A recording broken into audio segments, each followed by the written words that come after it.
situation. And I mean, Isaac was pretty spot on with him, right. Being a little. What was the word he used? Like kind of naive, like innocent, like a puppy. Speaking of puppies, he's had a puppy, a pug puppy. What happened to Pug Puppy? Is he just in the castle? I know he's still just in the castle.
Okay, so yeah, the last video, for whatever reason, cut out.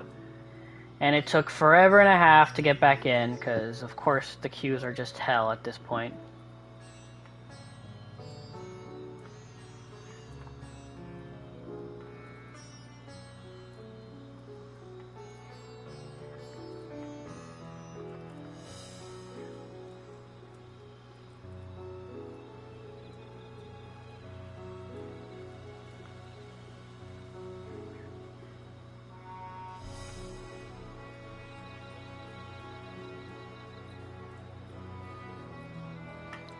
Okay.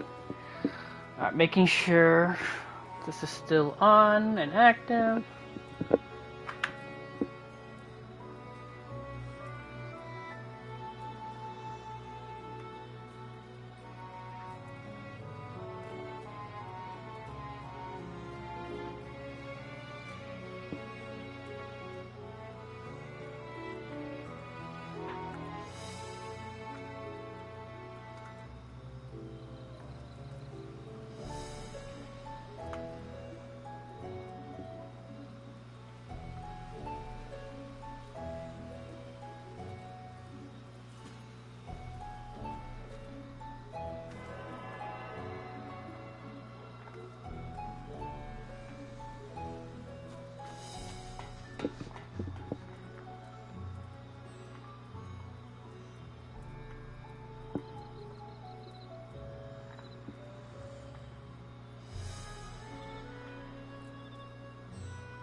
Okay, so we're back.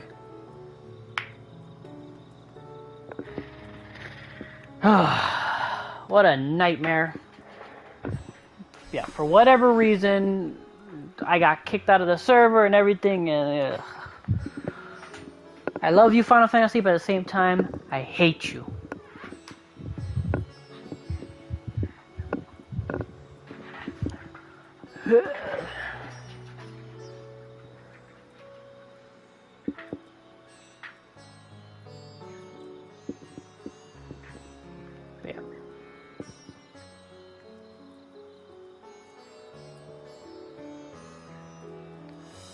I love you and I hate you.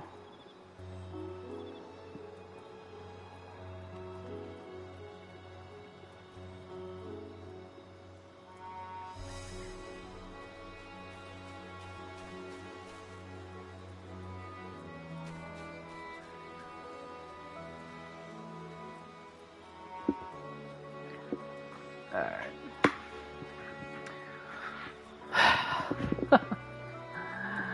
Okay. So continuing where we left off before, again, I got kicked out of the server.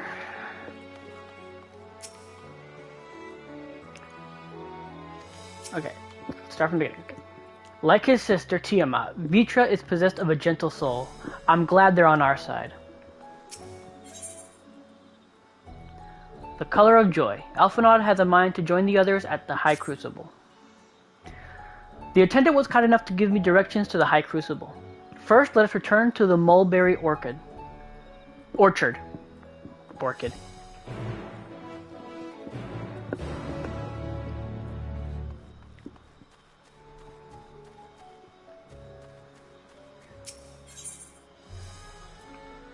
Okay, it's right down the way. But yeah, that sucked. Getting kicked out in the middle of my playthrough like that. But it's the way it goes until they get the server congestion fixed and ironed out and all that.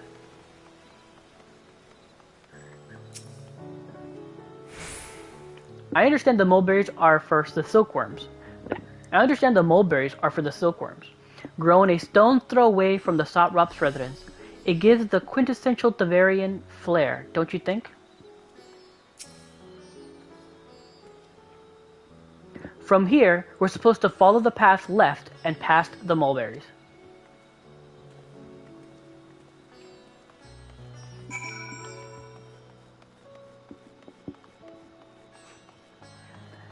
But man, that sucked a lot.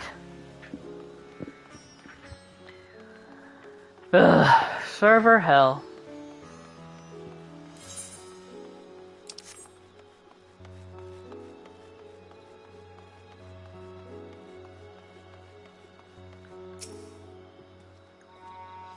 And the worst part or funniest part is technically this isn't even my actual normal server or world. I'm in Siren, and my home world is Gilgamesh. I did the world visit to cut down the queue time, which it did. I went from my queue time when I first tried to get on was like 1,300, and then when I did the world visit, it was only 39 people. So it does work, and it at least sometimes when it lets you. But yeah, it still sucked that I got cut out, like got disconnected like that. And it's just, again, during this time of day, no matter what server, it's gonna be congested as all hell, and it's just like, oh man. Ah, I completely didn't read that. The word "huge" apparently means bind in the local tongue, and the district is so named because it connects all other. The district is so named because it connects to all others in the city. Got it. If we manage to come this far, we shouldn't have trouble finding the High Crucible, or so I was told.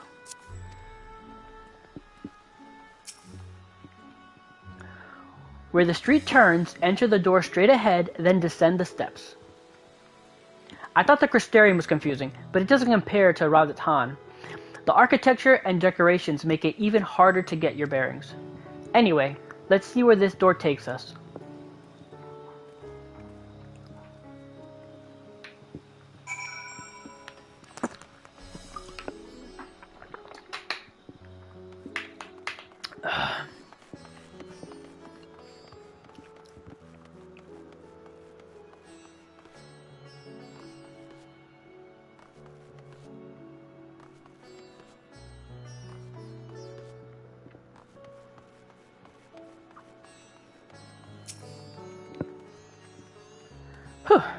It seems we're on the right track.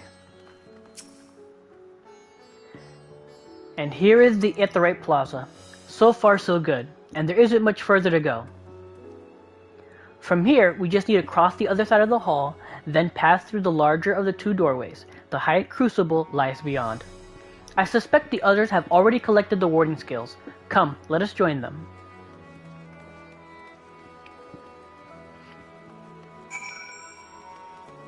Can I still not attune to you? I would really like to attune to you. Ah. Bummer.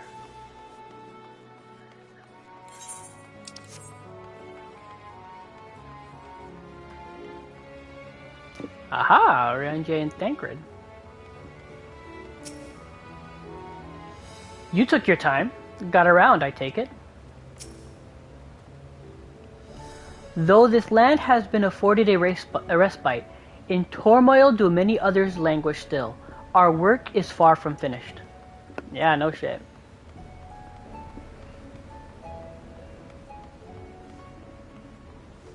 Okay. Stola. Excellent. You're in time to hear the latest good news. I'm quite well now, I assure you. As they say, the stronger the taste and the stranger the color, the more effective the remedy. With my body trying to replenish the aether I spent, however, I'm feeling rather famished. I think a sampling of the local delicacies is in order.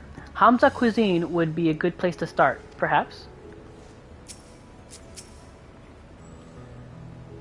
The students have previously turned to Raza Han, alchemist, for help with the analysis of various artifacts. That is how I became acquainted with Nidhana. I'm glad we could rescue her, and pray she makes a full recovery. As I heard it, after you defeated Nidhogg, his scales found their way into the hands of the firmament artisans. Steeped in power as they are, it's no surprise that they were coveted. Still, it is a strange legacy for the vengeful worm. What an immense laboratory. How many such places were enlisted to help? Forge the warding scales, I wonder. Yeah, this place is huge. Very cool. Very cool.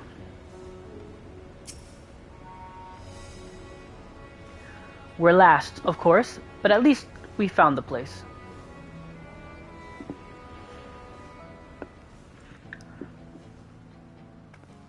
Oh shit, the music. These are the talismans we were promised. Yes, and I made a quick count. There are far more than we could have hoped for. Enough to outfit an entire company of soldiers, in fact. Considering the involved process, that they were able to manufacture so many in such a short span of time is nothing short of a miracle. Once we have distributed them to our allies in Eorzea and the Far East, we'll have a fighting chance to bring down the other spires, just as we did with the Tower of Zot. Or we could use them to invade Garlemald proper, and strike directly at the Telophoroid's base of operations. Oh man, the music is just getting you up. It's getting you hyped.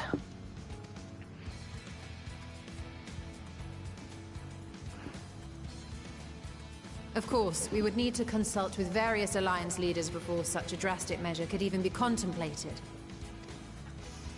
To which end, I could set out forthwith and present the idea to each of our allies in person. Pray allow me to undertake some few of those journeys. I find myself restless and in need of purposeful duties. Yeah. I can head eastward. Bosnia and Dalmasca are just a short hop from here. And Doma's shinobi network should come in handy for passing on the word. We shall share the burden then. Meanwhile, I think it best that you and the others take the talismans back to the Baldessian Annex. We must keep them safe and secure until we've decided upon a course of action. No, not to that! Oh my god. Taking them to Sharlayan is a stupid, bad idea. They're gonna find a reason or make some type of excuse to confiscate them or steal them or some shit. I can already see it happening. They are going to steal these shits from us. They're gonna take them from us. Please, I must speak with you.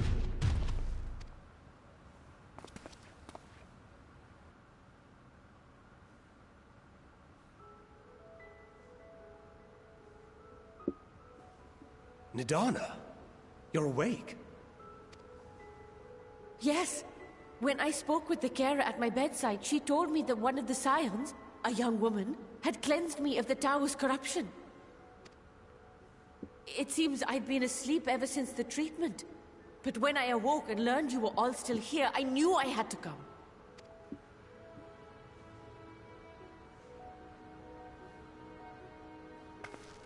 As you said, Nidana was captured only recently. Such a brief exposure is swiftly cured, so I tended to her before we gathered at Megaduta. And I am truly grateful that you did. I cannot thank you enough. All of you, for everything you've done. Destroying the tower, rescuing our people. You've saved Thavnair from an awful fate.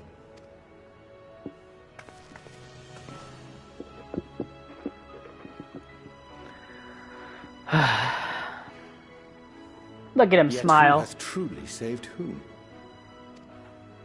Due in no small part to thine inspirational courage, the alchemists were successful in reproducing warding scales of proven efficacy. Replications of thy work now stand ready to travel across the seas, unto the hands of those who might wield them against this rising evil.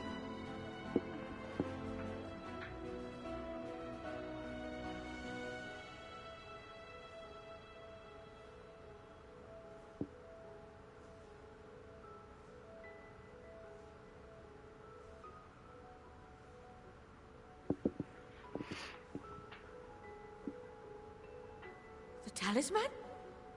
Is this true? Yeah, you were asleep. We made a whole shitload of them. They're very effective.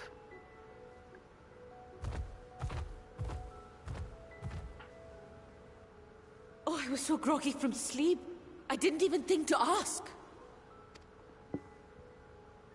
Oh, our great work sent across the seas.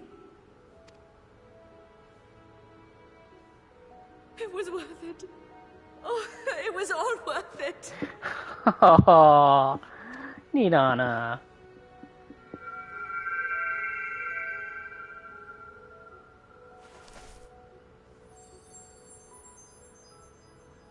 The flower. Look at that! Its color is completely changed. Joy, I'm assuming, from yellow? What do you have there? It's a mood flower. How unusual. I wonder if the effect is a reaction to Akasha. I'm afraid I'm not familiar with that term. Akasha? It is one of the unseen energies defined by Harnish alchemical theory. Though a gross oversimplification, some describe it as an essence influenced by feelings. You imply that it is distinct from ether? Us foreign scholars often conflate the two, but we see them as separate concepts. Ether is an energy which permeates the land. It exists within animals, objects, even the air we breathe, affecting all through which it flows. Akasha, on the other hand, exists in a domain beyond our reach. A gift bestowed from on high, or torn from the heavens in some traditions. Akasha can neither be created nor destroyed. It is beyond our power to purposefully alter or manipulate. Oh, shit. The only thing observed to influence it is an abundance of, I want to say, spiritual emotion. As a veteran of the battlefield, surely you've experienced moments of desperation or exaltation when you've transcended the usual limits of your capabilities. That is a manifestation of Akasha, the invisible essence harnessed by heart, mind, and unyielding spirit. I really must hear more about this theory. Our disciplines are based entirely upon the idea that ether is the fundamental form of all energy. Oh, shit. She's a scholar. She needs to know. I'm glad my haphazard explanation has piqued your interest.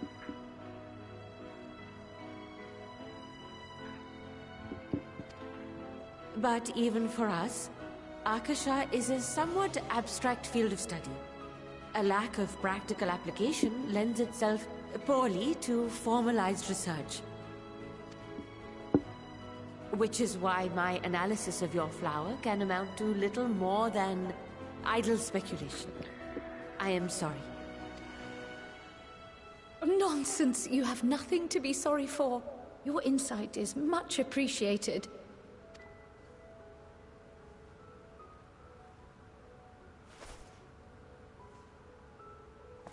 Shall we depart for Charlian, then?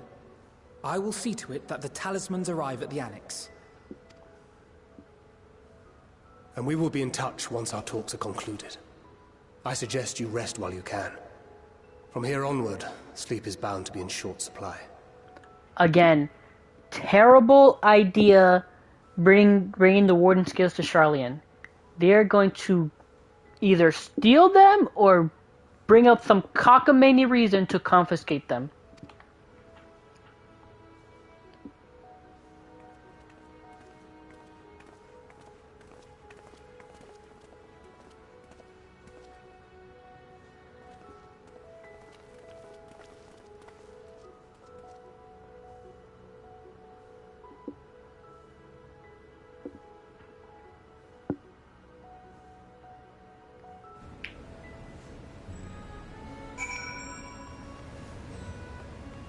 Alright.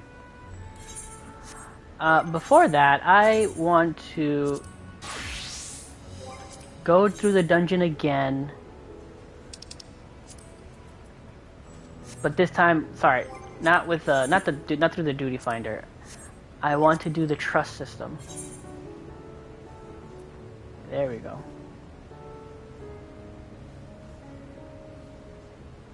Yeah, I want to do it one more time. Want to do it one more time.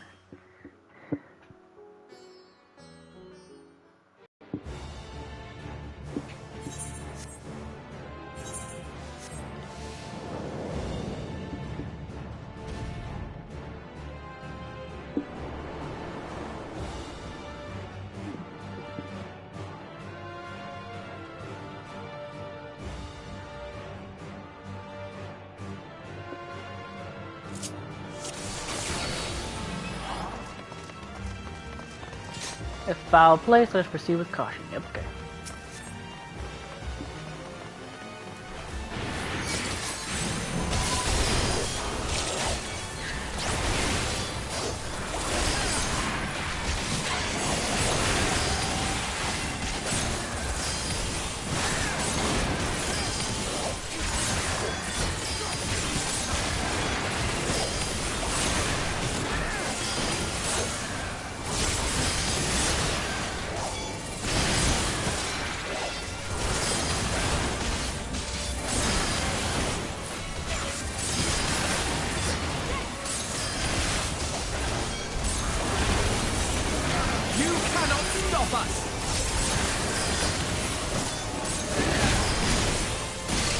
Man.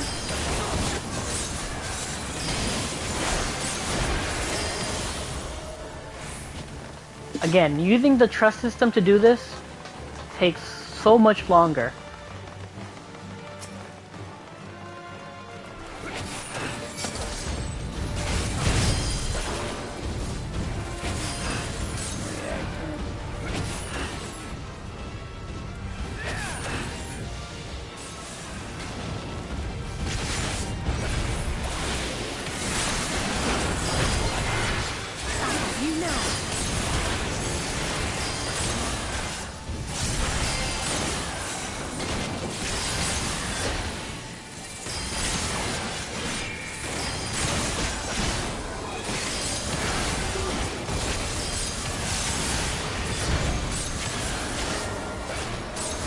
And Alpha Node, what the hell, man?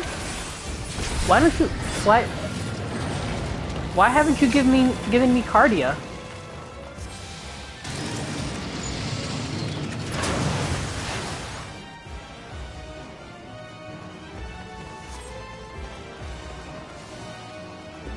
I call bullshit, Alpha Node.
You underestimate me!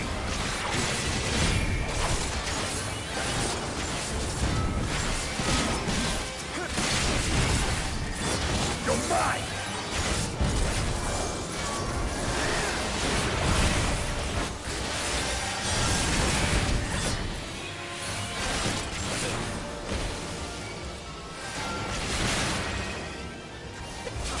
Ah, gosh darn it, I pressed the wrong button.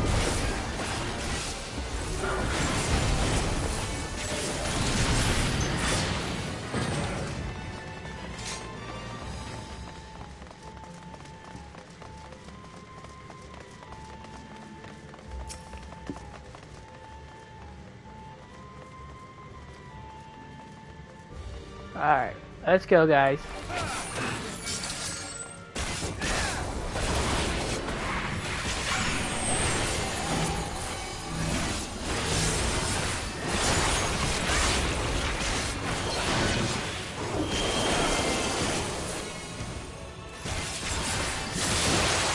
You cannot stop us!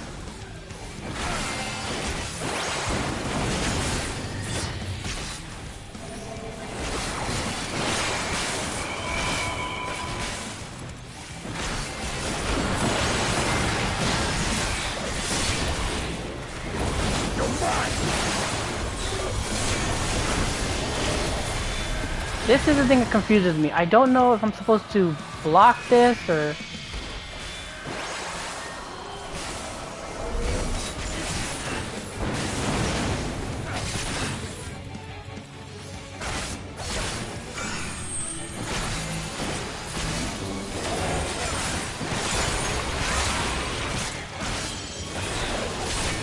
You underestimate me!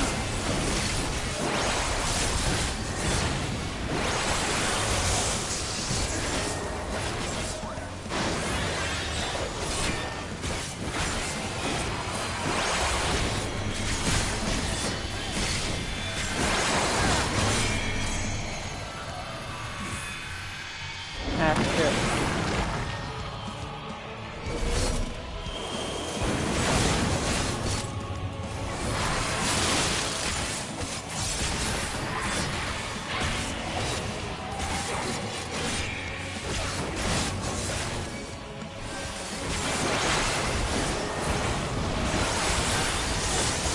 You underestimate me!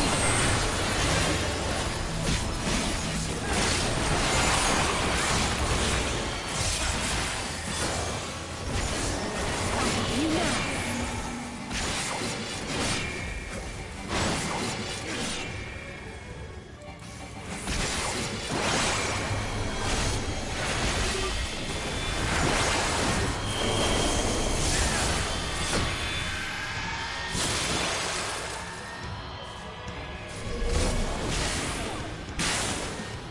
Oh no.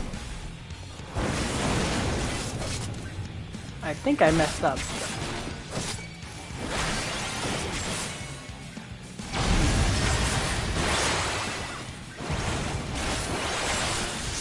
Yeah, I messed that rotation up real bad.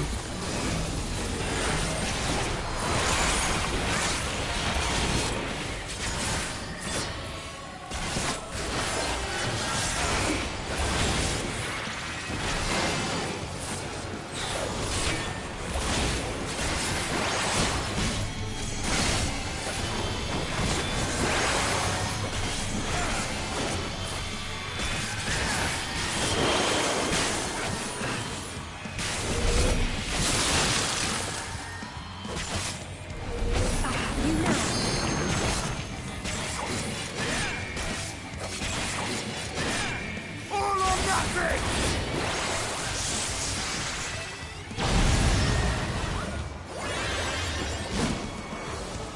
Nice, Justinian. Sabaton's offending.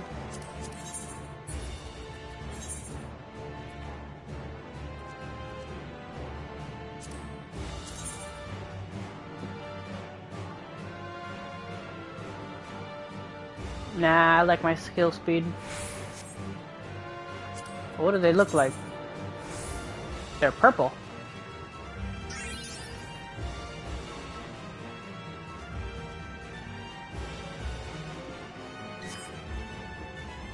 Cool.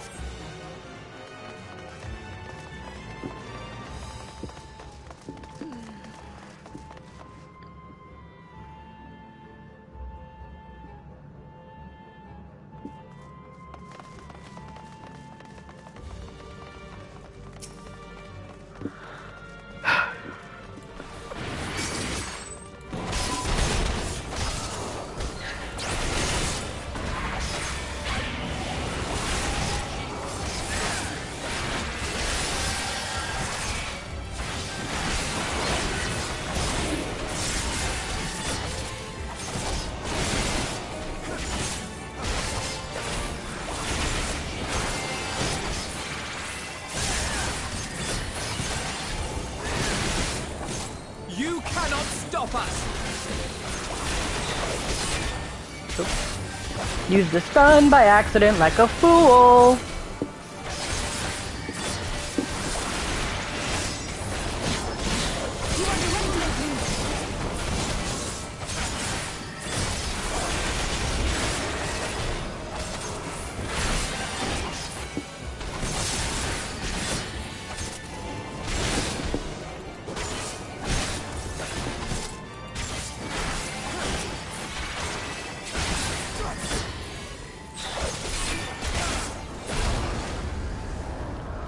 Alrighty.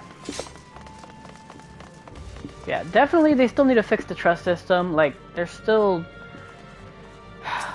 unoptimal, I guess you could say.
Ugh, the fact that Carven Spit is freaking sharing a recast timer with Abysmal Drain now is really stupid to me.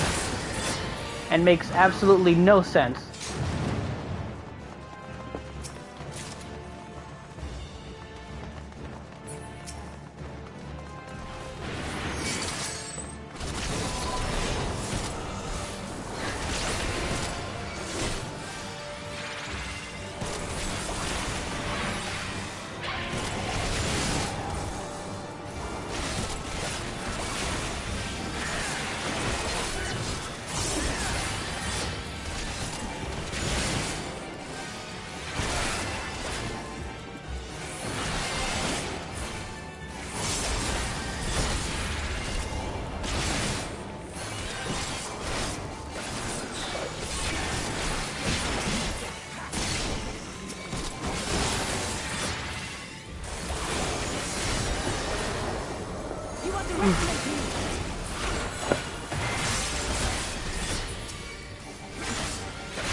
Alright.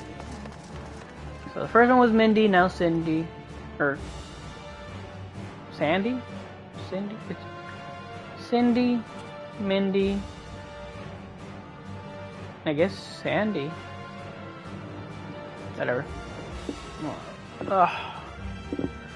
Oh, my one good eye. Alright. I'm gone.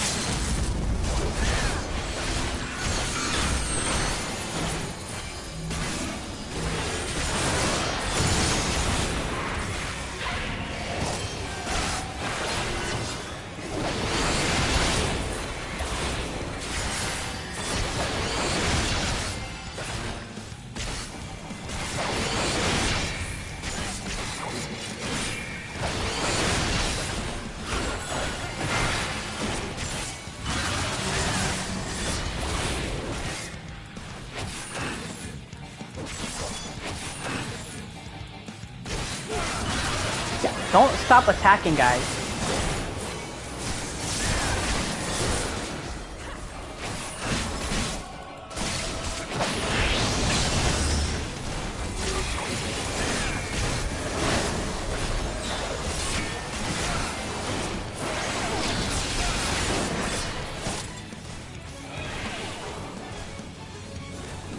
Balls.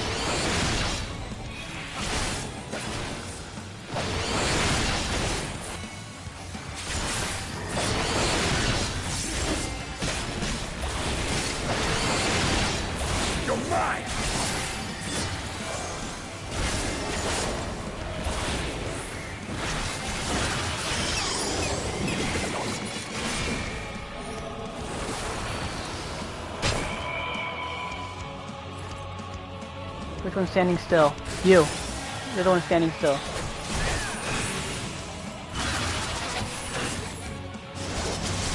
Let's give them a show.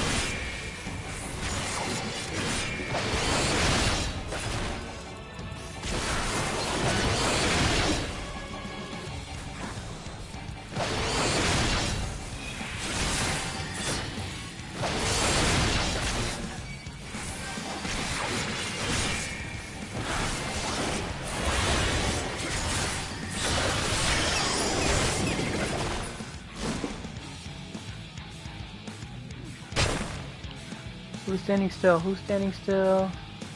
You.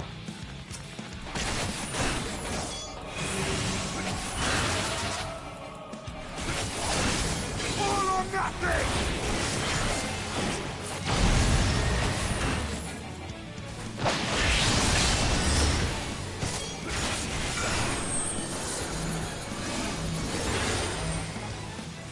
Okay, dude is done.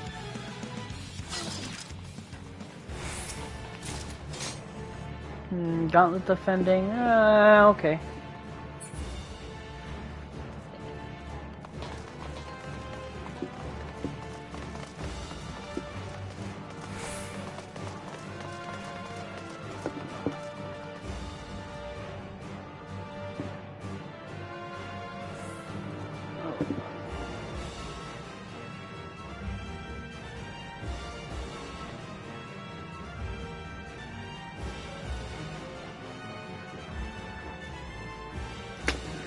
Gotcha.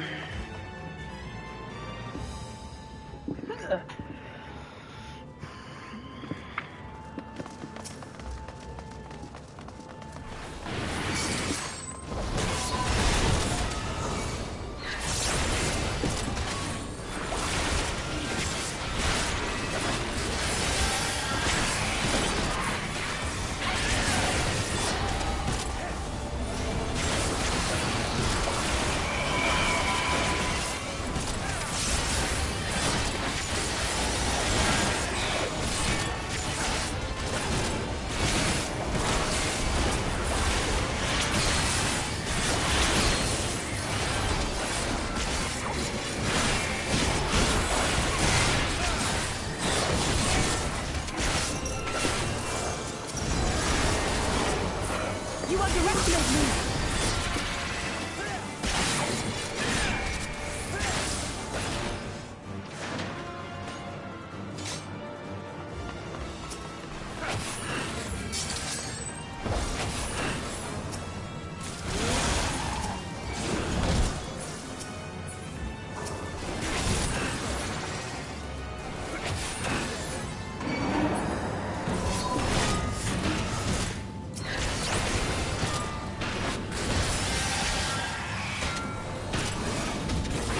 Yo, Alpha Nod. That should be able to. You underestimate me! How about you put Cardia on me and that would help a lot.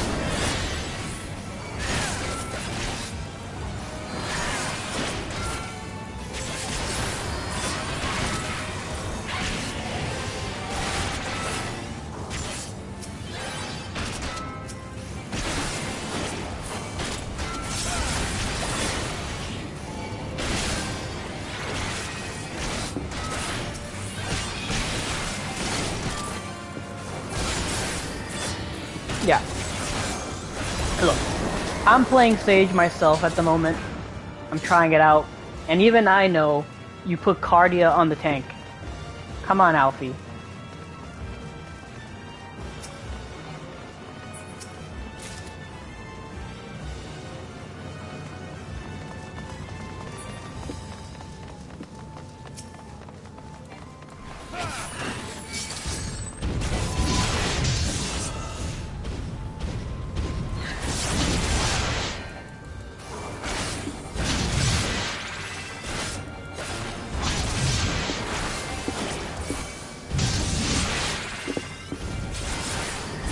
Oopsie.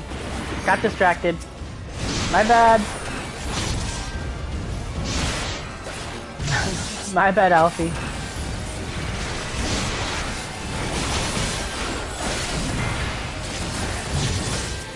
That's what you get for not putting fucking Cardia on me.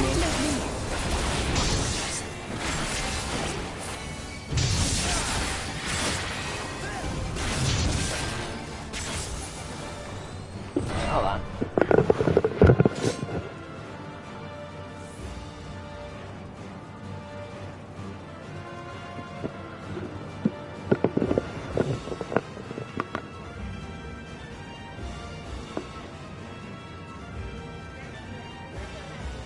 No. What do you think I'm doing? Yeah. What do you need? You're outside? Okay, I'm on my way. One second here.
And I'm back.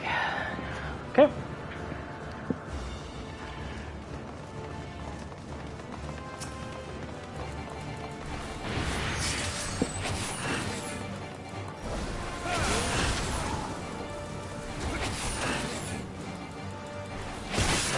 I don't want to go through that.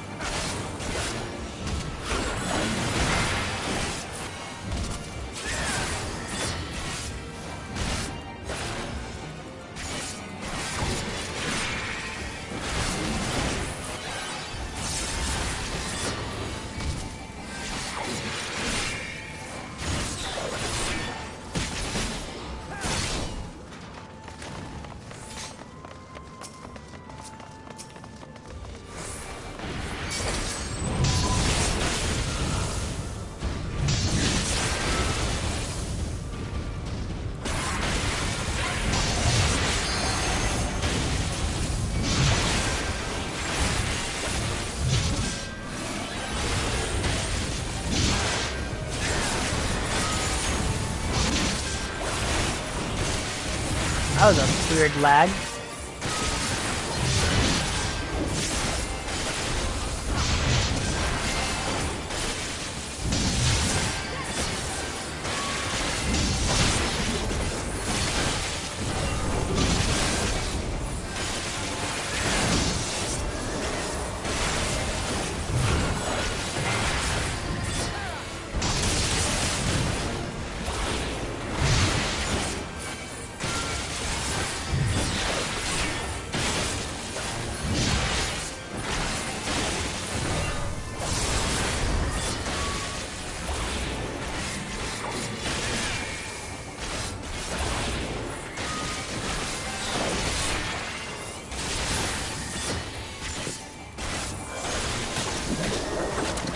Alrighty.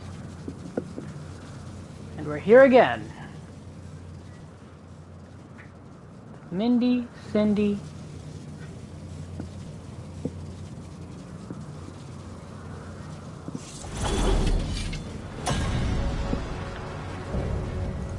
The Magus sisters.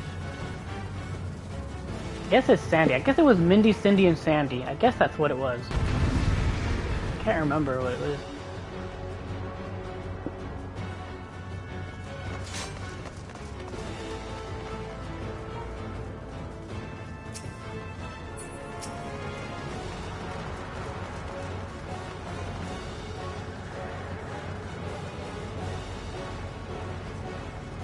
Ah, that's cute. Would have been quicker to fight all three at once. Please don't tempt fate like that. Oh.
Oh, I pressed the wrong button.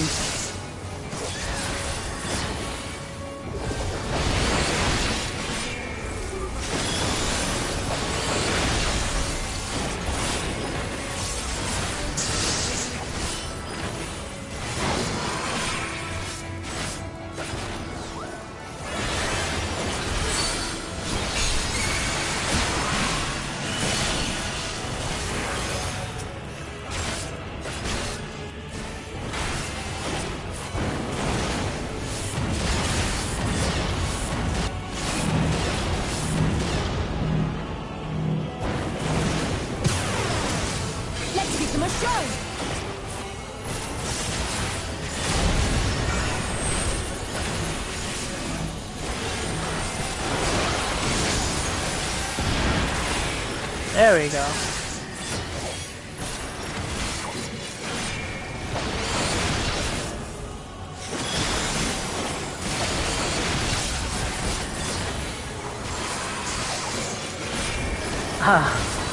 Keep not summoning my knight.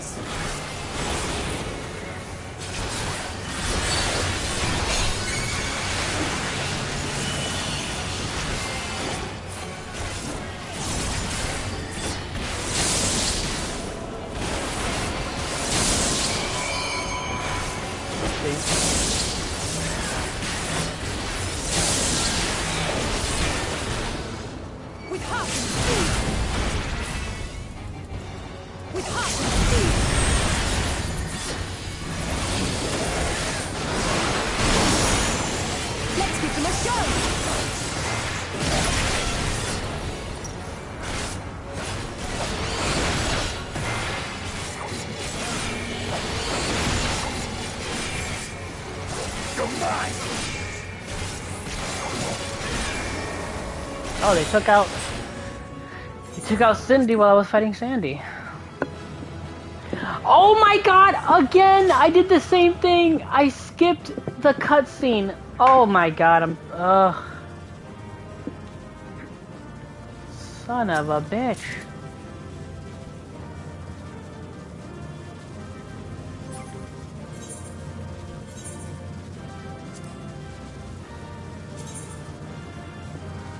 Whoa.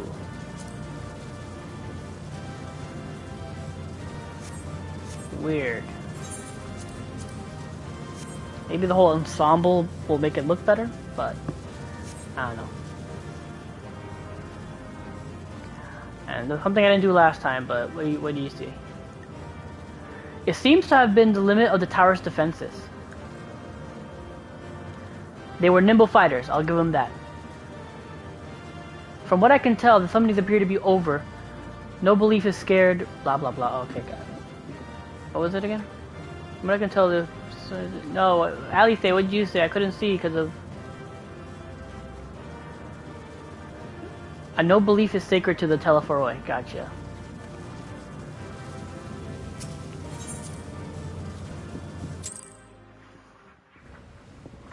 Okay, and that message that just popped up that distracted me, Varktech, that's a spam bullshit thing, and that's been there for a good long while. Ugh. Anyway.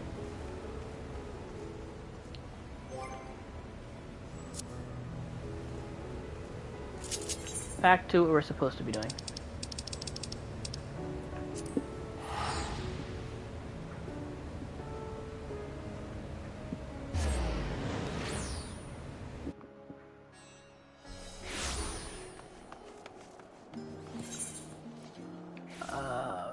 Is there a mender nearby? Yeah, there's some menders right here. Whoa, this thing is lagging like crazy because of all the peoples. There you are, mender.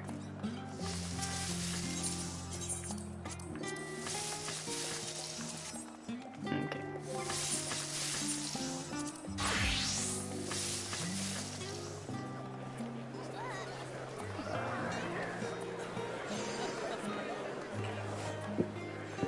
Groovy, groovy, groovy.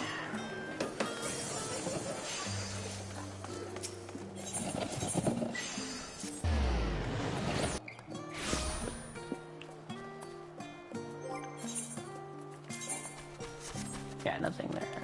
Anything I got, here we go, Kryle. It's good to be back, and with the fruit of our labors safely in storage, are they? For now, we have but to wait for the others to return from their respective meetings with the Alliance leaders. As Thanker suggested, you should get some rest in the meantime. Welcome back, Tenon. Kryle has apprised me of your recent accomplishments. What an amazing feat to eliminate a tower and pave the way to deal with the rest.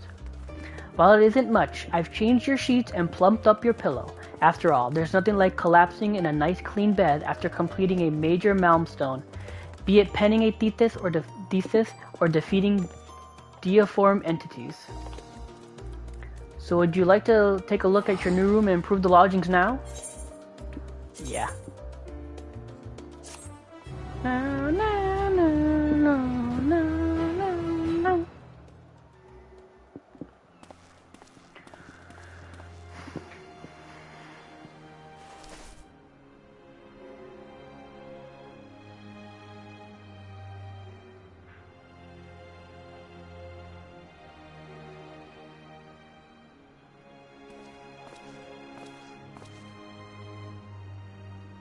Take heart and protect them well.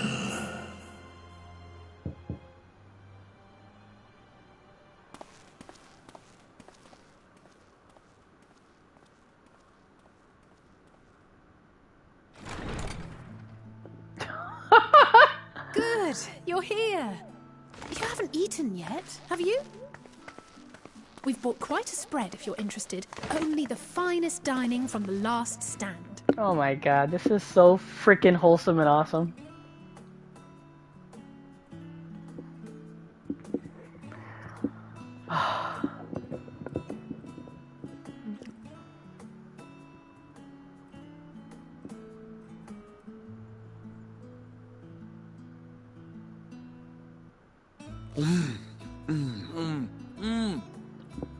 Jeez.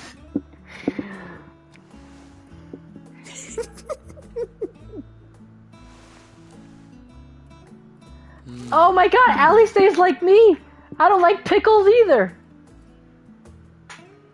Lest you wonder, we invited Estinian as well. But he refused with a rather grim-faced, "No, thank you." I suspect Charlian cuisine is not to his liking. Oh, I don't know about that. Perhaps our lone wolf just needed some time apart. What? To perfect his brooding stare? Next time, I'll drag him out by the ear, sit him down in front of a Charlian feast, and see that he eats every last bite. An excellent idea. Of all people, warriors must take proper meals and rest if they are to maintain a healthy constitution. Poor Estinian, beset on all sides.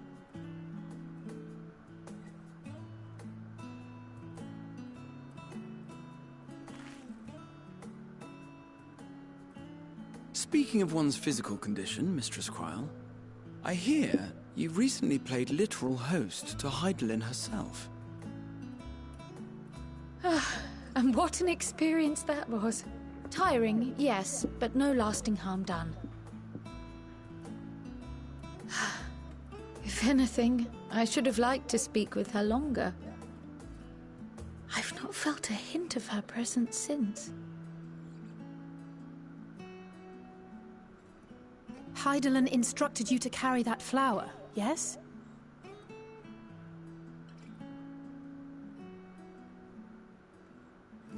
Twill be your guide, test and proof of your conviction. And then something about seeking joy in darkness, was it? Come to think of it, isn't that what happened with Nidana back in Radzat-Han? The flower did seem to radiate a joyful glow, as if reflecting the elation we all felt, the relief of a people with renewed hope. Indeed, and in turn I felt buoyed by that radiance. 'Twas akin to spotting a beacon, and knowing we were on the right path. I know we've not yet triumphed over the Telophoroi, or learned the full breadth of the Forum's plans. But even within the midst of our struggles, we find small moments of joy to sustain us. Rare and hard-won perhaps, but it is this pursuit of happiness that gives us the strength to carry on day after day.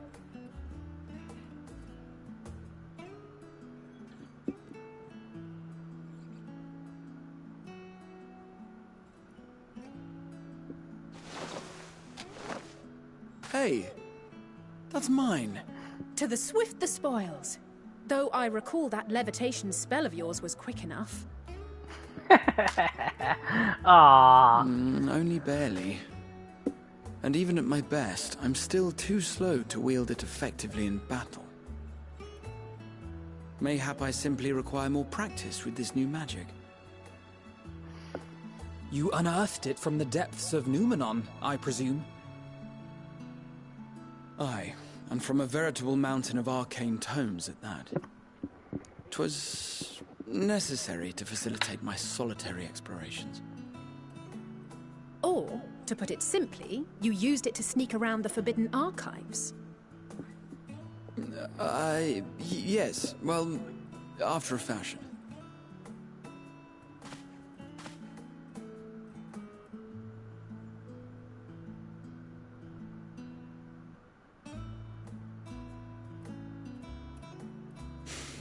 They're tall, you see.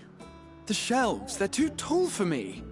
And I could hardly move the library's platforms without attracting attention now, could I? Oh.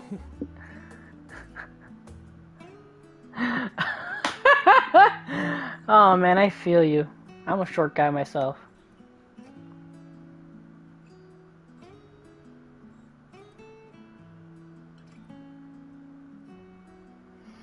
I feel you, buddy. I'm a short guy myself, so I know how you feel. It sucks. Damn it, they keep showing that moon. They keep showing that moon, and I'm just like, oh man. We're gonna get there.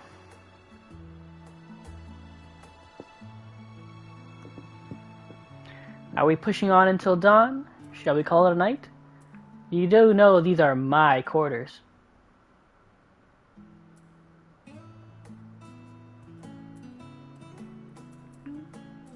Part of me is like, you do know these are my quarters, but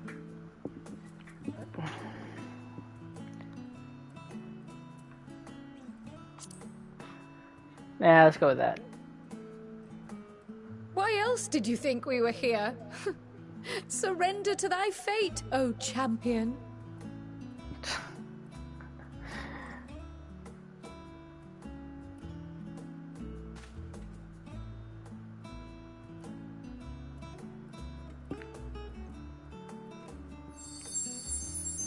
Green. What's that? What's green? What's green? I'm assuming yellow envy? No, it can't be a negative emotion if it's glowing like that.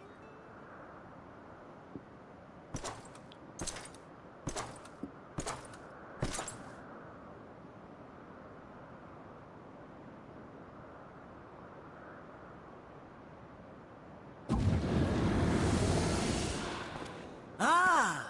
Enjoying the bracing cold, I see. Do you not own a warm coat or a cloak? Something in fur?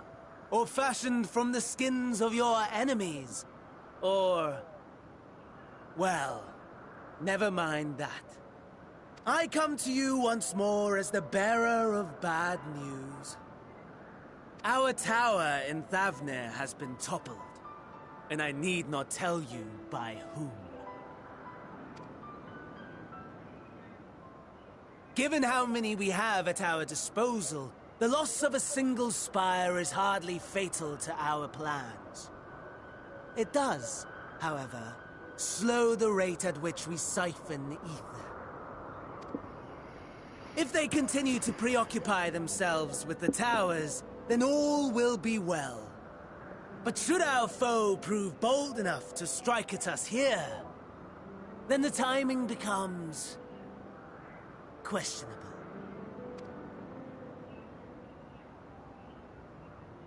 Our foe is bold enough. Of that, I can assure you.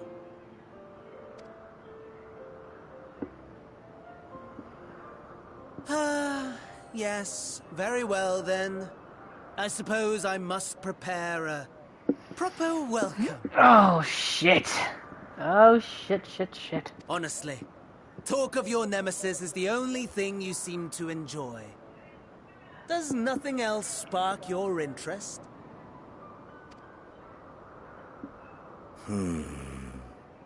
No. All else is Equal. Equally tedious. Equally disappointing. Jesus. The world is a tepid bog into which we sink, too weak to thrash as the mud clings to our eyes and fills our throats till we blissfully choke. But then came the light, blinding and pure and hot, so very hot, enough to set my soul aflame. I basked in the afterglow until the void yawned once more, and then I knew the muck would never claim me again. There was naught for me ahead, so I drew the curtain on all that had come before. Burn, burn, let the whole star burn. I will have my contest. I will reclaim my moment. Oh, Jesus, Jesus, Jesus.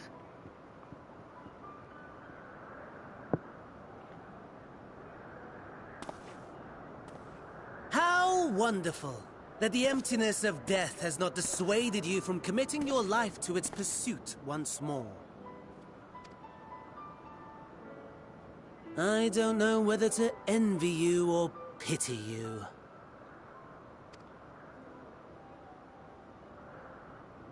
You question my disinterest, but what of yours? Despite your noisome antics, I sense you take little pleasure in this endeavor.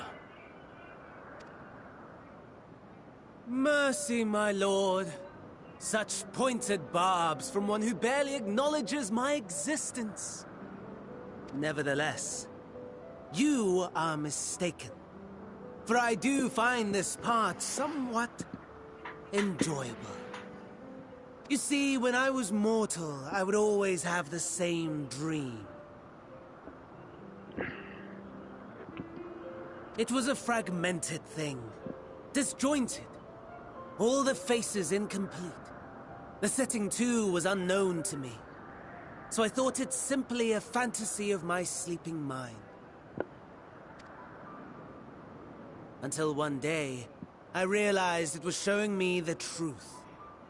Much as your dream of the final days enlightened you.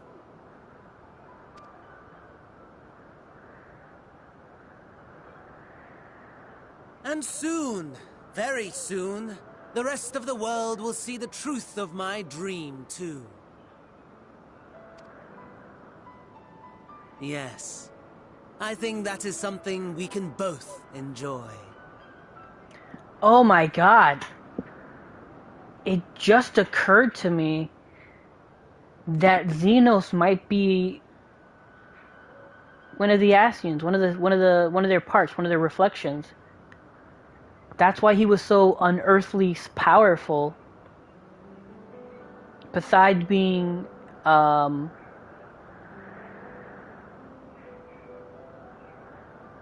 whatever that term he calls himself, that new scientific thing that he lets him use magic and all that.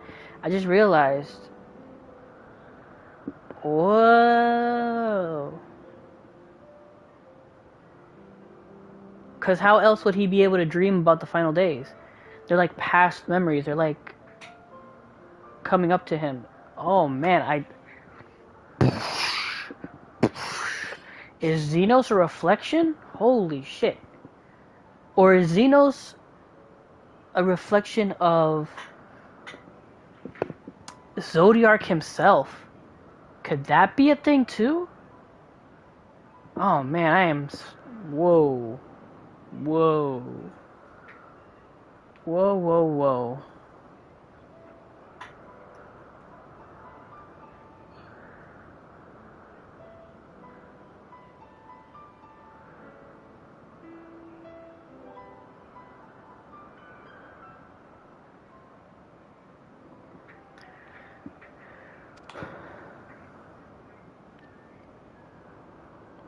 I keep looking up at the moon.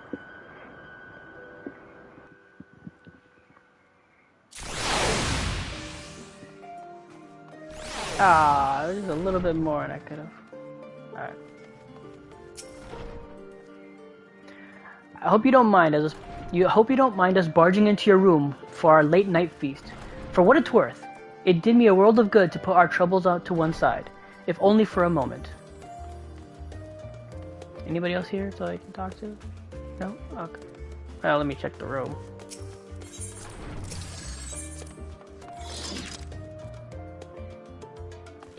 Nah, nobody's in there. Okay.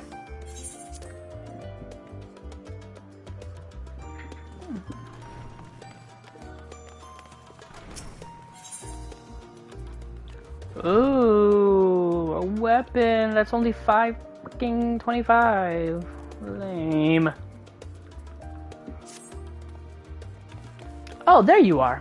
Feeling refreshed, I hope? I was about to make my way to the studio, as it happens. I wanted to try and speak with Scholark Montague, and thank him for coming to our rescue in the rostra. As it turns out, he'd come here to see us following the hearing, only to find that we'd already departed for Thavnair. Knowing him, he was probably hoping to chew the cud with his former students. Since we're still waiting for Ishtola and the others, I thought now the perfect time to pay him a visit. Care to join me? Then it's settled. The twins will be coming too, assuming Alphanod can tear himself away from his new toys. I'll let you rally the troops while I go on ahead to Phenomenon. Considering my recent impropriety, perhaps I should avoid showing my face around the studium for a time. That might be for the best. If the others should return, tell them we will not be long.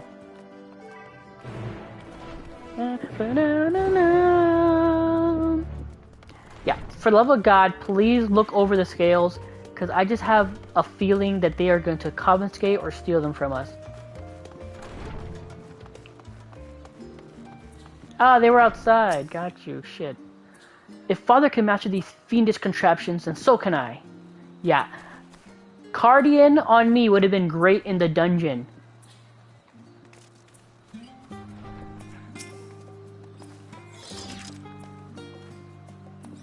Heading out for a stroll. The Scholark himself was here. In that case, what are we waiting for? I too am eager to see him, though. Well, I too am eager to see him.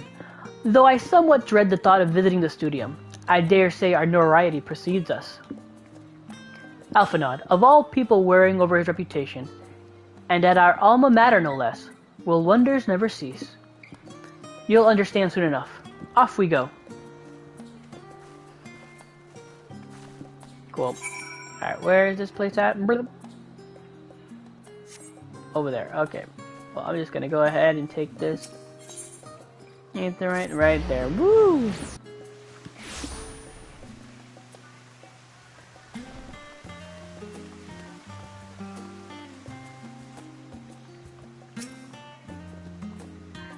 It feels like only yesterday that I first walked through these doors. See that sculpted picture over above the entrance? That marks the Thalic. That's the mark of Thalic, the scholar, bearer of the waters of knowledge. It is no exaggeration to say that Sharlayan itself is one enormous shrine to him, and that's especially noticeable here in the studio.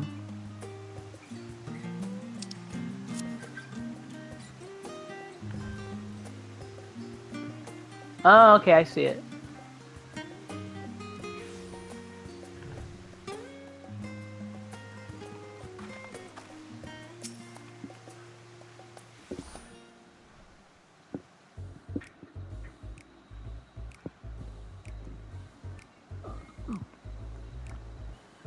Here it is, Phenomenon.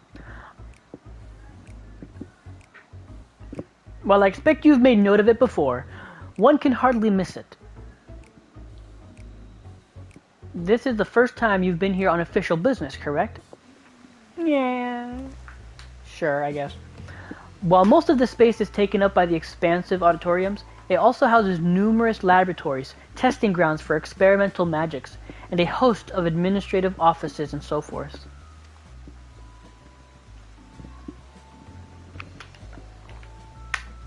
As the center of what would later become the studium, it was established to promote the study of ethereological phenomenon, hence the name. Ethereological. God, these names, these words. Though with ether being a fundamental aspect of nature, its scope expanded to include every conceivable facet of life, and even the universe itself. And then, in the 432nd year of the 6th astral era, phenomenon was decreed complete, and the studium officially opened as a place of learning. With a long and storied history, it is without question the world's leading authority in aetherology, the arcane, the occult, astromancy, and countless other fields, standing proud as Shralian's foremost educational institute.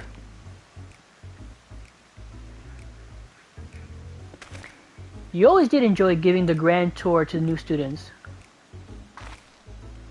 Indeed, I've long since lost track of how many times he has recited the same foppish speech. Such is his undying love for his old stamping ground. He was in top form back then, youngest to enter the studium, graduated with the highest honors in magical arts and aetherology, undisputed champion of the debating chamber. Hold on, you both joined the studium at the same age, yes? And from where I stand, you're equally prodigious scholars. Nice of you to say, but Alphinaud actually entered half a year before me, nor did I do well enough to graduate with honors, and I'm certainly not the studium's most notorious master debater. Oh man, that is such a...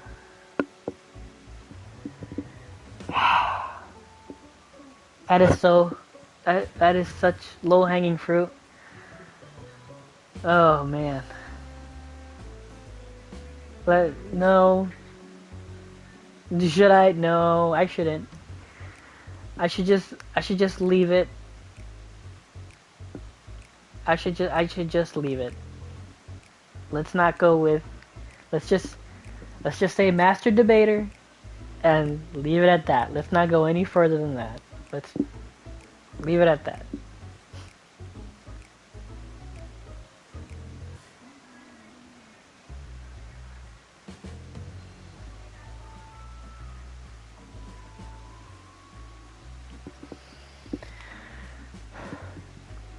In all respects, have I ever been in his shadow?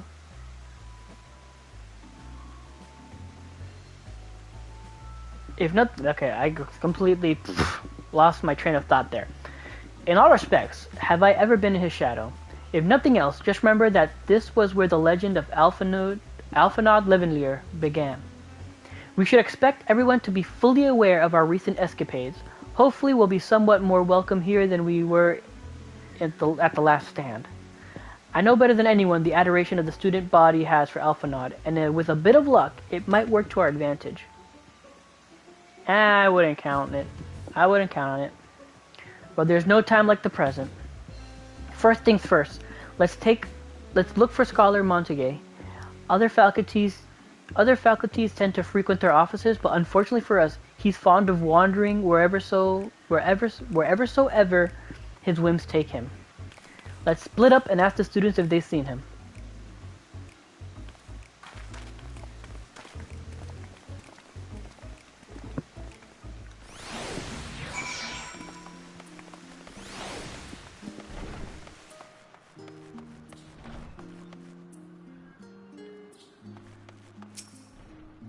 Excitable student.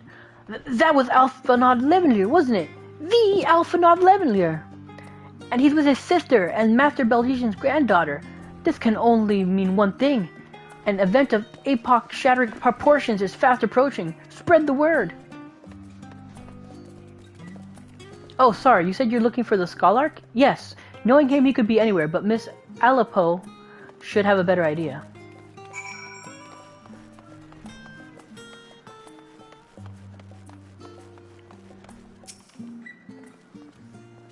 Things were bad enough during our school days, and Alphinaud's time abroad has only heightened his fame, or that should be infamy.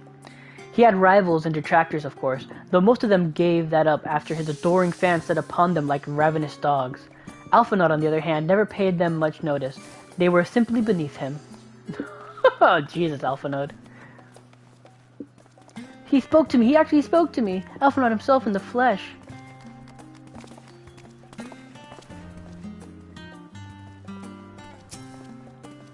I assure you, I'll tell you all about it after my business with the Scholark has concluded. The Scholark? Tell me, my good fellow, does that have something to do with saving the world from catastrophe? Might we turn our attention to Master Limmerlayer's graduation thesis? I too have my doubts regarding our policy of non-intervention. Is it true that your experiences overseas are the reason you have incurred the ire of the Forum? Oh, what I wouldn't give to see you butt heads with those old codgers. Alrighty. Did I miss Cryle? I mean, she could be in one up there somewhere, I don't know.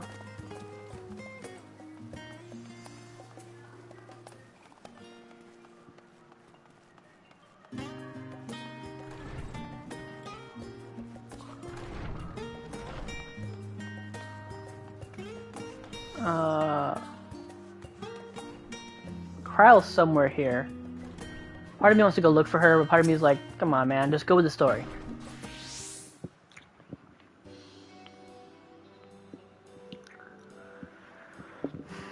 Are you lost? Wander off the street, perhaps? Wait, don't tell me you're a trainee gleaner fresh off the guild ship. I'm right, aren't I? Oh, silly, how silly of me. An orientation is in order. Allow me to bid you a warm welcome to the Searcher's Meet. Let me start with a question. What is the most important thing you'll find in the studium? That's right, books! And what's the second more important? Why, that's simple. Everything else. That's what we deal here at the Searcher's Meet. Whenever the students or tutors find themselves in need of equipment or materials, they come to us. If we don't have it in our stores, we send the gleaners off to find it. Honestly, you wouldn't believe some of the requests we get. I have a paisa this, tongue of a gigantoad that. It's enough to make your hair stand on end. Which is possibly what some of the students are trying to accomplish, this being a school of magic and all. As our newest gleaner, you'll have your work cut out for you, but I think you'll find it quite rewarding. The only thing I'm interested in gleaning is information on the Scarlark's whereabouts. I've tracked down many malicious knickknacks in my time, but I'm no gleaner. I'll go with the first one. Oh, I beg your pardon? I beg your pudding? You're not a gleaner? Then this was all an elaborate ruse? No, wait, come to think of it, you never actually claimed to be in one in the first place. My mistake. He was here, but now he's not. I did speak with him shortly before you arrived, though. He said he was on his way to Maker's Meet. Go back the way you came, and you'll see it on the opposite end of the entrance. It's a laboratory of sorts, home to rare and expensive curios, not to mention alarmingly frequent accidents. If you lose your way, just follow the blood-curdling screams. Ha! In the time it's taking me to tell you all this, the Scholark has probably already left. Best of luck finding him. I have a feeling you'll need it. Cool.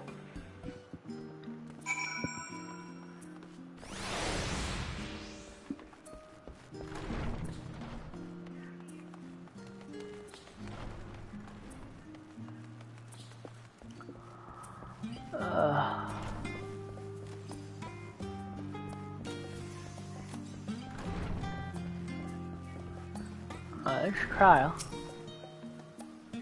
Unsurprisingly, the Scholark is not in his office. I did, however, speak with one of the students who saw him not long ago, so he can't have gone far. Yeah, he's right next door.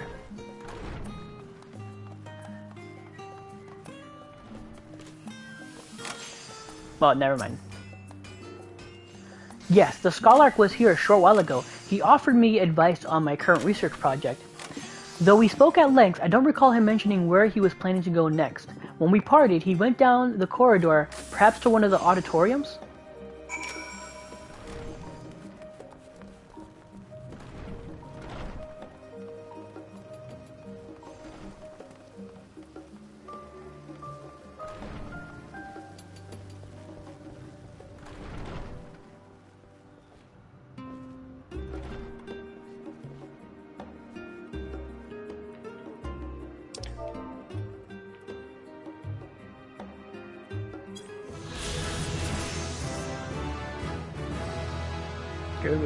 Oh, enhanced spine shatter dive, yay!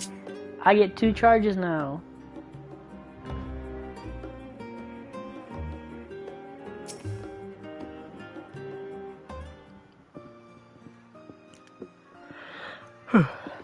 Ah, I remember you.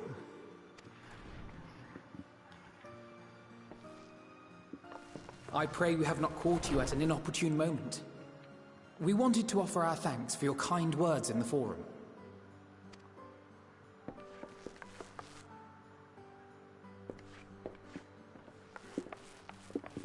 Well, I could hardly let that Inquisition go unchallenged.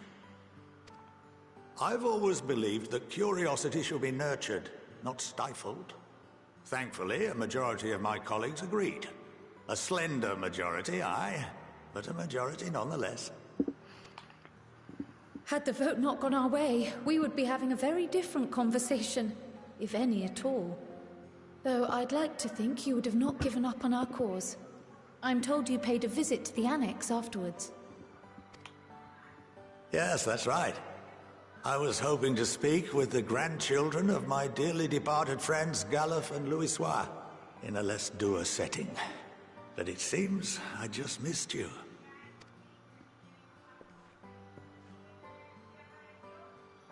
I still can't believe how much you've grown. If only your grandsires could have seen the way you presented yourselves to the Forum. Why, it fair brought a tear to my own eye. You must have the patience of a saint, putting up with this lot and their antics. Never mind Matoya's prize student. Luckily, I know a thing or two about managing unruly younglings. If you ever need advice, don't hesitate to ask. Oh, that's good to know. Haha, the wink.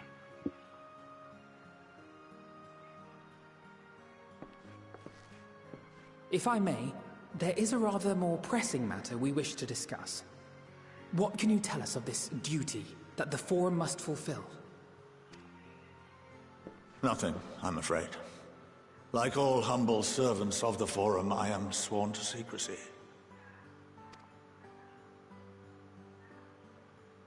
Or rather, I couldn't tell you if I tried. Our duty is of the gravest importance. Furthermore, if the particulars were made public, it would incite widespread panic. As such, those entrusted with this duty have been bound by an enchantment, which prevents us from speaking of such matters without the express permission of the Forum. How is that even possible?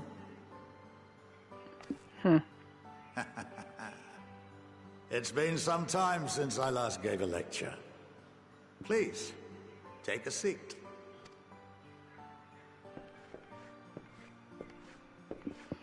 Oh god, we're gonna be in a classroom.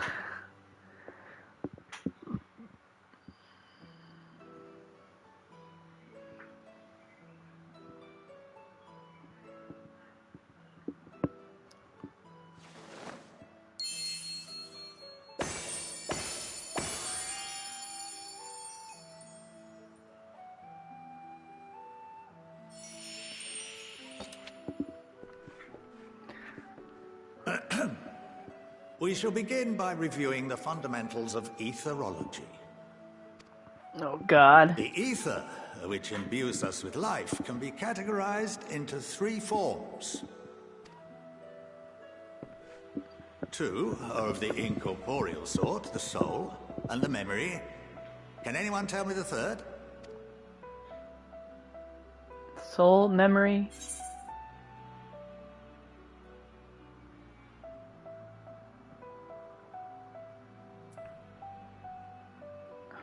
What did he say?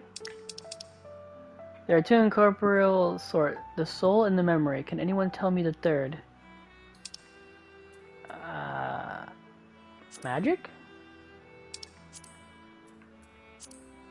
Not entirely inaccurate, but nor is it the answer I was looking for. That would be corporeal. Oh, it was ether. corporeal ether. This is the form with which the layman is most familiar. consumed by even the simplest of daily activities, and replenished by the food and drink that sustain us, this form of ether is in constant flux. In contrast, the ether that comprises the soul is rarely subject to dramatic change. The same can be said for memory, as the two are intrinsically linked.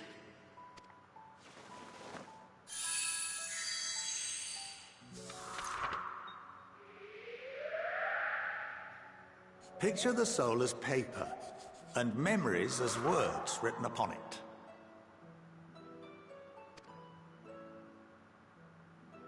Now, what would happen if that paper was doused with ink?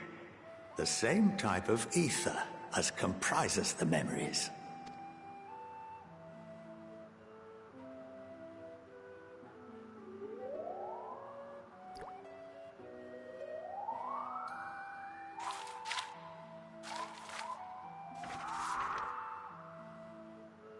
It would blot out everything that was written. Precisely. We would be unable to recall the memories, and any activities that depend upon them would be hindered as well. In fact, this exact phenomenon was observed on a vast scale not so long ago. And what might that have been? The curing of the temperance?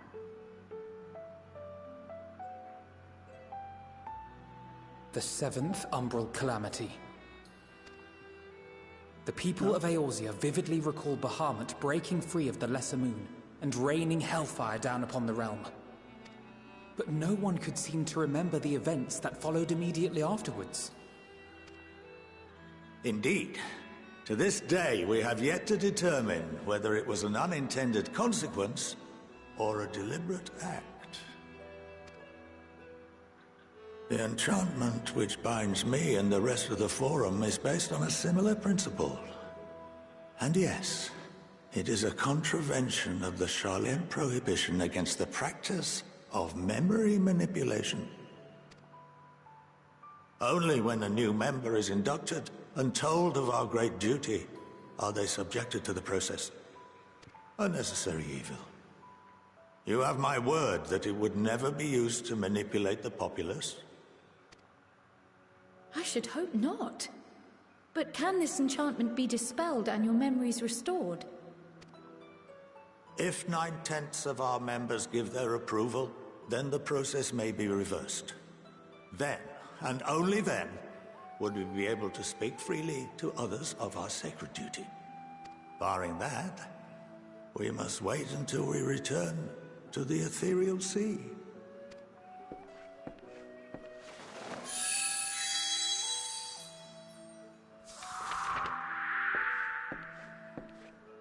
For there we will be purified, the blots upon our souls washed clean. We can stop that. With the porkies.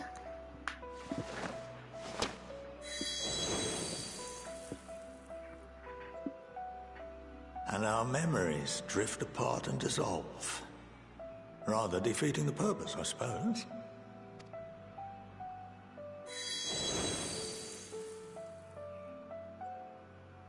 But there are those memories that are indelibly etched upon our souls, some believe. What happens after that?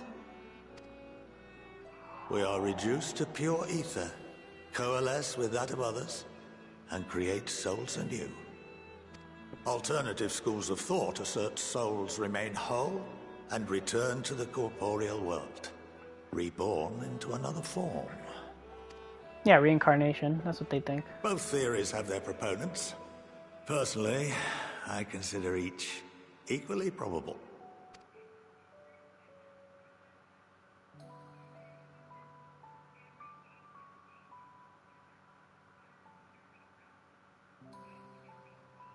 Well, I think that's enough education for today, now that I've given you some food for thought. Or rather, an entire banquet.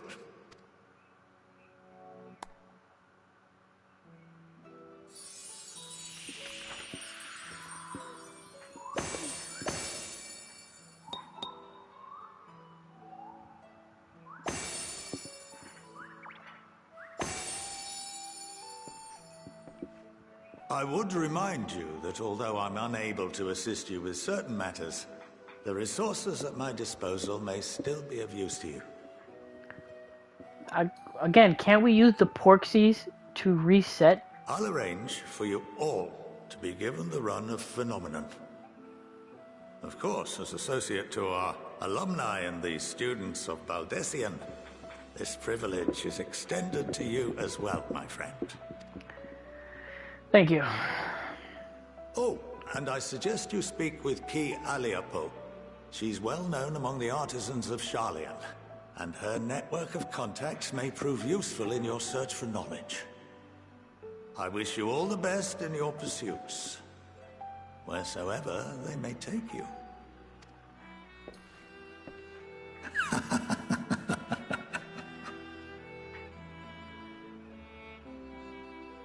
Yeah, I'm not understanding that because, again, can't we...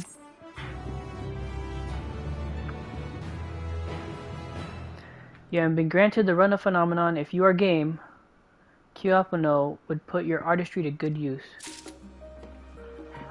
Oh, but that's, the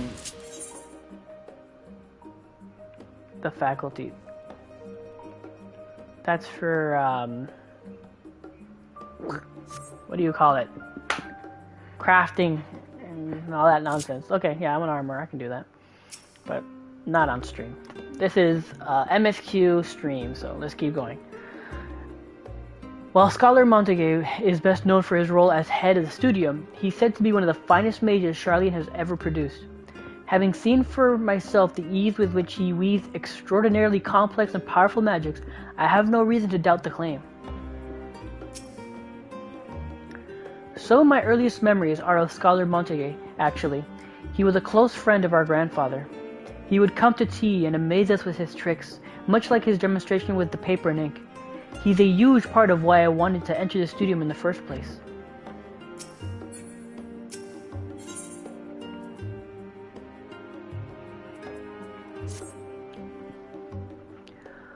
Well, that's given me much to mull over. I feel as though we're one step closer to understanding the forum's true motives and the mysteries of life itself for good measure.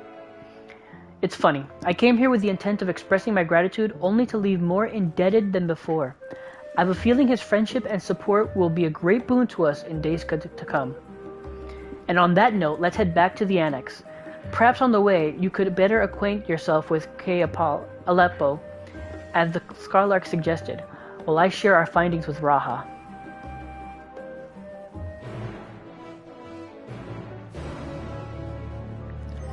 Again, that's for...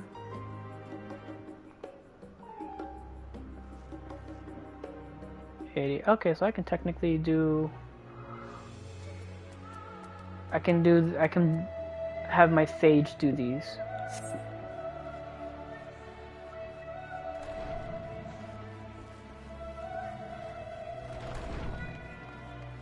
So yeah, I'm positive you are for crafting. Yeah, Disciples of Land or Hand. Yeah. That's what I figured. That's what I figured.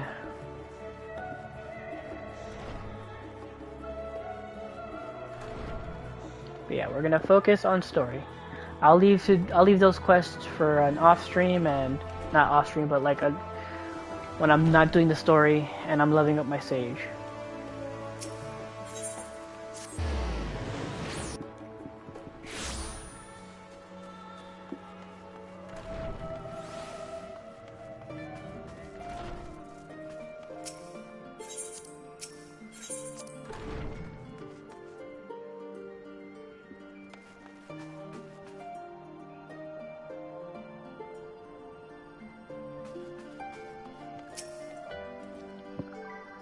Estinian returned not long after we departed for the studio. A shame that he missed the chance to attend our lecture with the Scarlark. Or perhaps not. Having spent most of my time in Thavner, I've yet to fully grasp the lie of the land here in Sharlayan. Even finding my way to the annex proved a challenge. It seemed I've done an adequate job of relaying Scarlark Montague's lecture to Raha. Given his experiences in the field of souls and memories, he had no trouble understanding it. You'd better not let your guard down with Kay. Qui. One small favor becomes another, then another, and before you know it, you'll be running the other side of the world in search of a bottle of wine or some other rubbish. Then again, it might make for a welcome change of pace from your usual heroics, and as the scholar said, it could also lead to interesting discoveries. Oh man, they're hinting at stuff, and now I feel like I need to go do that. Like, I'll do it off stream, and if there's anything big, I'll let you guys know, and then I'll continue it on stream.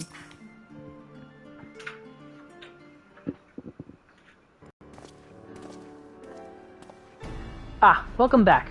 From what I hear, your trip to the studio proved most educational. While you were away, I received word from our fellow Scions. As expected, news of the warding skills was met with much joy. Preparations are now underway to bring the leadership of the Grand Company of Eorzea and the Eastern Alliance together to determine a way forward. Our friends have asked that we bring the scales in our possession to Limsa Lominsa. So the time has come for us to go on the offense. It's too early to say for certain, but that does seem to be the way the winds are blowing. I, for one, can think of no reason to oppose such a plan. Let us see what awaits us in Vilbrand. Let's start by getting the scales out of storage. Give me a hand, would you, Estinian? They're gonna be gone, they're gonna be stolen, I can feel it.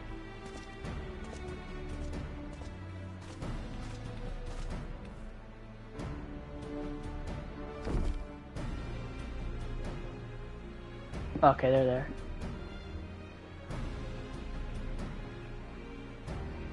Phew! I didn't realize these crates were so heavy. I shouldn't complain though. Vitra and the alchemists of the Great Work put their heart and souls into each and every one of these scales, so you must treat them with the utmost care. Are you not coming with us? As much as I would like to escape the forum's watchful gaze, I have little choice but to stay behind. We're already on thin ice, and if I, in my capacity as our official representative, were found to be consorting with foreign powers, well, you can imagine how that would go. I shall remain here and do my utmost to avoid ruffling any more feathers as I await word from Master Matoya and our other allies. With luck, we'll soon have good news of our own to share. The tide is about to turn. I can feel it. To Limsa Lominsa. Oh, okay. Maybe I was wrong. I could have sworn I felt like they were... Dang it.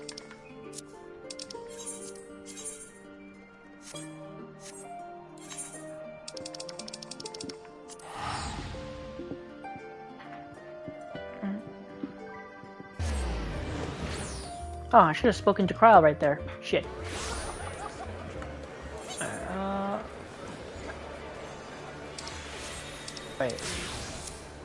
Wait, what? Do I have a quest? 50 and unpaid debt? I don't know that one. I don't know that one.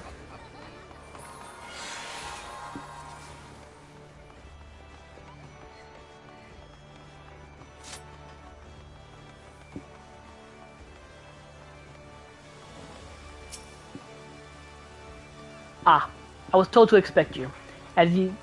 As you may or may not be aware, the Admiral is at present entertaining the Eld Sidseer and the Sultana. Three of the most powerful men in the world in one room. Do you need a moment to prepare, or shall I show you to them? Ha ha ha. Cute. Very, very cute.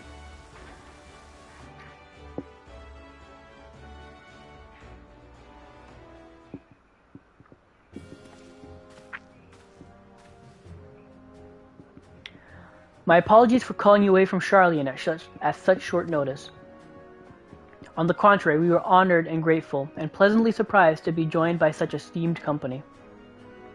'Twas only right that this discussion be conducted in person. We are locked in a war of attrition. Our forces struggle to contain the threat posed by the towers, and it is only a matter of time before we are overwhelmed. Victory will only be claimed through decisive action, and we have taken the initiative to set the wheels in motion. It is reassuring to learn we are all in accord. But, might I ask what your plan entails?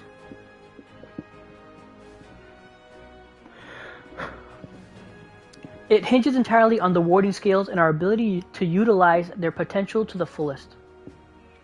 During your time in Charlian, the Allied nations have engaged on separate fronts with no end in sight. To make matters worse, a surge in abductions of kobolds, Sahagin, Exal, and Anada have given to an increasing number of primals as well. But your triumph in Razat Han has given us cause to hope once more. The time has come to free ourselves of this menace, and it is you, the Science of the Seventh Dawn, who have shown us the way. While the bulk of our forces will continue to hold the Telephoroi at bay, we will dispatch our finest to strike at the enemy's heart, Garlemald. These brave few will be Ilsbard's contingent.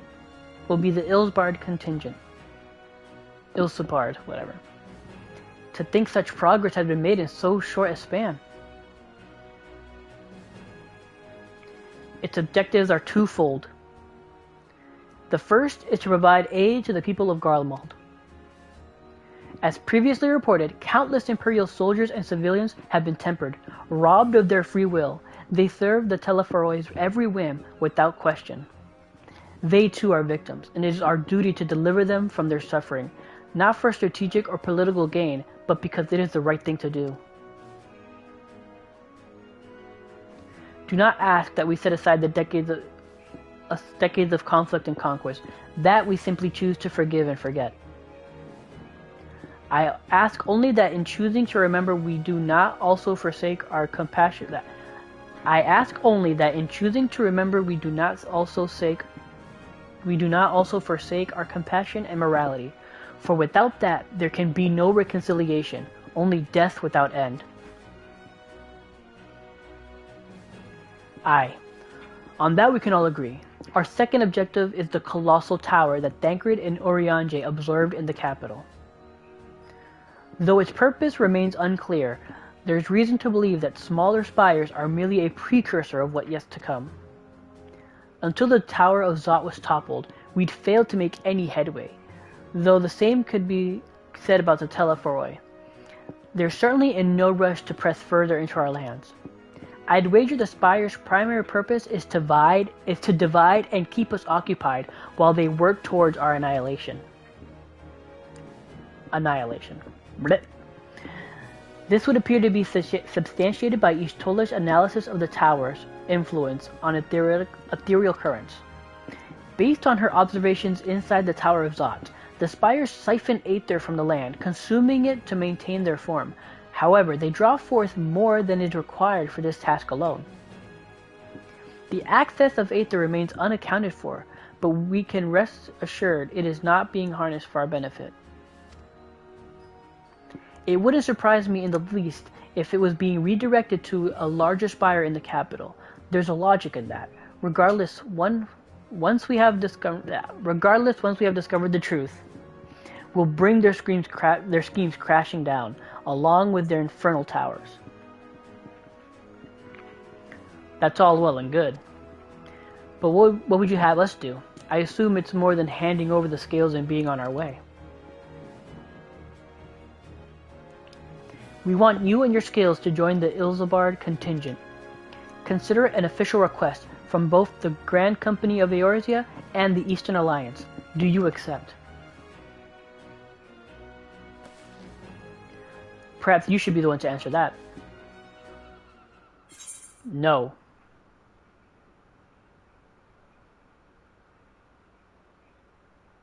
For honor and glory.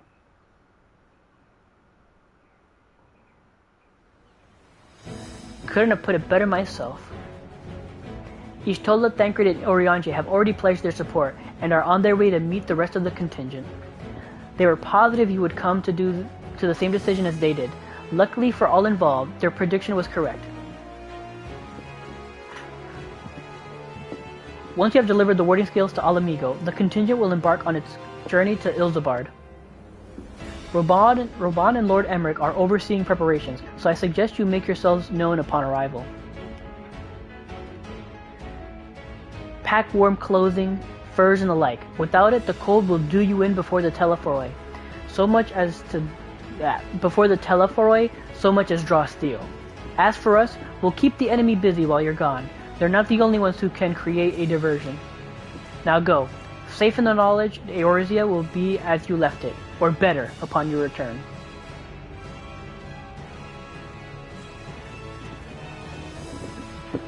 Na na na na na na na na. Okay.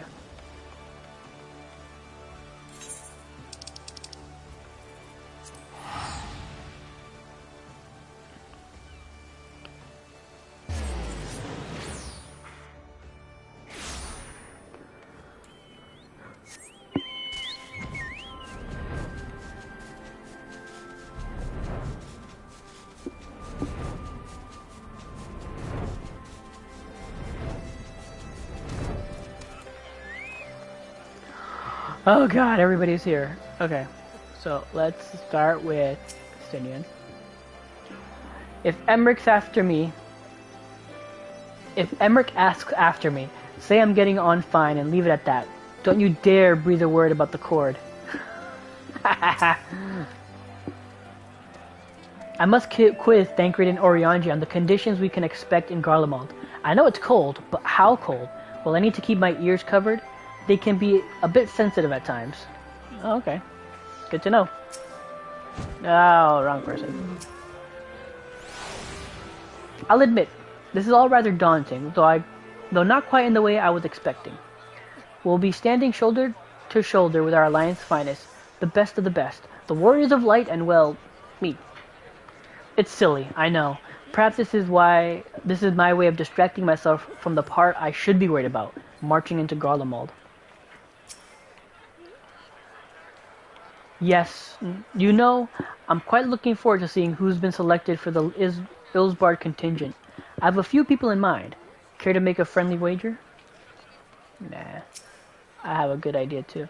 Oh, that's a cool one. Ah, fancy meeting you here. I trust our mutual friend is settling into life as a scion. Collaboration never was his forte. The moment the fighting ended, off he'd go like a gale cat swept up in a strong breeze. But rest assured, he will always be there when you need him. Probably.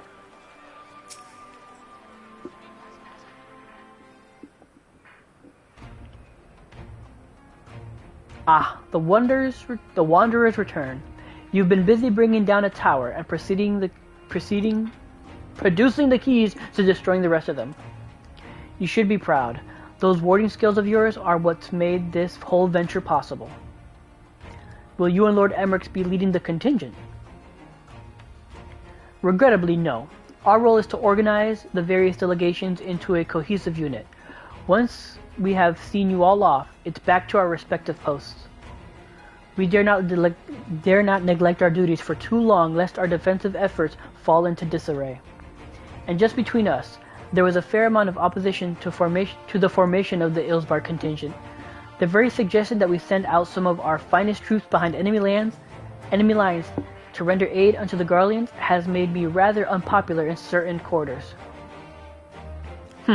Can't please them all. Sadly not, though I do my best. Truth be told, I'd much rather be at your side, charging into the foray. Alas, though I've battles of my own to fight, where words may serve me better than a blade. I hate to say it, but Lord Emmerich's struggles mirror my own. For the time being, the best we can afford you is the peace of mind from knowing Eorzea is in safe hands. As you fight the good fight in Ilsbard, I and the other commanders will do what we can to convince the naysayers that our cause is just. Thank you, both of you. We meet again. Yeah, buddy. Stadium Gaius! Oh god, they're so cool! Much has occurred since we parted ways in Warlit. From what I gather, the protective talismans you obtained led to the formation of this expeditionary force. My contribution on this occasion is but a minor one, that being the information I have shared with Maxima. For the sake of the people of Garlemald, may the fates be on your side. So you're not coming with us?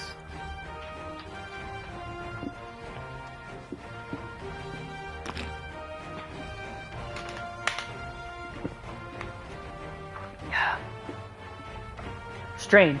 I thought you'd have a stake in this. I do. The Telephoroi have laid waste to my homeland and enslaved my people. But though every mote of my being cries for vengeance, I cannot be the one to deliver it. My presence alone would place the entire mission in jeopardy. I stand accused of murdering Emperor Varus and plunging Garlemald into chaos. Were I to travel with the Ilsbard contingent, it would give my countrymen ample cause to question our motives. Conversely, those who believe me innocent may instead celebrate the return of a former legatus and attempt to raise me to a position of leadership, further destabilizing the region and complicating the contingent's mission. Whether I am branded as a villain or hailed as a hero, I would only hinder your efforts. We will deliver your people from harm in your stead. I doubt they'll be pleased to see the champion of Eorzea set foot on Garlean soil. I understand. Wyrlet is in your hands. I want to do this one because I did that quest line, which was pretty amazing.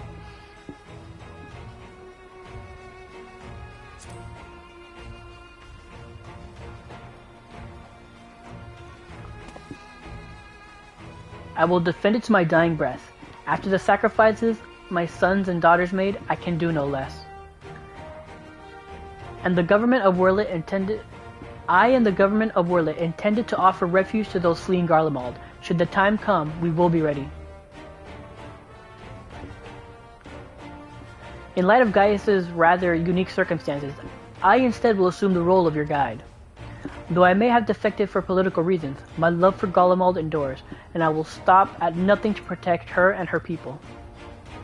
Well said. Might I ask you to escort our friends inside?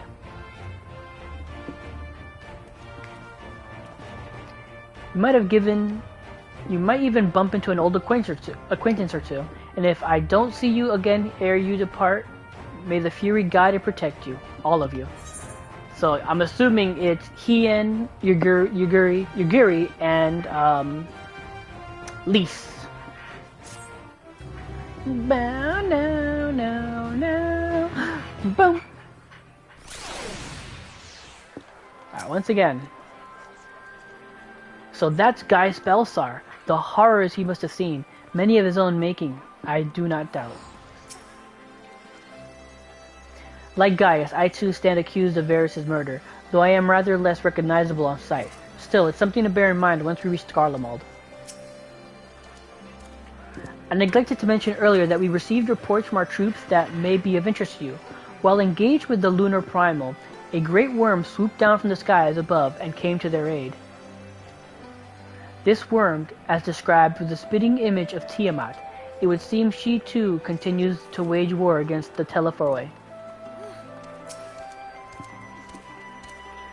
With the knowledge that our allies will hold the line in our absence, we may devote our attention to the Ilsbardian front. I suppose it's easy for some people to forget that there are civilians in Garlemald too. When the only Imperials youth they've ever met are soldiers. Jesus. Abad?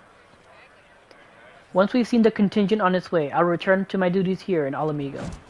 As many of our most capable will be traveling with you to Garlemald, we who remain will fight that much harder to make up the difference. But let no man say I do not welcome the challenge. This old bull isn't ready to hang up his horns yet. Regardless of how my countrymen receive you, the cold will not treat you unkindly. Underestimate it at your peril. Alright. So, with that, we're going to take a quick break to eat.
I didn't even know there was. I didn't even know there was that.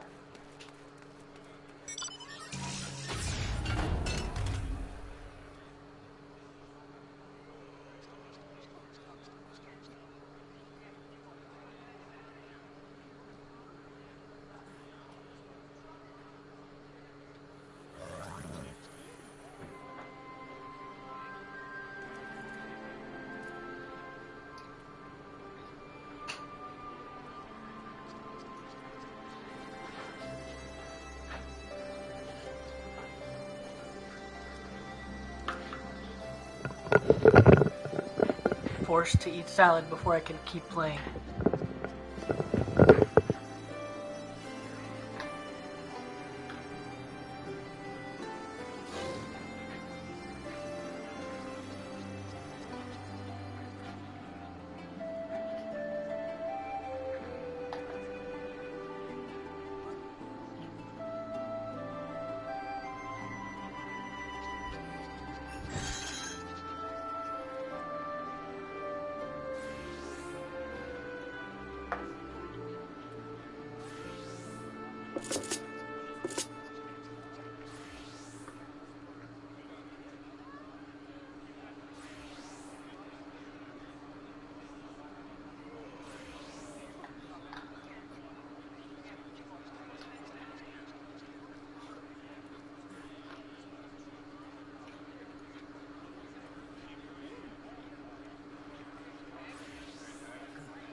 Almost back, almost back. I want to eat my dessert.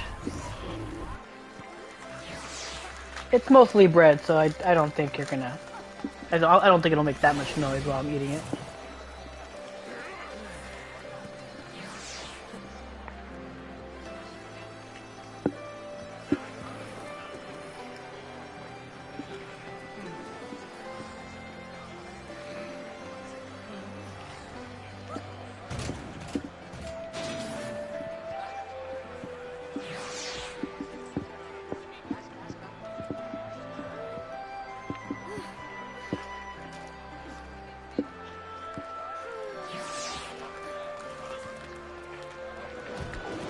Oh no!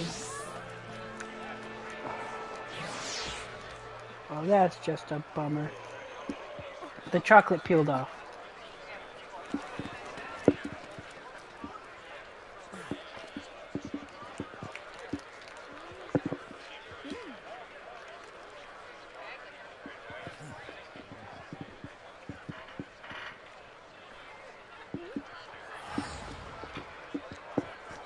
Still good though.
The cable for the headset's all twisted up. Hold on.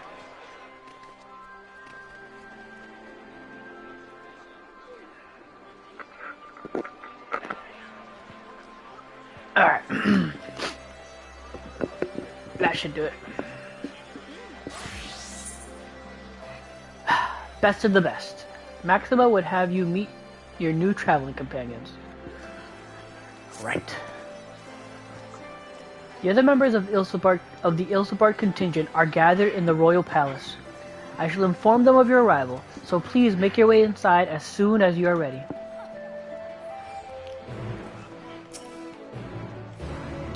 Ah, the remaining members of the Scions.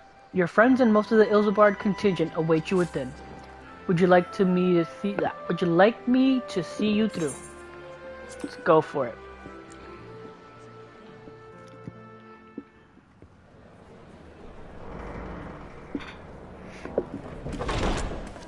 By the 12.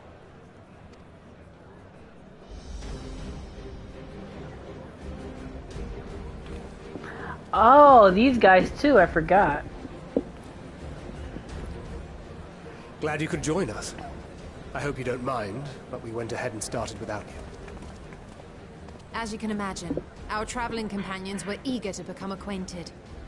'Tis a rare thing indeed to see such a diverse and talented group of individuals assembled for a single purpose. We fight not only for the sake of Eorzea, but for the entire world, including the people of Garlemald. Much rides on the efforts of the Ilzabard contingent. Oh man, all these people are the teachers, right? He's the Dragoon teacher. Pretty sure that's the Black Mage teacher. No, I could be wrong. I'm wrong. Indeed, which is why I am glad to find myself in the company of many trusted comrades, yourselves included. Lucia. I have come at the behest of Lord Emmerich, who has honored me with the role of Ishgard's representative. And for the good of all nations, not least my former homeland, I am determined to see this mission through to its end. We have a hard road ahead of us, but walk it we shall, together.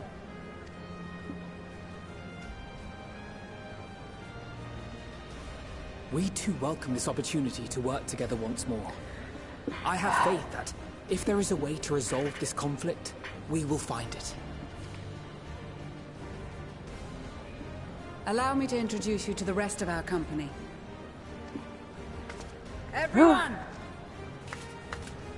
If I may have your attention.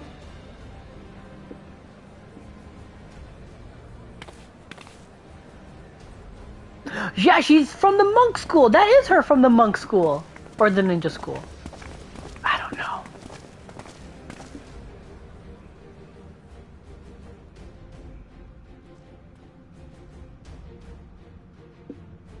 Might I ask you to speak first?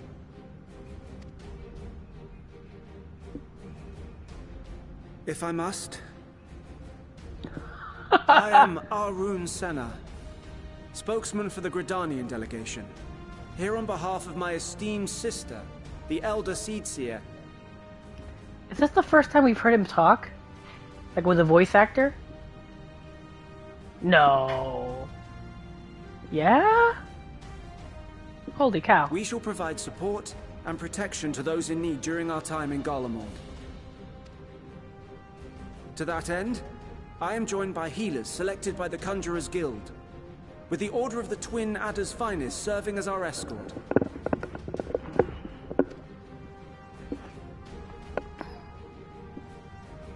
Suppose I'd better say my piece. This ass bag. Wait, I know you. The name's Sicard, in case you've forgotten. Truth be told, I'd rather you had forgotten. Any rate, the Admiral asked Captain Hilfear to send his best, and for whatever reason, he picked me. Of course, if I'd refused, I'd be the laughingstock of the bloody executioners, and my reputation's taken enough of a keyhauling as it is. But more importantly, like any pirate worth his salt, I know when you're staring down a storm, you gotta trust in the commander of your ship. So if the Admiral wants us to go to Garlemald, not for plunder and glory, but a promise of peace in our time, then that's what we'll do. Since we all know how much the Empire loves its steel, we thought we'd bring along a few smiths to make the most of it. Give them a pile of scrap and they'll cobble together anything you fancy. Of course, just like the Gridanians, we got fighters of our own. We might have come with a more constructive purpose in mind, but we're more than capable of cracking skulls, believe you me. Oh, man. Well, you're certainly raring to go. But then again, so are we. The most dependable warriors of Uldar and Alamigo have assembled at the Sultana and General Aldin's behest. If Garlemald has truly fallen, then the whole place is likely to be crawling with Telophoroi. We'll need plenty of troops to clear and hold a path for others to follow. That's where we come in. Naturally, Marshal Tarapin and I will be leading from the front.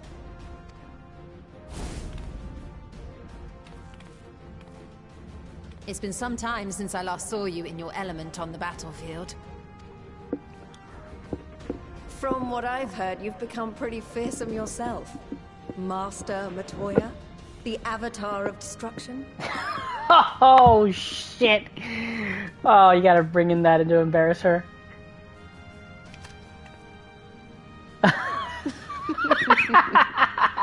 With comrades like these, I know we'll succeed, no matter what awaits us. Oh, that was fantastic. Oh my god, that was so good.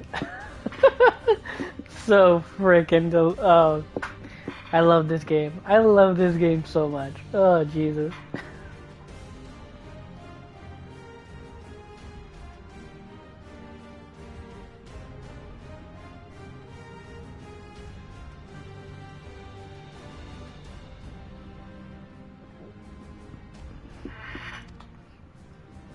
And then we might finally get a chance to enjoy a good long rest.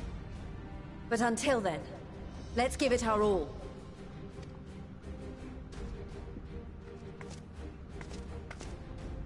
As for Ishgard, we Temple Knights have come in force to uphold our nation's commitment to the peace and welfare of our allies. The bitter cold of Garlemald is a formidable enemy in of itself. Our experience fighting in ice and snow will prove invaluable in the days ahead. Why is that coming up again? What the hell? Okay, you know what?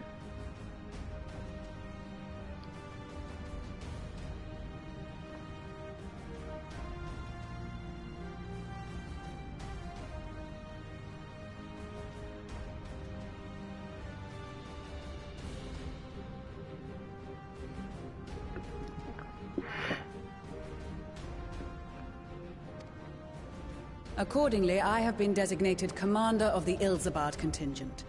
I will do all in my power to provide you with the leadership and guidance you require. The four high houses, House Hylinart foremost among them, have arranged for a host of machinists to join us on our mission. Their knowledge of Imperial Magitech is sure to be a great boon. They will address any problems of a technical nature, together with the smiths of Limpsa Lomitsa. There is another awaiting introduction. Oh god, this kid. Lord Emonelaine! Ah, yes. Emonelaine de Forton, at your service. Though, lest there be any misunderstanding, I should stress that I've not become a fearsome warrior while you were away. Rather, far from it, actually. My brother, in his infinite wisdom, decided this would be an excellent chance to make something of myself. Oh, and fight for world peace and all that. Jesus. But, should the opportunity arise for a spot of ballroom dancing, I will be your twinkle-toed gentleman of light. This is horrible.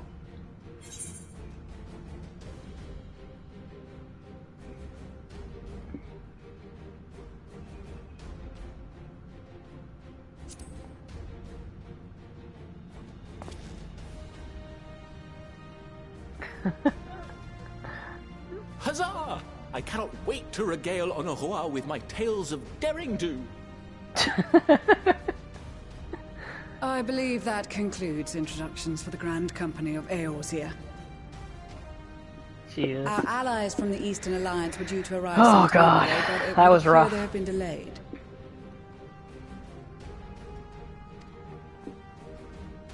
Would that be the shinobi of Doma?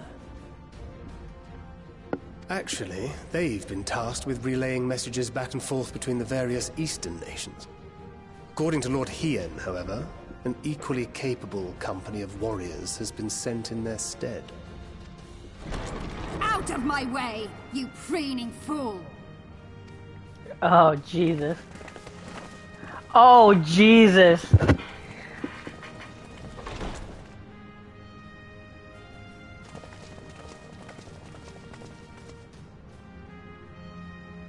Forgive us for coming late. We are the delegates of the Eastern Alliance. Cyrena, and you've brought company. For battle and blood we come, as a step is sorely lacking in both. No towers befoul our lands, so we marched on those of Doma, only to find them beyond our reach. But now our thirst for slaughter will be slaked. No quarter to the enemy! Sadu Hatun, no. We go to make peace with the Iron Men, not war. Warriors of the Steppe, we've heard many tales of your bravery. We welcome you as allies. And these other ones you have brought are... Members of the Dalmascan resistance group, Lente's Tears. Oh shit, I forgot about them. And the Bosnian resistance. Between them, they have a wealth of experience in espionage, and are particularly adept at infiltrating Imperial facilities. Which is fortuitous, since Garlemald's domain is so vast that I could never hope to handle reconnaissance duties all by myself. Dalmasca, Bosnia, Alamigo. All lands which have suffered the tyranny of the Empire. I would never presume to question your motives. Nevertheless, I must reiterate that our goal is to aid the victims of the Telophoroi, the common folk of Garlemald. And they are victims, make no mistake. Though I understand that many may struggle to see them as such. You're more right than you know. For every one of us that answered the call, there were a dozen that refused. Not only in Alamigo, but everywhere we went. And who could blame them? The Empire's always been the enemy. But after seeing what we've seen, fighting and working against and with Garleans, there's no denying the simple truth. They're just people. No different from you or I. They've got their share of liars and murderers, but so do we. So do we all. Fordola, who once swore herself to Garlemald, has proven herself a trusted ally time and time again. Every Eorzean here knows Cid Garland, the Imperial defector who shared with us countless technological wonders. Gaius bloody Baelsar himself is working to help rebuild Wurlid, a nation he once conquered. So you can believe me when I say that every fighter here understands and accepts that the Imperials are not monsters and are deserving of help. Or at least that they were able to put aside their feelings for the greater good. It won't be easy. But we're all determined to make this world a better place.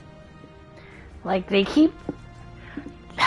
This is so amazing, and I have to imagine that, like, whatever the future brings for Final Fantasy XIV, whatever the next expansion there is, whatever mystery, it's gonna take us beyond Eorzea. This piece is gonna just be here now. At least, that's what I can see.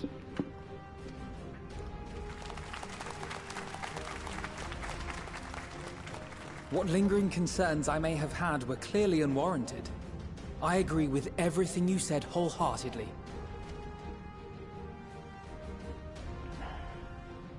Then we are in accord. Why is that now, coming up on let my us screen? review our strategy.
To reach the Garlean capital in northern Ilsabard, we must cross the central mountain range. Fortunately, Garlemald Ironworks can provide aerial transport, sparing us this most treacherous part of our journey. However, attempting to fly any closer to Garlemald would attract the attention of the Telophoroi. As they appear to have seized control of the majority of the Imperial military, we must assume that includes its fleet. In addition, Garlemald possesses devices that can interfere with airship navigational systems, further discouraging an airborne approach. Given the circumstances, the closest we dare deploy our contingent is an area between the range and the capital, the Magna Glaciers. From there, we must travel the rest of the way on foot. We will also need to bring the airships with us to ensure we can withdraw with haste. Although much of the terrain will be blanketed in snow, we should be able to make use of local roads and shipping facilities. The vast ice field will afford us an unobstructed view of the surrounding area. On the other hand, it will also allow others to easily spot us, so it is imperative that we only make camp in positions where we can easily defend ourselves. And the airships, which must be kept safe at all costs. We cannot account for every possibility, so we must be prepared to think on our feet. We will be tested. Sorely tested, I expect. But for our homes and for our people, and a people not our own but in need, we will succeed. Spare no effort in your preparations. Once we depart, there is no turning back.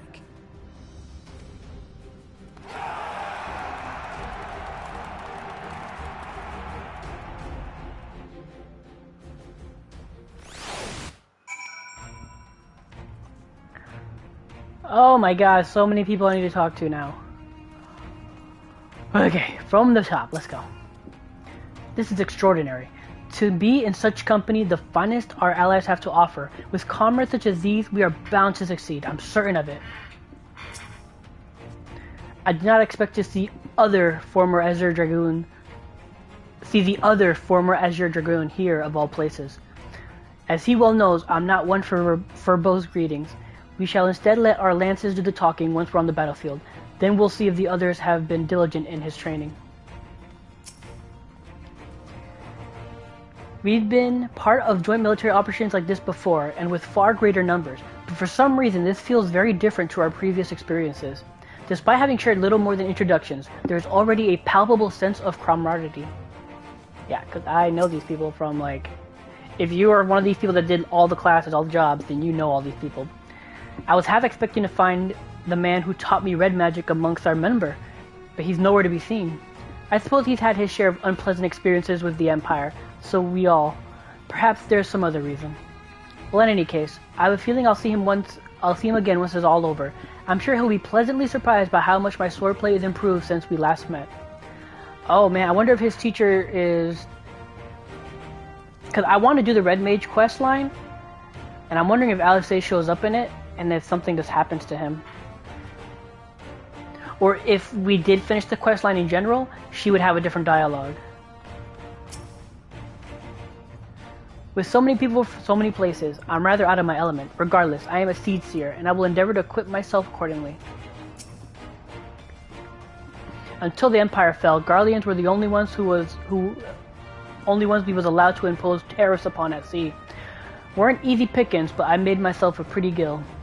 They've been so generous to me and mine, perhaps it's time I returned the favor and gave a little something back. Ha. I'm here representing the Marauders Guild, and it's my job to keep the Smiths out of harm's way. Mind you, with them hammers of theirs, they can put up a fair fight themselves. With a bit of luck, this will be over and done with before you know it. Yeah, maybe when this is all over, you could pay the Axemaster a visit. He still tells of all the new recruits about the time you killed Kajuta and avenged that boy's parents. I remember it like it was yesterday.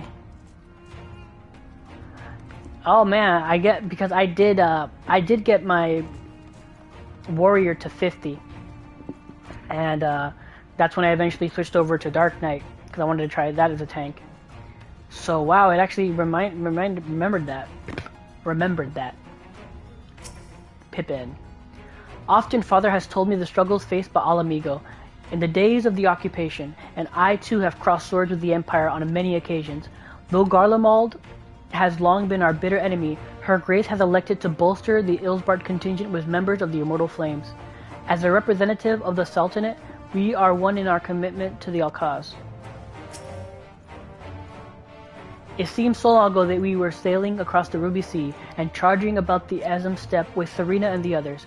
I'd say we're overdue for another adventure. It brings back memories to so many familiar faces. We've been through so much together. Good times and not so good. I expect Garlemald will mostly be the latter, but I'd like to believe we'll look back on these days more fondly in the years to come. For that to happen, we'll have to make it out of this alive. Don't you die on me, eh? And you, my monk is super low level. I mean, where is it? Yeah, my monk is level 8. Well, I think it's 17 actually. But my gear level is only level 8. So yeah, like I'm doing the monk missions and she's there. I'm here representing the Pugilist Guild in place of Master Haman. Know that I've got your back to the builder and Tenon. Yeah, she probably would have said something else if you finished the questline at 50, I think. I've led the troops into battle many times, but never a unit with such a diverse range of talents. While I've been briefed on their capabilities, I expect you could provide additional insight into their strengths and weaknesses. I'd appreciate any advice you may have. I cast my lot with the Populares to bridge the divide between Garlemald and her territories, that all may be united in common cause. But we were disparaged as a radical element, dissenters looking to destabilize the Empire from within. Many friends and even my parents perished in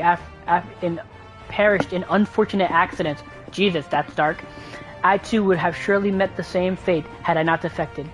Nevertheless, I still dream of equality and peace for us all. As the world itself stands on the brink of collapse, I hold out hope that one day that dream will become a reality. Well, if I'd known that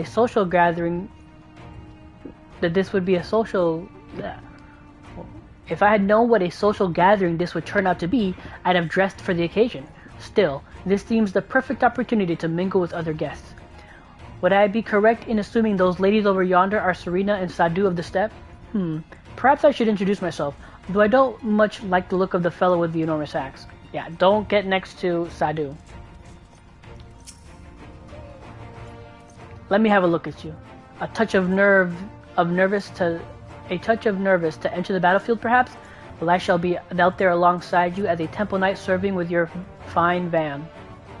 Though I may not look it, I was the Azure Dragoon once upon a time, so you can rest assured that I will give all that I need in the coming fight.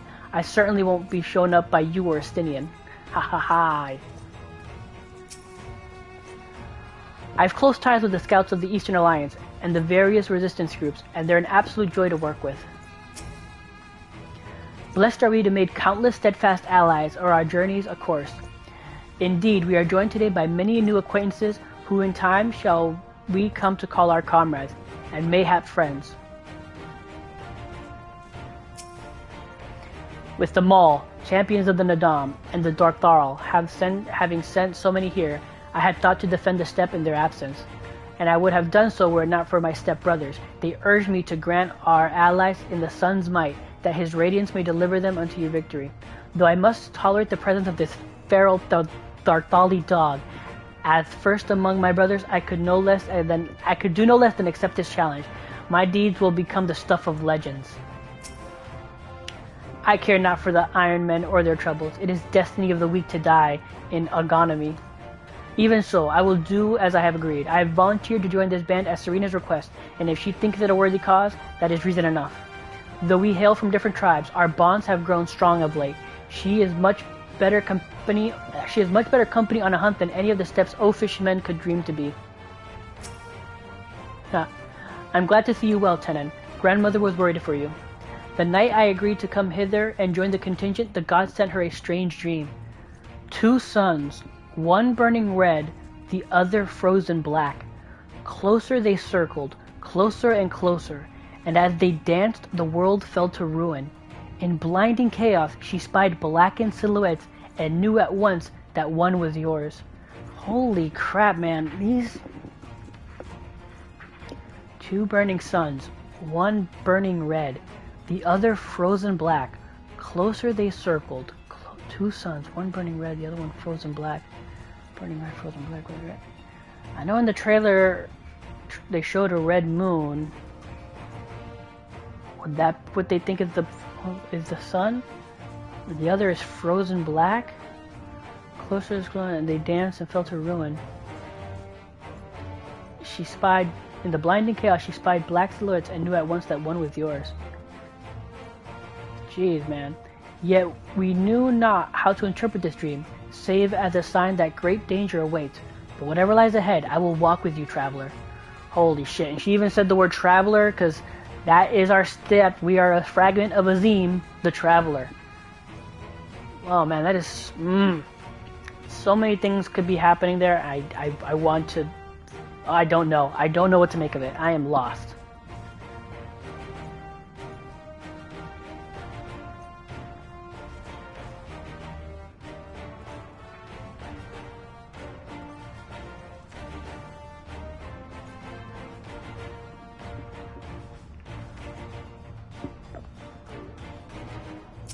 Alright. Besides the delegates assembled here, the Almalja and several other tribes offered to send troops of their own. Unfortunately, due to their physiology, many would struggle to simply survive in the harsh climate of Ilzabard. They would also likely prove tempting targets for abduction by the Telephoroi. All things considered, they can better aid the cause by bolstering our defenses in Eorzea, though their eagerness to do more has been noted. We few shall have to suffice. Ere we embark, we must distribute the warding scales to our comrades. Care to do the honors?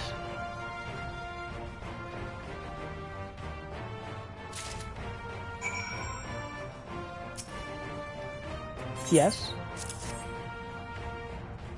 So these are the famed warding scales. Enough for me and my men, I see. Under normal circumstances, I would not be allowed to travel outside the Twelveswood, but the Elder Seedseer, however, has granted me special permission. She has bid me lend my magics to the people of Garlemald while learning all I can of their ways.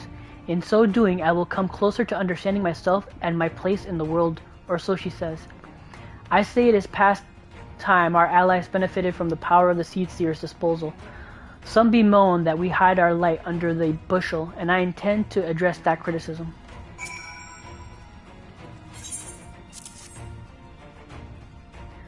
Ah, them scales everyone's been talking about. Pretty little things, ain't they? Reckon they'll be worth a gill or two when this is all over, but we'll hold on to them for now. And one more thing, I know what you're all thinking. Why didn't they send Einzar instead?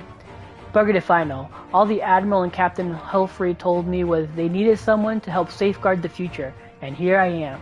Can't say they haven't gotten a sense of humor. Of course, you might be wondering what good a pirate is on dry land, in the middle of a sodden snow of all places. Well, me and my crew will do whatever needs doing, so let's set sail, or however saying goes, on airships. Anything new? No, nothing new on your part. Ah, that a set of warding scales I spy? Not that I would know what they look like.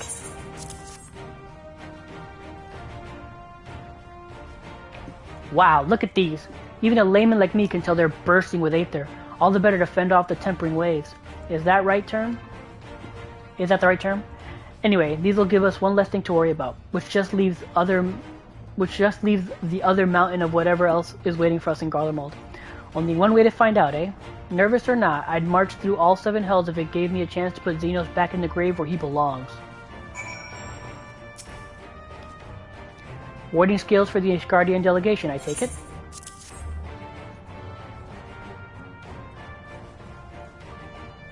My thanks. These talismans may prove to be the deciding factor in the battles to come. I find myself conflicted by this foray into Garlemald, sent by the Empire to infiltrate Ishgard, only to throw in my lot with those whose secrets I was supposed to be stealing, and now I lead a mission to save the countrymen I betrayed. But that is doubtless why I was chosen by Lord Emmerich. He would have me put my extensive knowledge and former ties to good use. I will not disappoint him. For the future of Ishgard, Garlemald, and the world at large, I will lead us to victory. Good on you, girl. We heard it would be cold in Garlemald, so we came prepared.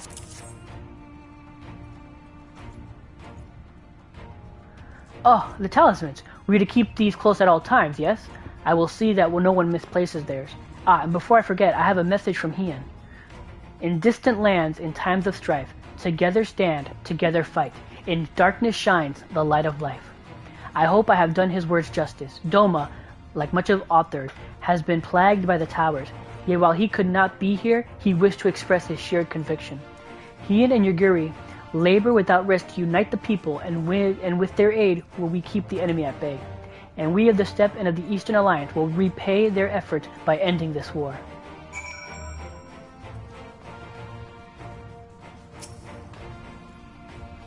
Do you have a warding skill for me too?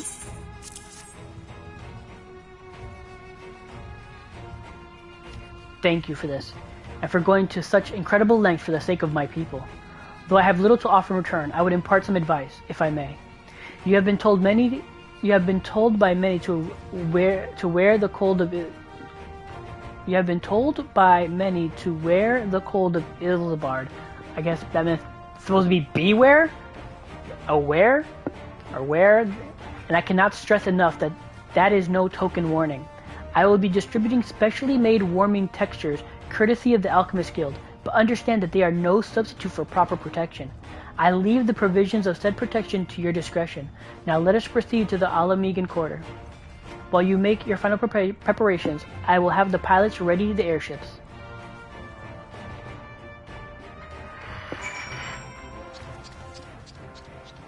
Alright, let's see. Preparations. I've got my armor and my lance. What more could I need? That's right, Estinian. Since my revival, I've been lax in expanding my limited wardrobe. Think we have time for a quick trip back to Old Charlian? I recall a rather fetching coat. If you've anything you still need to take care of, you'd better see to it now. This coat is quite warm, but I have something rather thicker for occasions like these. There's no telling how long we'll be out in the open, and we can't go starting fires willy-nilly if we want to avoid detection. Concoctions to fortify the flesh against wind and cold are commonly sold in the Uldan markets, though they are dubious of the provenance and efficacy. Though they are of dubious provenance and efficacy. 'Tis said, however, that in recent days the Alchemist Guild has produced a texture capable of such a feat. Mayhap the achievement of their Tavernarian counterparts did spur them into action, that they not be put to shame. It's something of a constant refrain that we require warmer clothing. My present garb may be lacking, fur collar notwithstanding. Yeah, she does have a fur collar, so yeah, okay.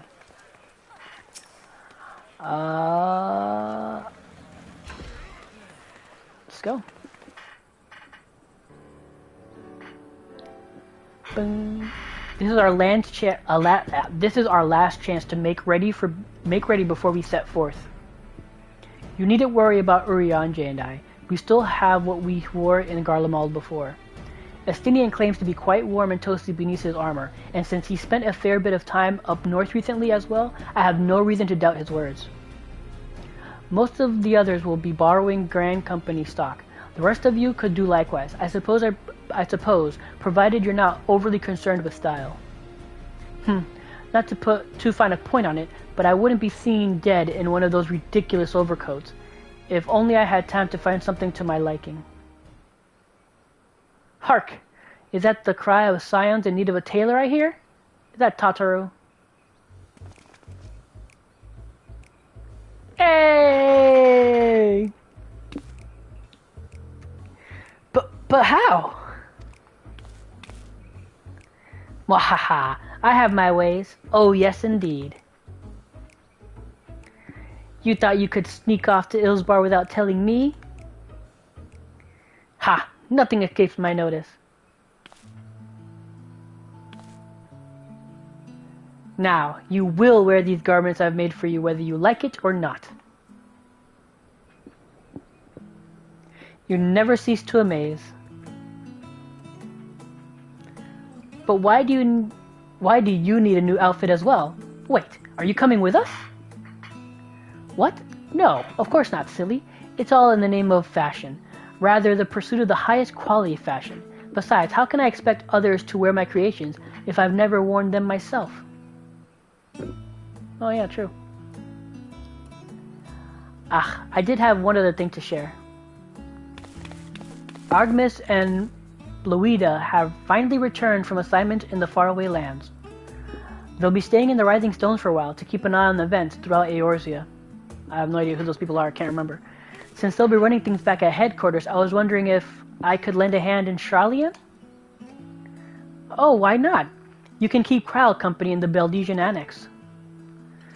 Yes, we'd love to have you there, and I heard Argmis and Blomida, I guess I say Blomida, did a fine job carrying on in our stead while we were lying comatose. With them in charge of the Rising Stones, we've nothing to worry about. My thoughts exactly. Also, while I'm confident you won't go collapsing again, because a certain someone who shall remain nameless isn't in a position to transport your soul to another world, if anything similarly disastrous were to happen, I'll be well positioned to do something about it. Anyway, I've got a few things to take care of, and then I'll make my way to Sharlayan. I really do hope these new clothes are enough to keep you warm in Garlemald. It's not much, but it's the only thing I can do for you, other than pray for your safe return, which I will, every day. Let's not keep the contingent waiting any longer.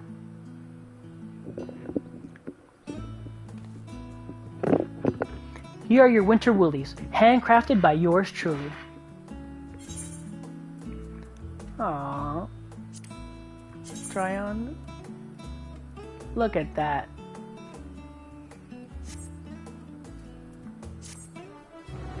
No, no, no, no.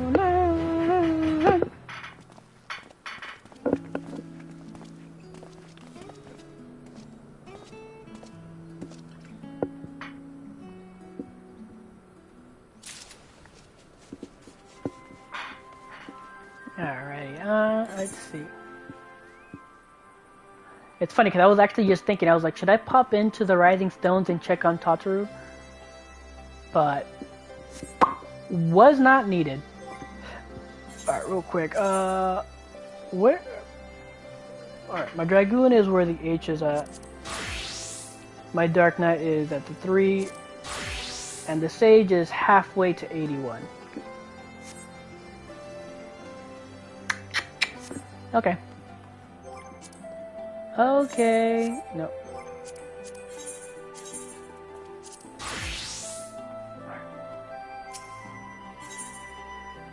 A frosty reception. Tataru is desperately trying to retain her composure as she prepares to see you off on another perilous journey. I'm told the airship pilot has been sent to meet you. Ah, there he is. All right. This is where we go our separate ways. Do be careful, won't you? Ooh. This is gonna be... So shit's gonna happen here, apparently.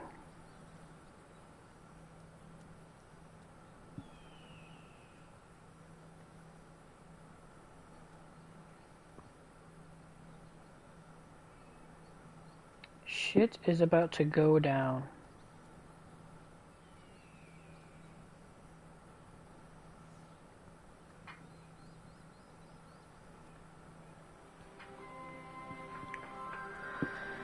Okay. Do I want to do it as a Dragoon, or do I want to go in as a Dark Knight? That is the question. Hold on.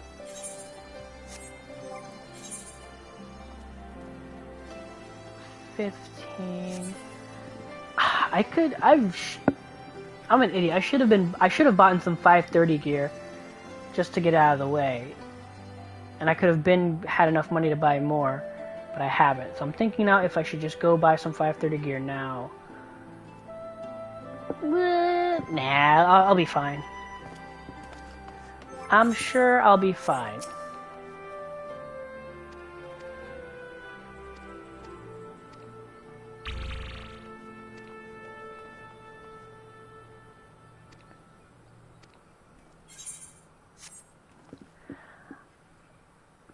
that is a bit of a spoiler warning. I mean, you just automatically just say, like, hey, fight's gonna break out, shit's gonna go down. But, yeah, whatever, okay.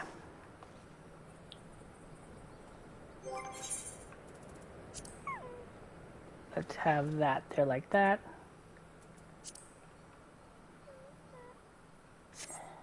Alright.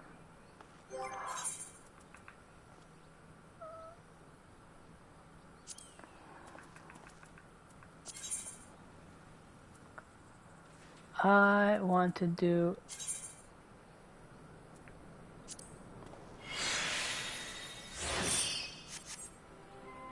There we go. That way it makes sense when I'm in Garlemald. Alright. It is an honor to finally meet you. We of the Garland Ironworks will be ferrying you and your contingent across the mountains and into Garlemald. For many of us, it will be something of a homecoming. Our illustrious founder was our most notable imperial defector. For that reason, the company is committed to the success of this expedition. Our resources are at your disposal, and if there is aught we might do to be of further assistance, please do not hesitate to ask. If you are ready to depart, I will ready the engines. Okay, and upon several cutscenes, and then they basically give away that there's going to be a fight. In addition, you'll be required to participate, blah blah blah. Yeah, I know. Please note that, okay, yeah, okay. Let's go.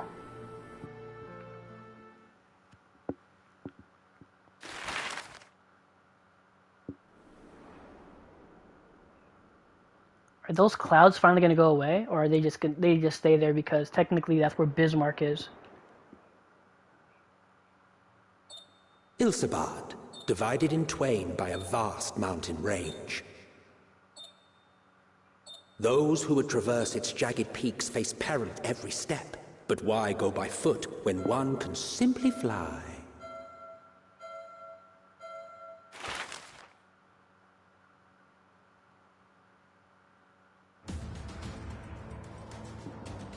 Oh, buddy. On the outskirts of the Imperial capital, in the frozen wastes of the Magna Glacius,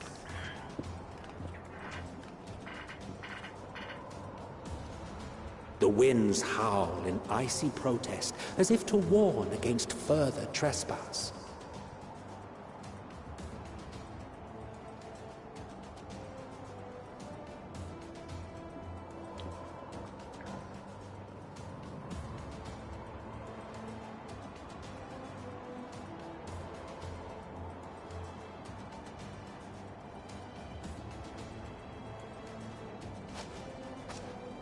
We've received word from Thancred's reconnaissance party. They've sighted a detachment of heavily armed Imperials. Survivors of the Civil War, perhaps? Perhaps, but there is more to it than that. Maxima reports that they're led by Vergilia, legatus of the 3rd Legion, which comprises the bulk of their number. However, they are also joined by several members of the 1st. From what I recall, the 3rd Legion fought for Nerva in the War of Succession following Varus' death. The 1st, on the other hand, were under the direct command of the Emperor and rejected Nerva's claim to the throne. These legions were enemies. Indeed. In fact, our sources claim that it was a conflict between them that sparked the Civil War. Yet now, these former foes cooperate to defend a ruined Garlemald from invasion. They have to be tempered, then. Then it is all but certain they have been tempered.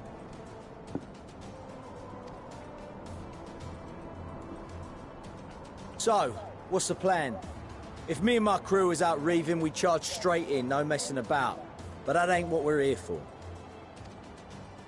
Quite right. Soldiers or no, they are people of Garlemald, the very ones we have come to aid. Direct confrontation is unavoidable. Nevertheless, we must make every effort to limit casualties on both sides. Rather than kill them, I would remove them from the field. How so? Savage beatings, disarmament, and imprisonment? Not impossible. but easier said than done in the heat of battle.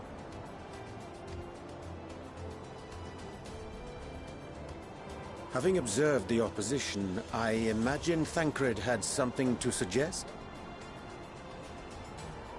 He did. He and the other scouts have already infiltrated a supply depot some distance beyond the Imperial Detachment's current position. Stored within is a stockpile of Magitech armaments, and once we give the signal, Thancred's team will destroy them all. In so doing, we will deprive frontline troops of materiel, and likely force the detachment to send men to investigate. Divide and conquer. Not a bad idea. Once the scouts have finished their preparations, we will split into 2 groups. The first will form the vanguard, while the other brings up the rear with our supplies.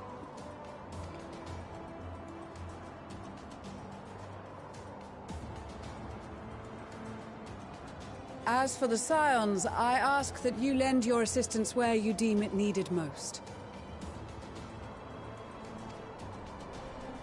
I would prefer, however, that you accompany the rearguard and be prepared to join the van at a moment's notice. Kept in reserve as our trump card, so to speak. No problem, I get that.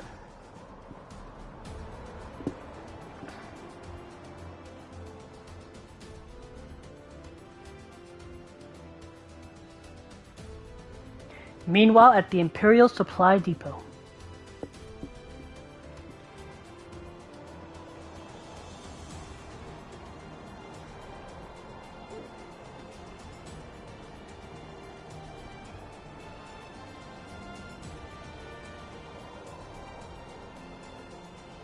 Oh, look at you and your fancy duds.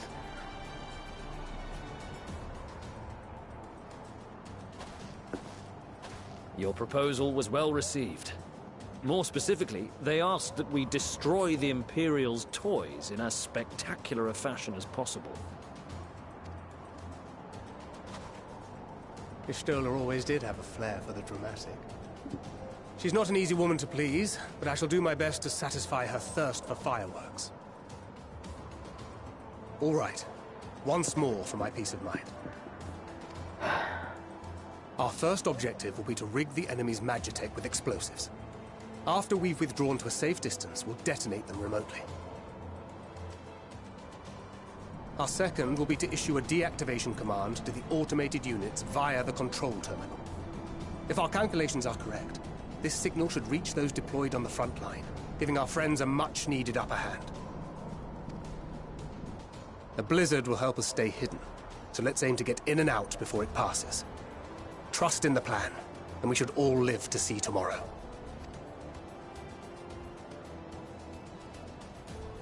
In the meantime, I will relay messages back and forth as the situation unfolds. You'll forgive me if I ask again, but are you certain you wish to play the lone wolf? Wouldn't have it any other way. Call it foolish and reckless if you like, but I'll get the job done. I always do. Very well. I wish you the best of luck.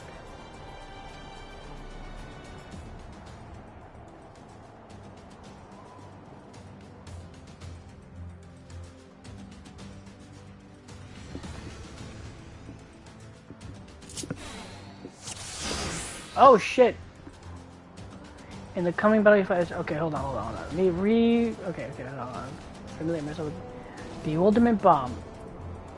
Throw the bomb that confuses the sensitive guard dogs, neutralizing them. Has no effect on Imperial soldiers or Magitech weaponry. Okay.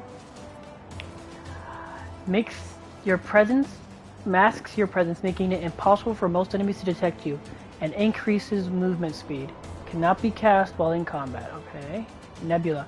Reduces damage taken by 30%. Okay. Silent Takedown. While hidden, delivers an attack that neutralizes Imperial soldiers.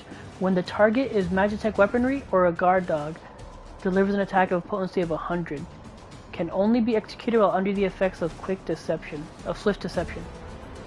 And then that's my 1, 2, 3 combo. Okay. Okay.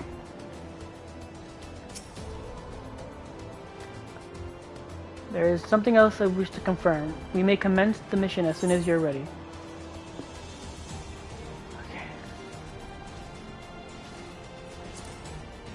let's just, for me, go over the commands again. Success in this mission hinges on the following points. Swift Deception renders Thancred invisible and it increases his movement speed. While active, enemy soldiers and Magitech will be unable to perceive Thancred's presence, even if they are within close proximity. However, it has no effect on guard dogs' acute sense of smell, and will be able to detect Thancred regardless. Moreover, this action can only be used outside of combat, and will also be unavailable when Thancred attempts to deactivate magic fields or execute certain other actions. Thancred's Silent Takedown will instantly render a soldier unconscious. It can only be used while Swift Deception is in effect. Though it cannot be used on Magitech or guard dogs, utilizing Silent Takedown whenever possible is essential in clearing a path to your objective. As guard dogs can detect Thancred even when Swift Detection is active, you can instead use Bewilderment Bomb to distract them and sneak past unnoticed. Conversely, Bewilderment Bombs have no effect on Magitech or soldiers. Okay. Go over the final details of the plan? Okay.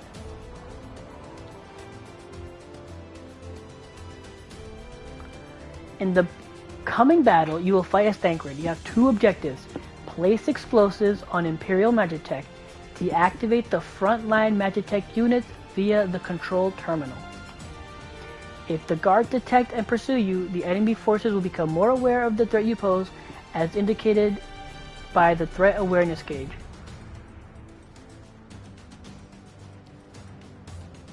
The gauge will gradually fill until you defeat all alerted enemies. If the gauge is completely filled, the guards will call for reinforcements and the mission will end in failure. Use Swift Deception to avoid detection as you go about completing your objectives. Okay. Okay, this is gonna be rough. I can already feel it. Okay. Want to do it with Swift, Silent Takedown, and Damage Reducer, and then that's that. Okay. Alright. Keep your wits about you. It's time. We only have one shot at this, so let's make it count.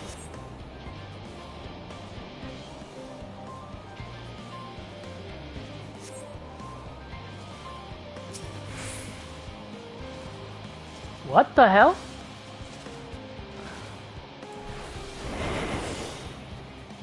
It only lasts for 8 seconds? Are you shitting me?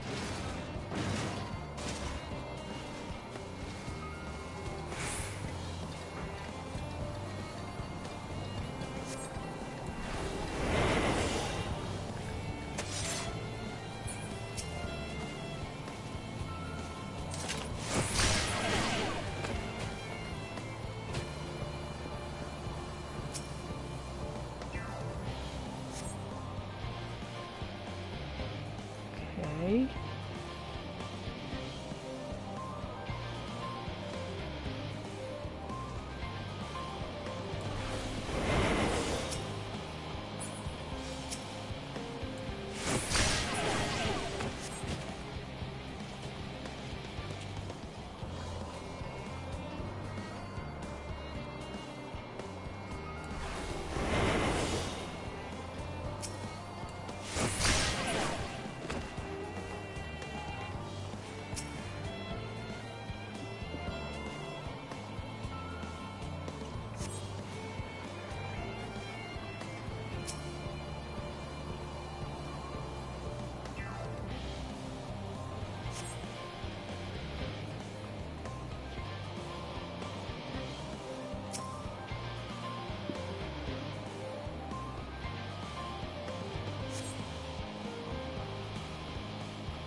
want that thing to move before I start doing anything.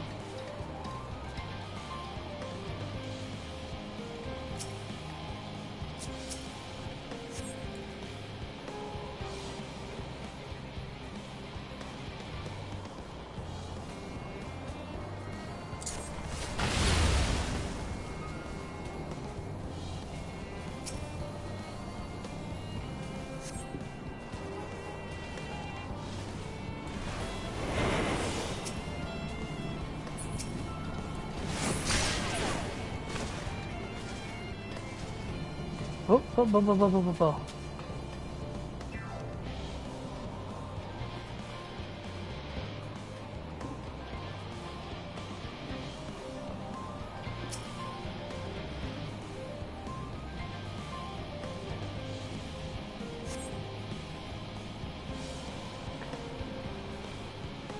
Wondering how cone their bigs are. How cones their bigs are. How big their cones of awareness are.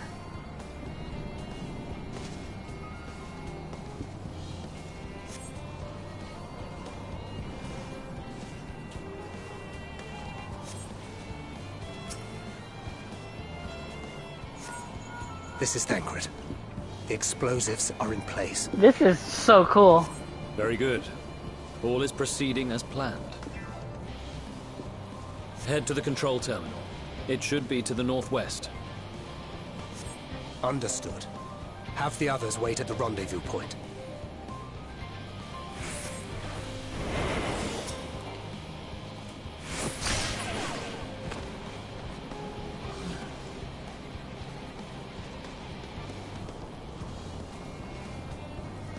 Do they get us warned if they... Okay, so it doesn't look like they react to unconscious people.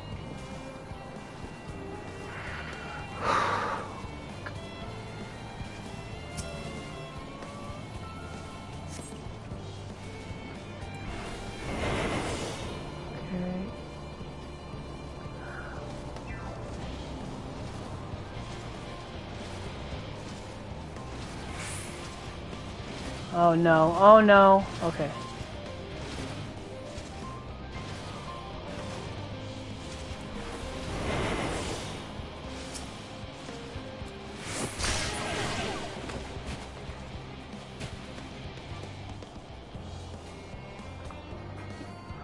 Okay.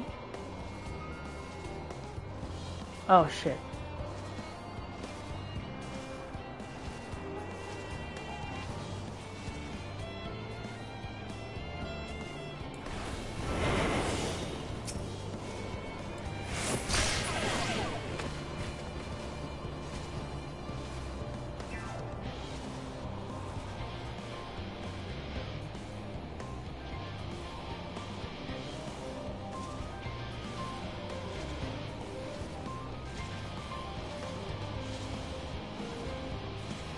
Come on.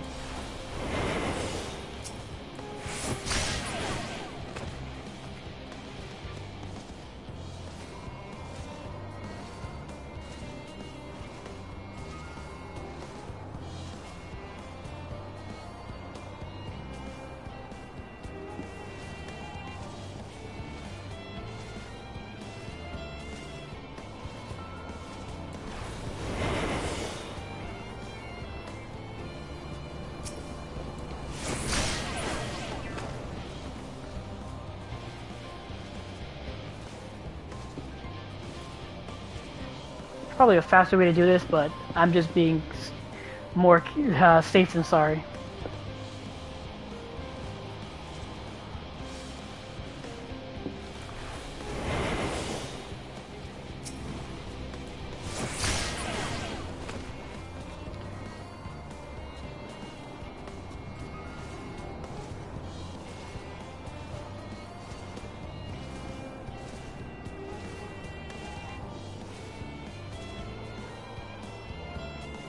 Just to be sure, silent takedown doesn't work on Magitech, right? When the target is a Magitech weapon or a guard dog, delivers an attack with a potency of 100. Okay, yeah. So it won't do shit too.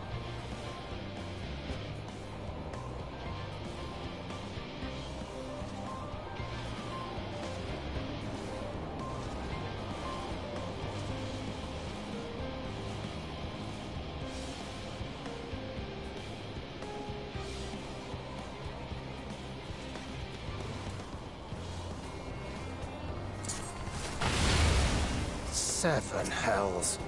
Shit.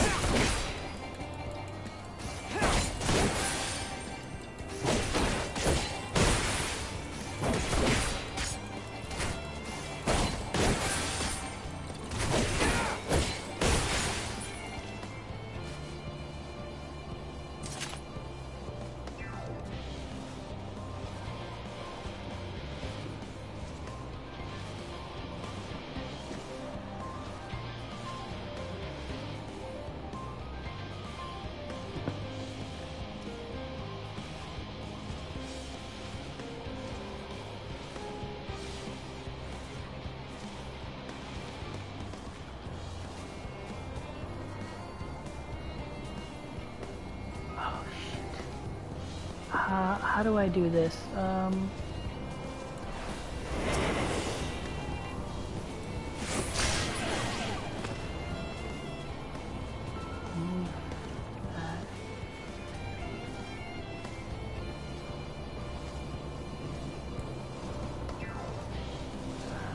then you.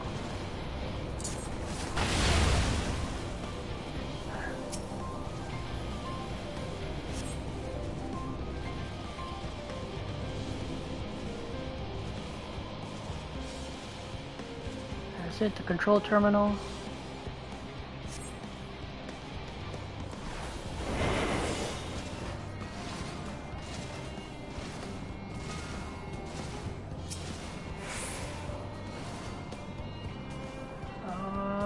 Come on, come on. Withdraw from the supply. Alright, there you go. Whew.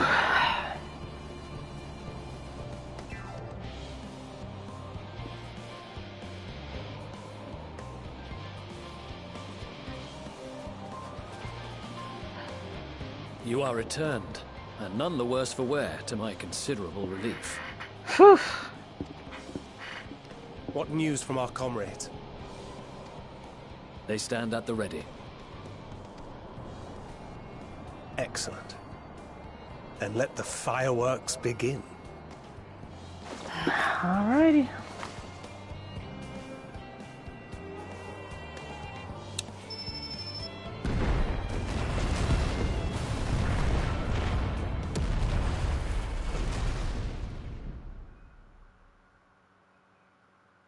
A few moments later, at the rear of Ilzabard's contingent supply caravan.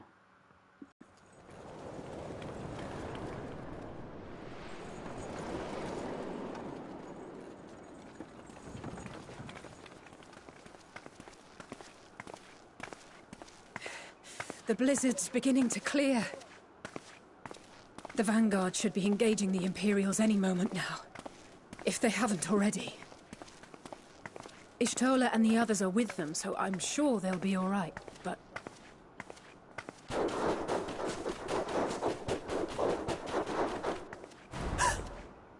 Wait! Something's coming!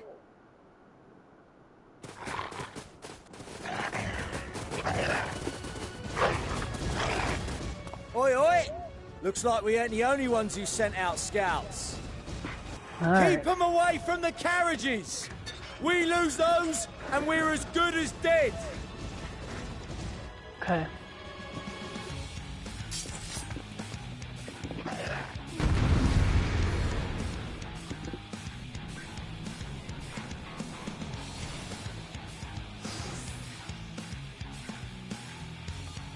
In the coming battle, you will fight as 10 on... Well, yeah, you're gonna fight as me. Come on. Protect the others!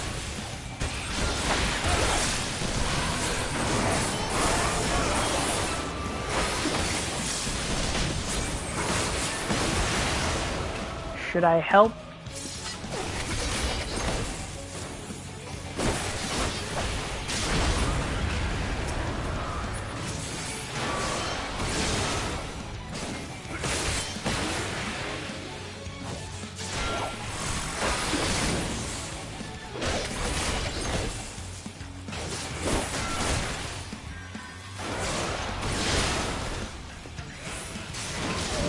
What should I do?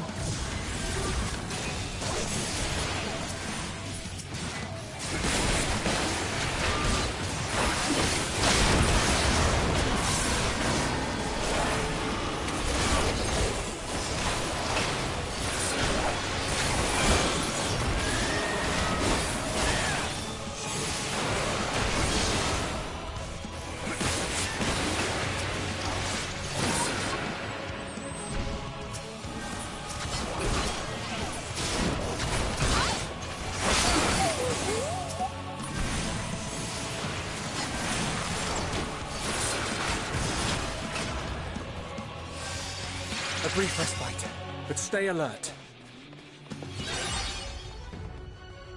Keep the carriages safe.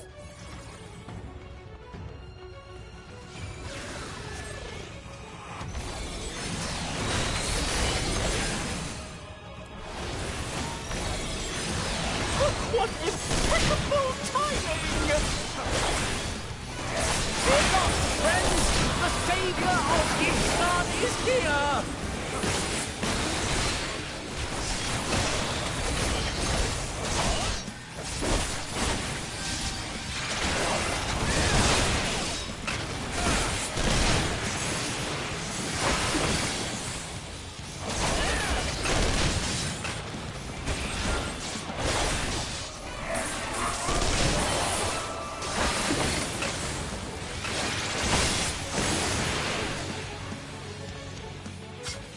Display, but the other carriages are still in danger.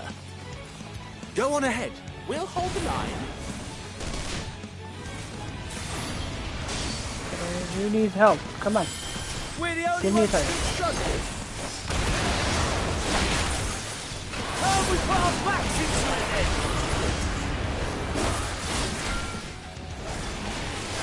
I've been itching for a good scrap.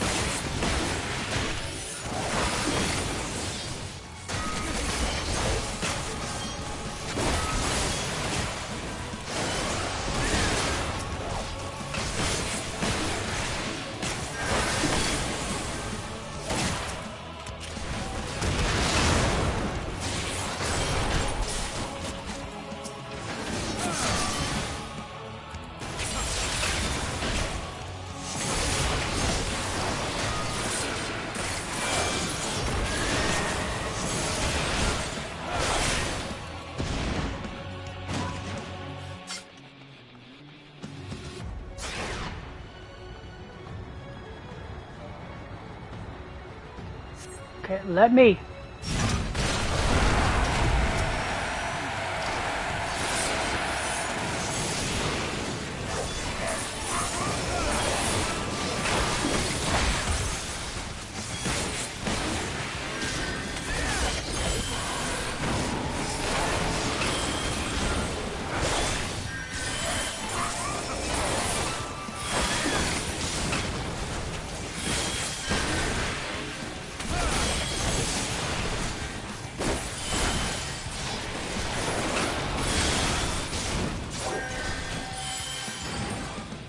You lot all right back there? We're fine, and ready for more.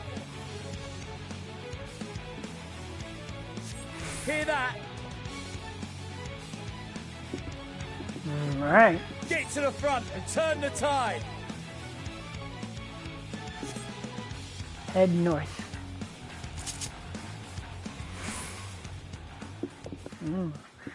That was cool. Meanwhile, on the front line.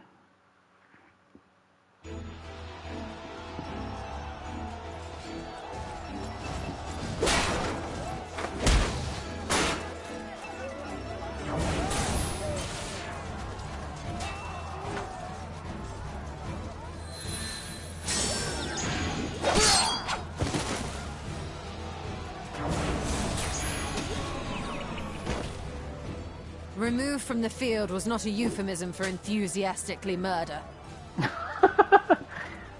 It's nothing that won't heal in time. The trouble is, their tempering has made them utterly fearless. Subduing them would be easier if they had the capacity to submit in the first place. Well, this is the path our young charges would have us walk, and that we all agreed to follow. You knew it would be hard, yet still you pledged your lance, did you not? Dang, Ishtola.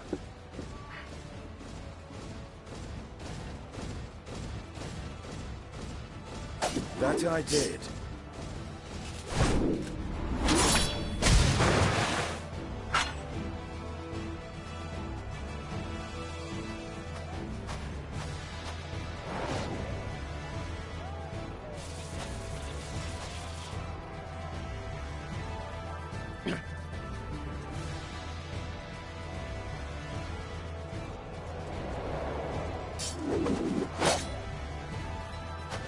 That's Vigilia! Damn it. I need to help the others take her down. There's no end to them!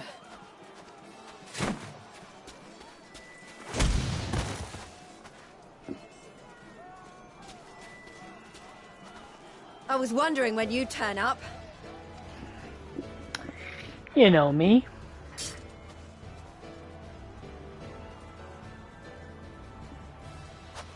There's no stopping us now.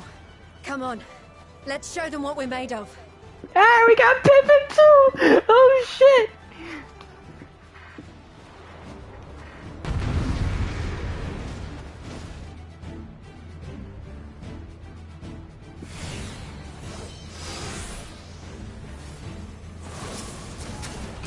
We have them now! Forward! Fuck you!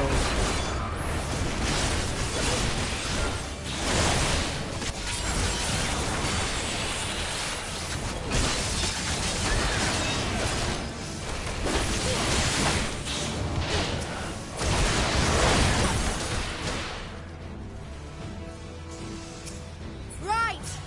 Let them have it! Come on.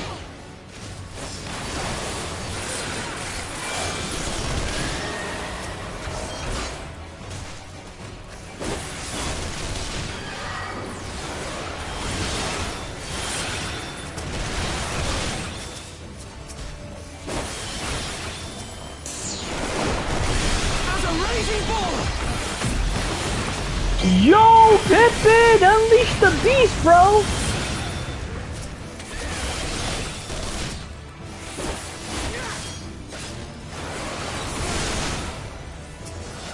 Jesus, Pippin, unleash the beast!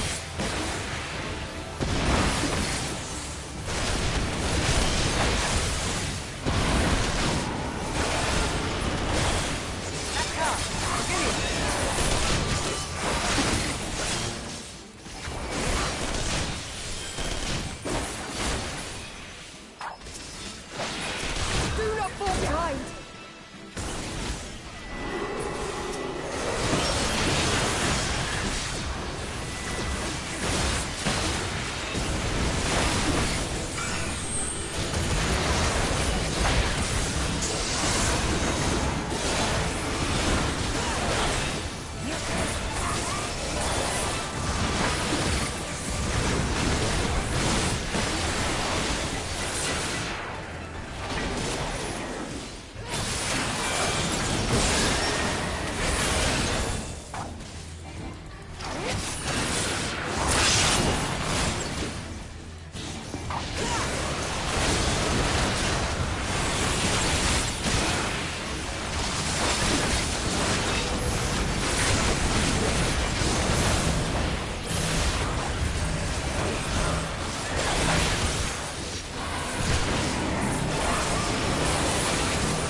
Is everyone alright? Oh no, I lost my... I wasted that, damn it.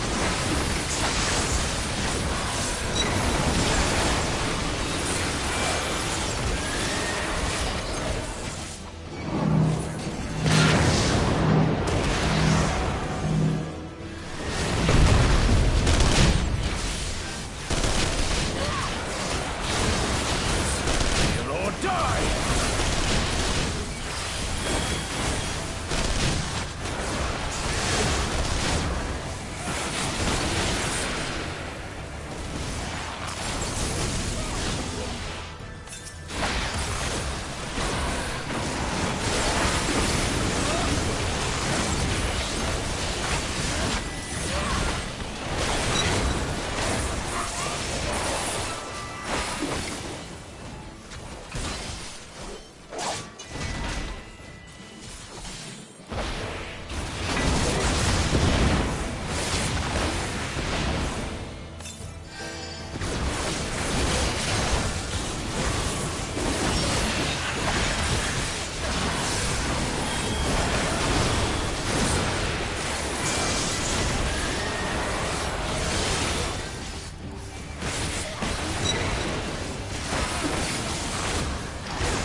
Tremble before the sun!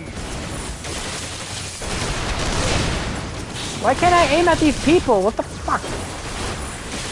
Pissing me off.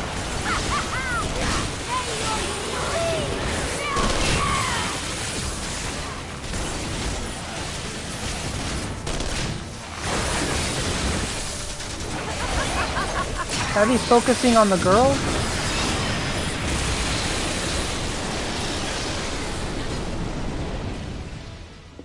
Okay, I wasn't sure. I was like...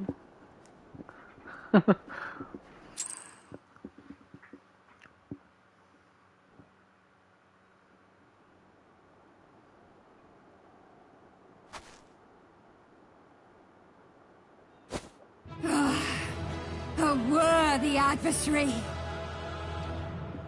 Rest, recover, reclaim yourself. Then we will fight again, to the death. Sadu Hatun. Aww. Dude, he can't catch a break. That was the last of them. The day is ours, thanks to your timely arrival. What of the supply caravan?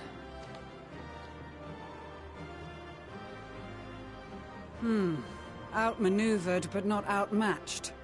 Good. Let us take the Imperials into custody and rejoin our comrades. And soon we shall arrive at the capital.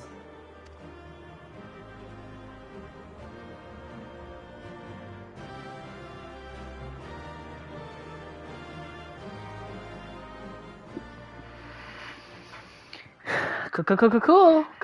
So cold and unforgiving. Thus spoke Emperor Solus as he gazed upon his barren domain.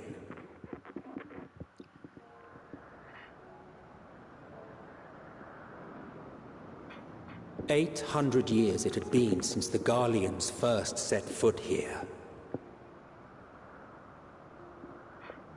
Bested by the Kovosi after centuries of war and driven from fertile southern pastures into the blasted northern wastes.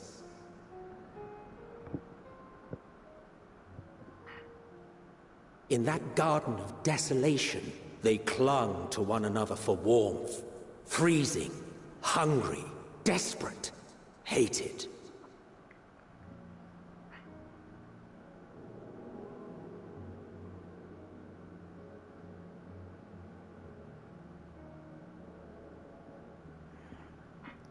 The chosen forsaken.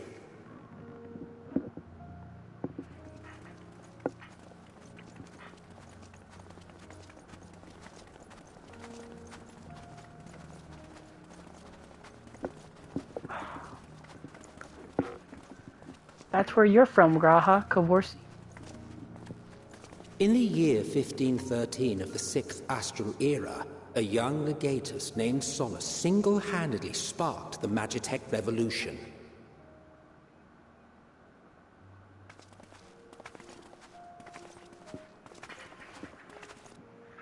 How did he conceive the machina that feed on ceruleum? Once a common, soft-spoken soldier, how had he so quickly ascended through the ranks? Like so many others, those who knew the truth are gone. Taking in the capital with his eyes for the first time, I recall thinking to myself, far colder on the earth than in the heavens. Yes, far colder indeed, bitterly so.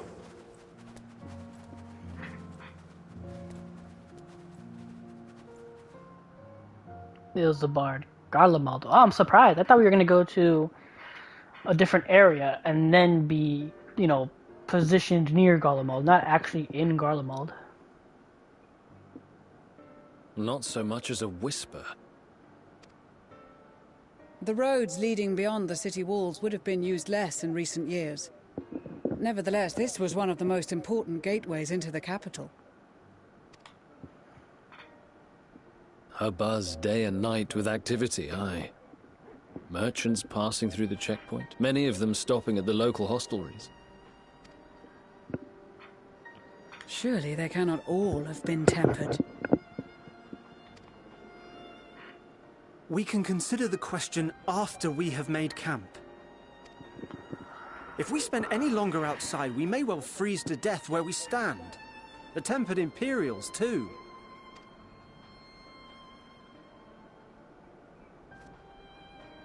This will be our temporary base of operations. Secure shelter for ourselves and the injured, and dispatch scouts to survey the surrounding area.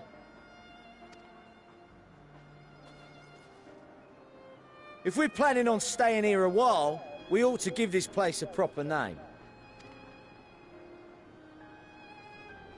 Well, the constant sound of ice cracking underfoot makes me think of broken glass. An apt name, perhaps. But enough of this. To work, everyone!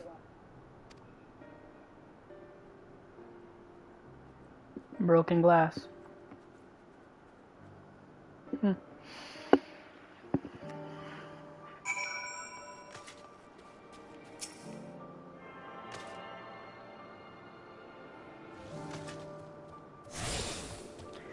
Alright, let's see how big this map is.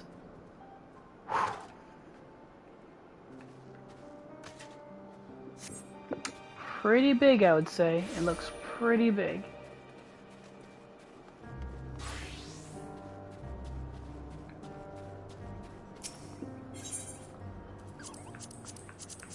Oh, I didn't need anything from that. Okay.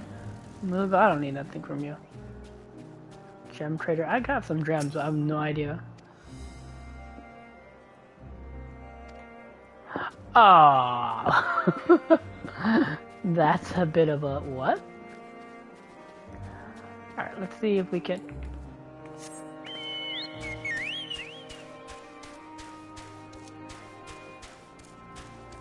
Here's people. Alright, Sickard. Hell's bells, this place is bloody freezing. Rather be tied to the topmast in a storm than suffer this cold any longer. Anyone can spare swig of rum? That'll sort me right out. The tempered soldiers are sleeping soundly while they undergo treatment. There are too many to attend at once, but I and the other healers will see to all eventually. Once everything is in place, we will discuss our next move. This is all that remains of Latrum. Homes, and become empty husks. If this is the state of the outlying villages, I dread to think what has become of the capital. Pippin, dude, during that fight, you were freaking a G. You were so cool. Hold on.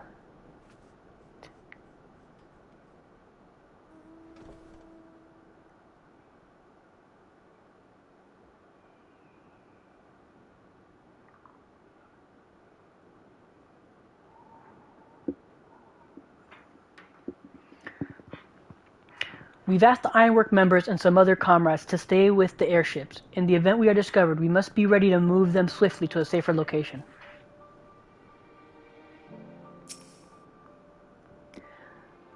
Virgilia is in our care, along with the rest of the Tempered. Glory to Garlemald, glory to Garlemald. They still whisper in their sleep, even as they rise in pain.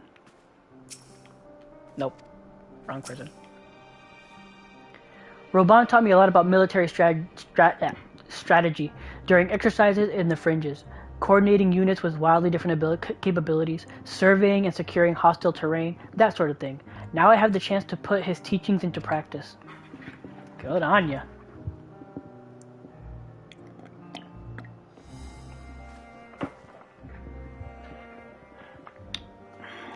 Nope. Ugh. Alright. That's enough of you guys. Where are my bros? Talent, that's long.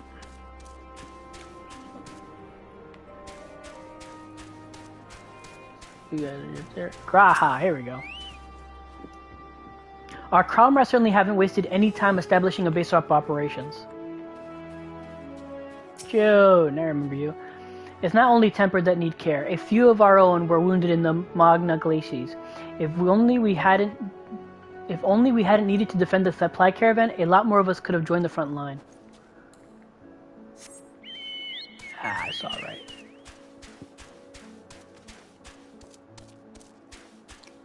There's Ishtola. Sorry, I'm feeling rather unwell. Oh no, that's not a good sign. That's not a good sign.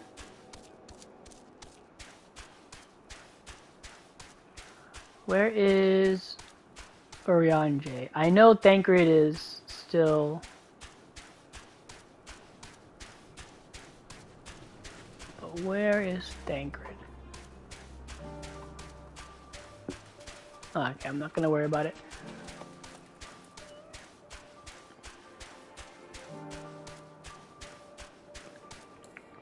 Alright. Shouldn't be long before we have a half-decent camp with so many helping hands. I was concerned the snow might hinder our progress, but our Ishgardian friends are used to working in these conditions like these. In spite of the obstacles we faced, our plan proceeds apace. Just a little farther and we can reach the capital itself. Still, we mustn't get ahead of ourselves. As soon as the camp has been made fit for our purpose, we are to discuss a course of action with Lucia. Would you mind asking Ishtola and Graha to join us in the building to the northeast of the camp? Alice and I will meet you there.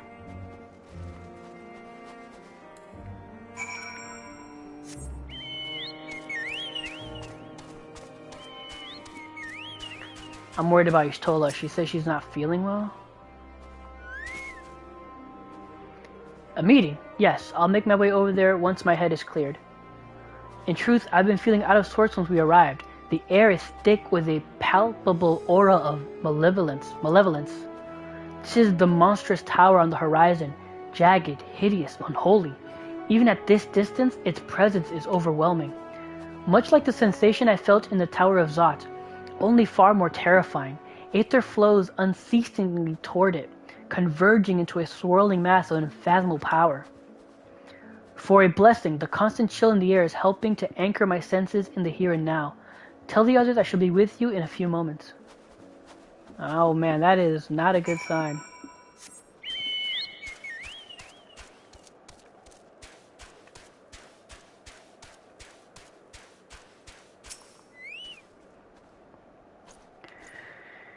You will be pleased to know that most of the tempered have been quartered inside the nearby buildings and are receiving treatment as we speak. I do, however, feel no small amount of guilt for commandeering civilian homes. The occupants may be long gone, but everything is exactly as they left it. Considering the length of time that has clearly passed since, one would expect to have found them ransacked. Strangely, there are no signs of anything having been stolen. It's possible that everyone fled at the first sign of trouble, though it seems to me that they left far too useful possessions behind. Aye, although there is no conclusive evidence, I strongly suspect they were tempered. Sorry, I was merely thinking out loud. You mentioned a meeting. I will make my way there. Yep.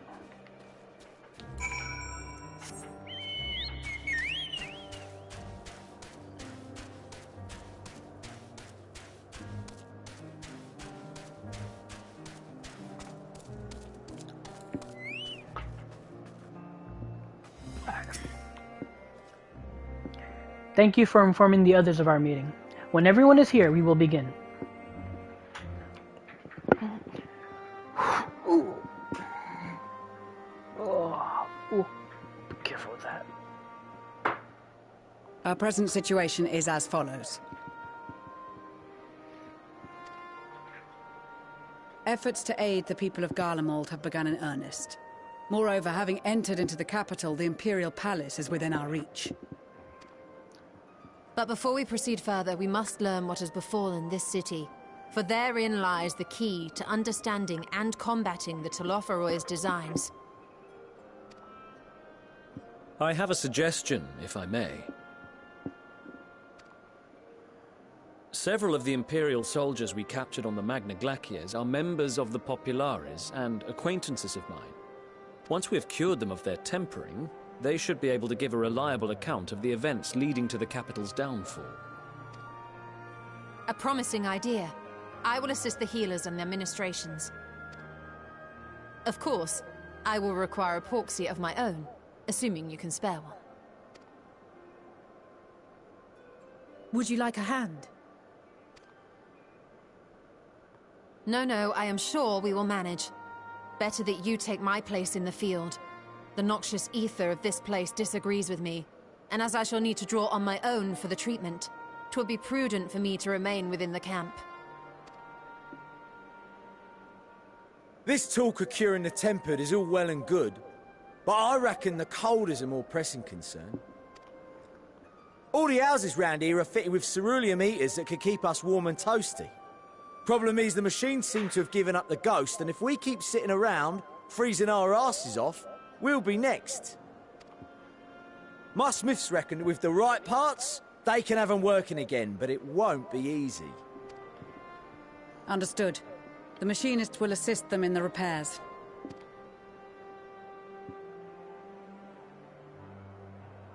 The rest of us should either stand watch or survey the area. We've made our presence known to the Telophroi. They will be searching for us, if they have not already ascertained our position. That we have seen no sign of them since the battle suggests they have yet to do so. However, I suspect they may be biding their time. Or perhaps we are beneath their notice.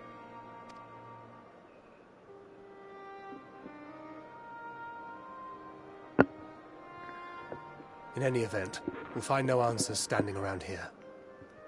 Urianger, Estinian and myself have visited Garlemald recently, so we'll lead the reconnaissance efforts. Perhaps bolstered by a few Bosnian and Dalmatian scouts from my previous excursion for good measure.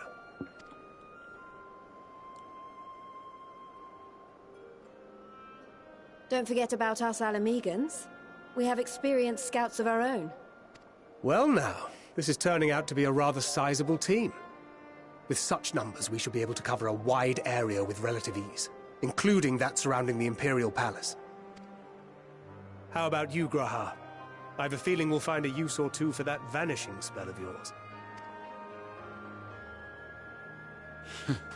'Twould be my honor to be of service, though I doubt that you of all people need rely on my tricks. That leaves us with guard duty. As a matter of fact, I have something else in mind for the two of you and Alphino.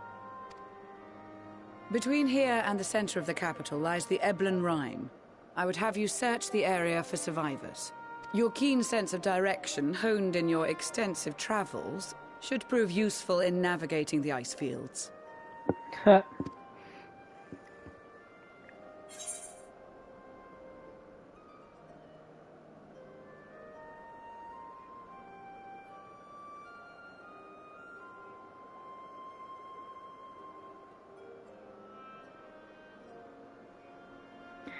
Extensive travels is something of an understatement, but I suppose if there's nothing else that needs doing.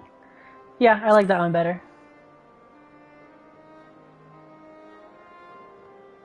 This too is a vital task, and I appreciate your willingness to see it done. Rest assured that a serving of hot soup will be waiting for you. Why didn't you say so? Hot soup? You all have your duties. Let us make haste. May the Fury bless and keep you.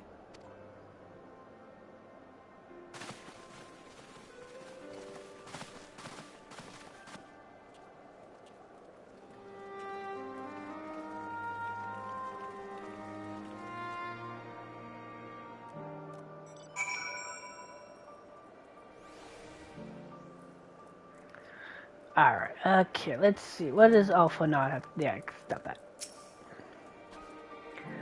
I've never thought myself much of an explorer, though I suppose my adventures have taken me to all sorts of strange and distant places. With that in mind, traversing the ice field should be a simple feat. There's this odd perception that Ishgardians have lived their whole lives in the snow, but it really wasn't that bad before the calamity, and afterwards, well, I was rarely more than a few paces from a raging fire. This dreadful place, on the other hand, is nothing but cold, cold, cold. And it's my understanding that Ilsabard has always been this way. Gods, can you imagine? Alright, let's go back. Wow, that is a... I don't know what the barding is, but the color of that chocobo is really, really nice. You have a cool colored yeah, Gina... Your chocobo has a really cool color. Thancred and the other scouts are all equipped with link pearls, and they may communicate with us in case of emergency. Of course, we would all prefer them not place themselves in danger to begin with, but such is the nature of their work.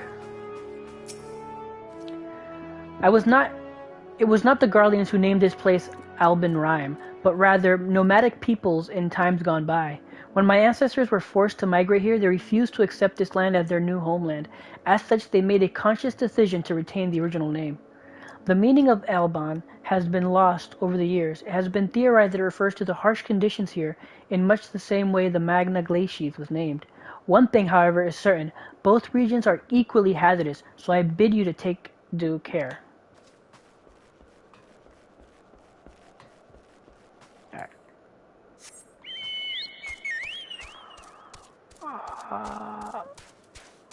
It's like, should I go around looking for the other guys to say stuff?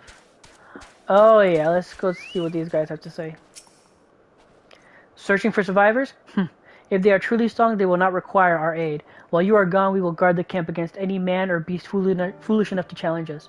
My duty as a sentinel will afford me little opportunity to seek my Nama, though perhaps one among our ranks, come bearing a hot meal or such, will prove worthy.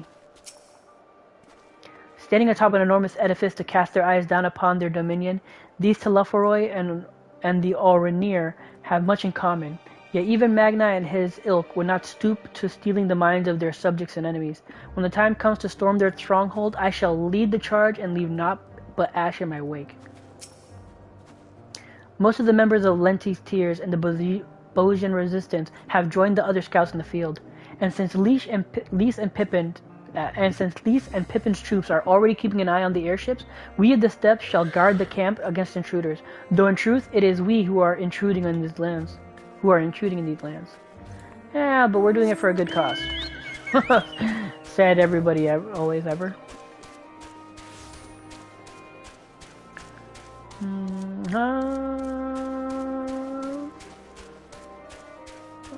Sickard, anything new from you? The machinists reckon all the interior heating was just left with their consuming ceruleum until there was none left. Sitting there consuming, okay. There were even pots sat on the stove, all the food inside burning to soot. In any case, we've had plenty of fuel. It's the magic itself that's buggered. We'll have to either look for spare parts or make them ourselves.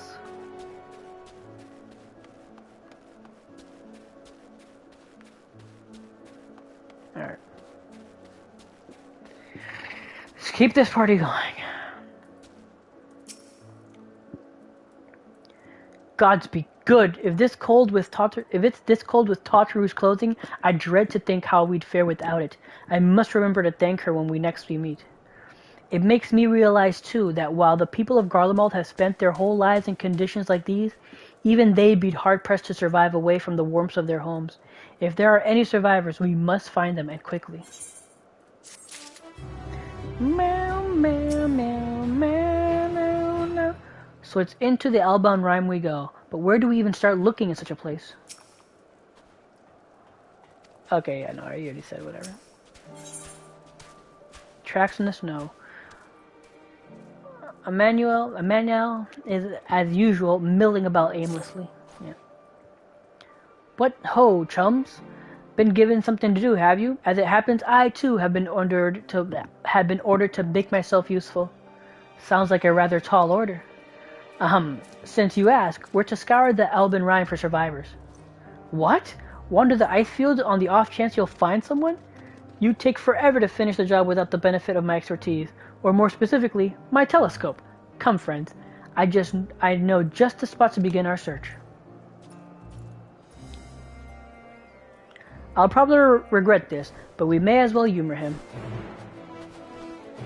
And then 2 quests there. What are they? Broken. Alright. They're level 80, so I can leave that for my sage.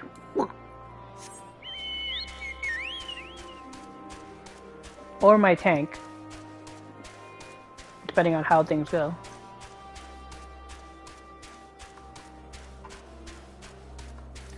Oh, I see you.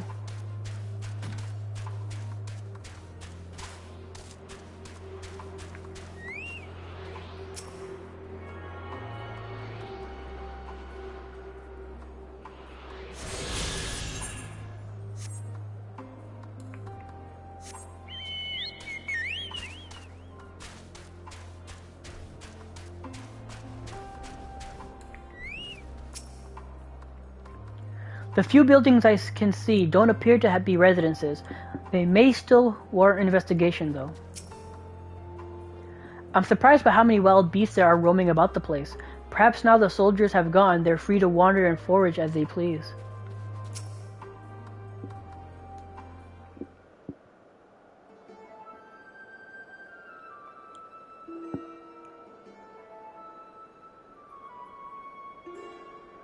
I spy with my little telescope a massive sheep thing.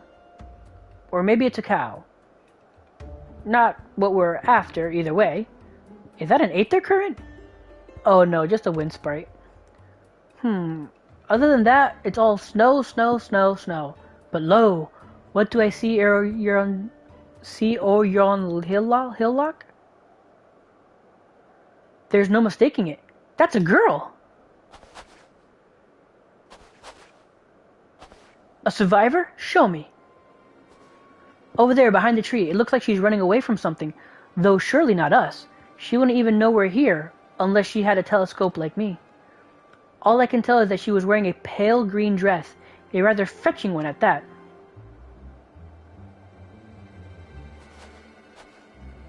She'll be long gone by the time we get anywhere near, but we should be able to follow her footprints. I'll let Lucia know where you're heading. Oh, and take these warming tinctures with you. The poor girl must be chilled to the bone, if not on the verge of freezing to death. That's actually very thoughtful. Thank you. But won't you need some for yourself? No, I'll be fine. As a man of chivalry, my honor demands I do no less. And lest we forget, the reason we are here is to protect those in need. Now go, and Godspeed. He probably has extra.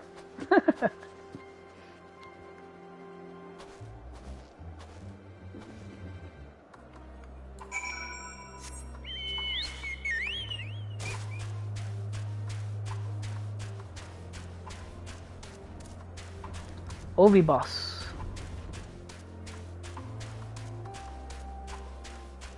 Footprints in the snow.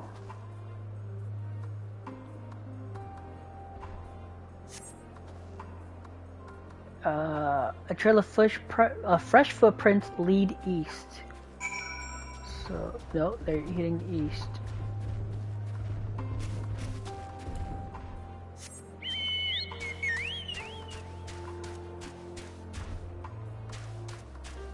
Oh shit.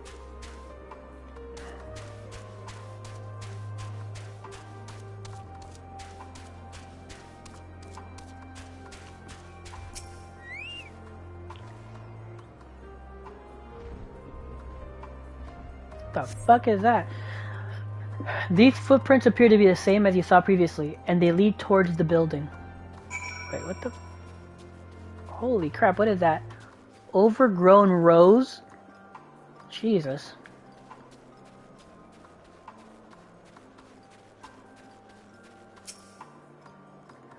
According to the label here, this place was used by those involved with extracting ceruleum. We're getting closer, I'm sure of it. At first we thought she'd gone inside the building, but the door doesn't look to have been open in some time. She might still be nearby, so we'll keep looking out here. Then again, is it also possible she ran past this place? Would you mind searching up ahead?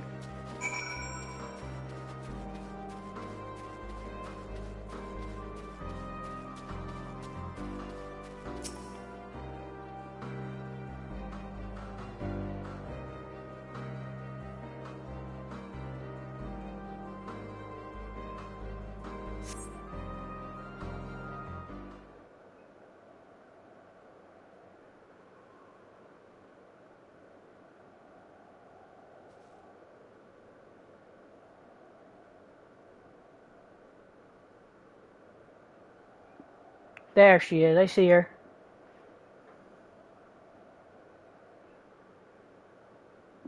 The girl in the green dress anxiously surveys her surroundings. Were you to call out to her from this distance, it might attract wild beasts to your location. It would be safer to get closer first, but you must do so without drawing her attention. This is where if I was a ninja, I'd just pop. Follow the girl from a safe distance. The objective will end in failure if you are noticed. Make use of cover, such as the rocks, to approach her without being seen. Similarly, the objective will also end in failure if you fall too far behind. Should you fail to complete the objective, you may try again by returning to the... Okay, she is.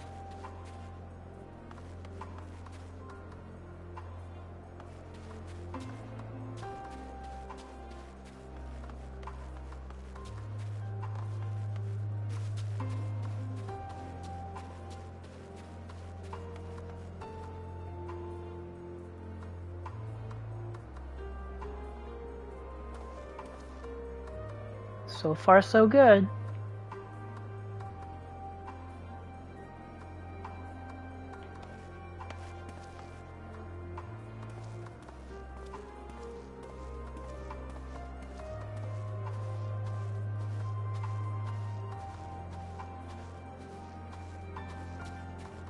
Should I just go up to her?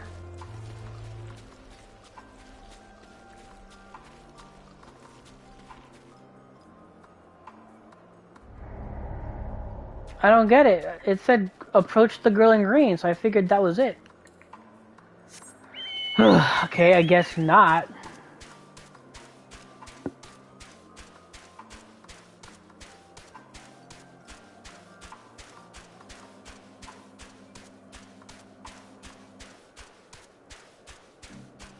Okay, let's do this again. Yeah, let's do this again. Yeah, go.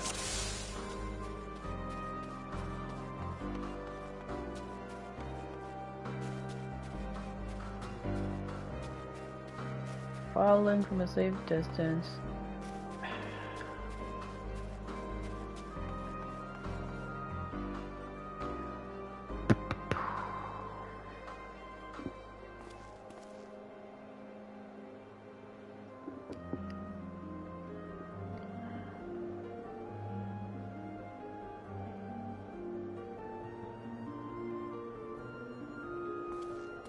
Okay.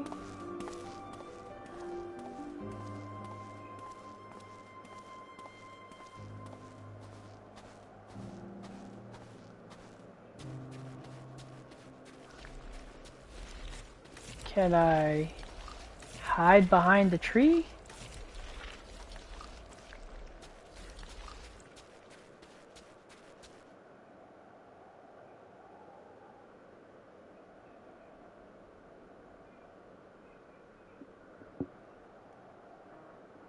Okay, good. I must be imagining things. Okay.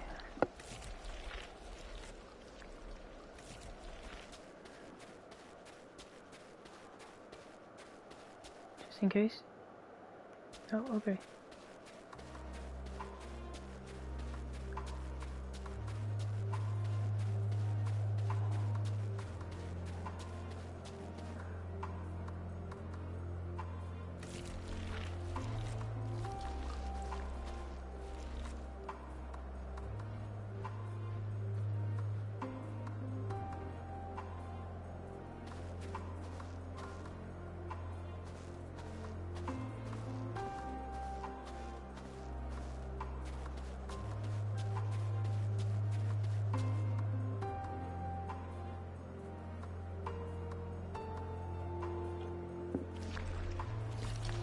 I knew it. Gotta keep going. They're all depending on me. So there's multiple of these people.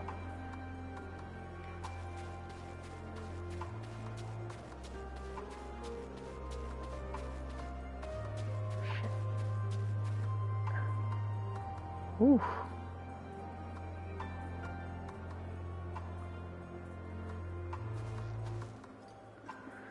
I knew it. I knew they were gonna try to do some shit, so I knew they had a bed here.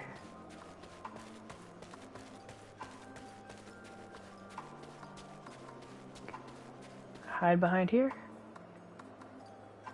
Okay.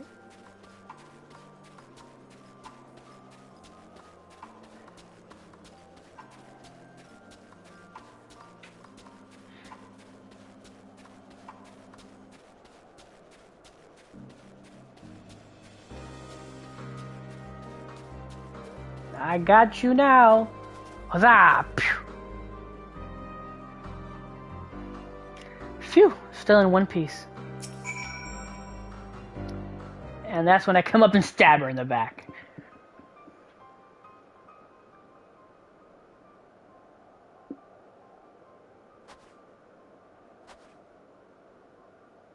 Who are you? Stay back. This house is packed with explosives. Take another step and I'll blow this place sky high. Please wait. We just want to talk.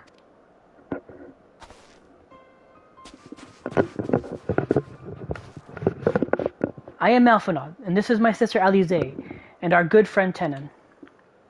We have no intention of hurting you or taking anything from you or anyone else. I give you my word. We and our comrades have come to provide aid to the people of Garlemald. Aid? You savages are the ones responsible for all this. You did this to us. We didn't, I promise you. One of the other reasons we came was to find out what happened here, in fact. The Telephoroi are the ones to blame. They're the ones who laid waste to Garlemald, and they won't stop until they've destroyed the entire world. They're the enemy. Our enemy. On our way, we encountered Imperial soldiers who have been made their thralls. Those poor souls are now in our care, and we are striving to cure them of their affliction. You're the first person we've met who wasn't already enslaved. How were you able to escape the Telephoroid's influence? Are there any others like you? I'm sorry, I don't mean to overwhelm you. Let's start... Oh, sorry. I'm sorry. I don't mean to overwhelm you. Let's start with introductions. Can you tell me your name?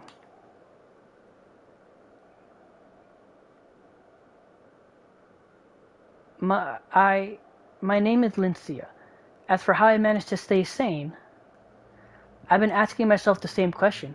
Ever since that night, and the roar, that terrible roar, and the screams. I was screaming too, I think. I'm not sure, I can't remember.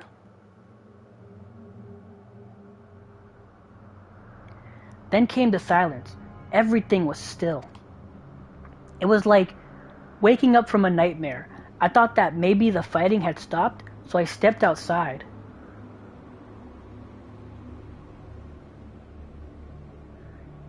If hells are real, I saw one that day. I ran, past friends, people I've known all my life, eyes vacant, dead, staring at the sky. Others were mad and violent. I saw them struggle with soldiers, but I didn't stay to watch. I fled as far as my legs would take me.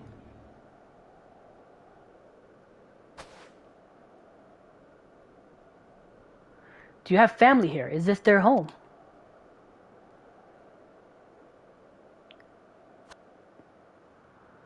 No, this is Victor's Spoils, a mansion for retired soldiers, or it was, but now me and a few others are borrowing it. As for the explosives, I was making that up. I just wanted to keep everyone else safe, and I didn't know if you were... The truth is, our supplies are running low. You said you're here to help, can you? Of course, whatever assistance we can provide, we will. Thank you.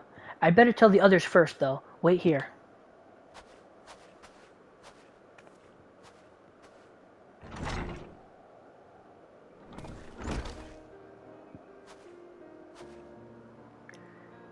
This is everyone. Lithenia says you can be trusted, but these are desperate times. We'd be fools to let foreign troops into our home. Having said that, were you to provide us with means of heating the place as a sign of goodwill, perhaps we could take you at your word. If that's too much to ask, then leave us be. Time to put my firewood gathering skills to use. Could you provide the spark with a little magic, Alice? We'll have a fire burning in no time. Maybe we build it under the gazebo. The what? Oh, you mean the bower. Yes, you do as you will.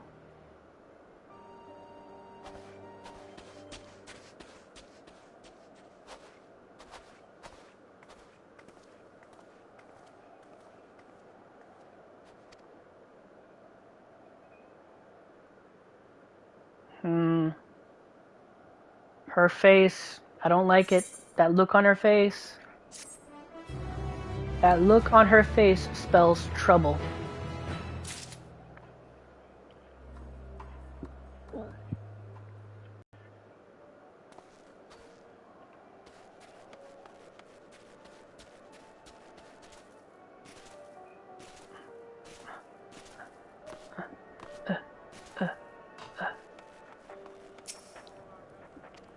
Nothing. All's well, all's well, with food in my belly and a song in my heart. I can feel my fingers again. Early signs of frostbite. This must be treated quickly. What they need most is a decent meal. We've food back at camp, but there's the distance to consider. That music on the radio?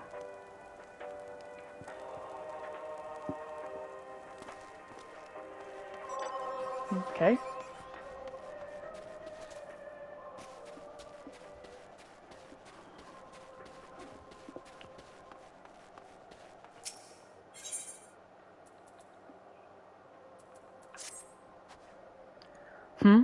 Sorry, I was still finding it hard to come to terms with all that's happened. Now that you're here, though, I'm hoping things might change for the better.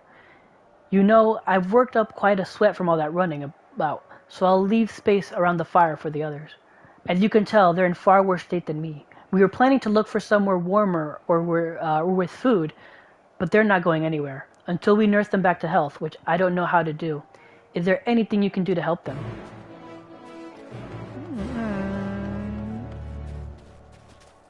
I can turn into a sage and heal them.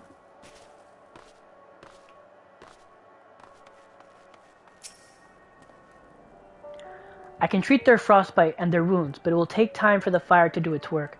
Now would be a good occasion to make use of Amanel's textures, the ones that can warm the body from the inside out. Would you make sure everyone gets one?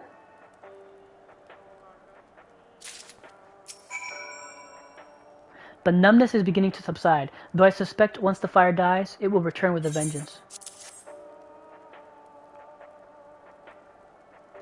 Warming texture? I've never heard of such a thing. No harm in trying.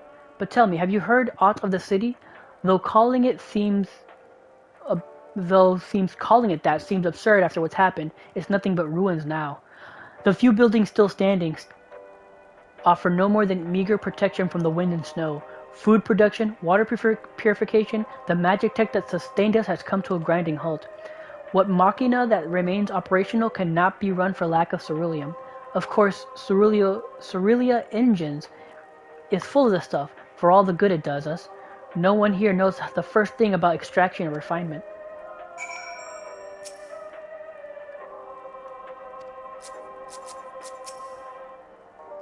All is well. Yes, never better.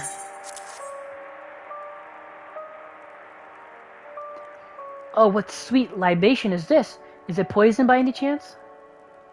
Haha, 'twas a joke, a joke! If I laugh, 'tis that I may not weep. So said the poet, and alas, my tears would freeze on my cheek ere they fell.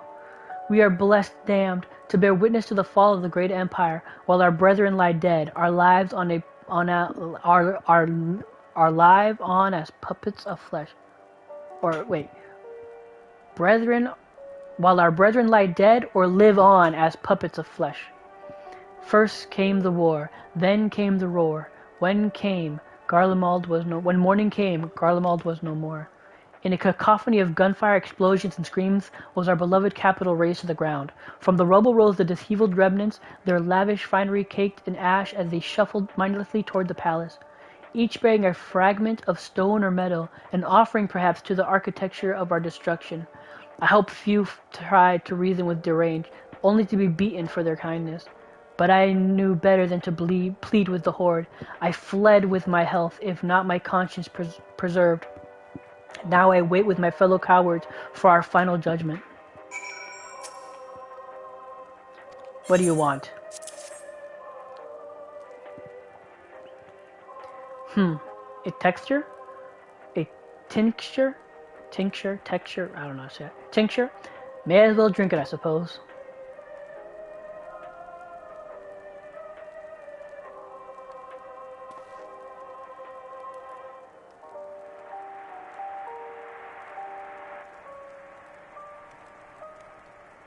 This?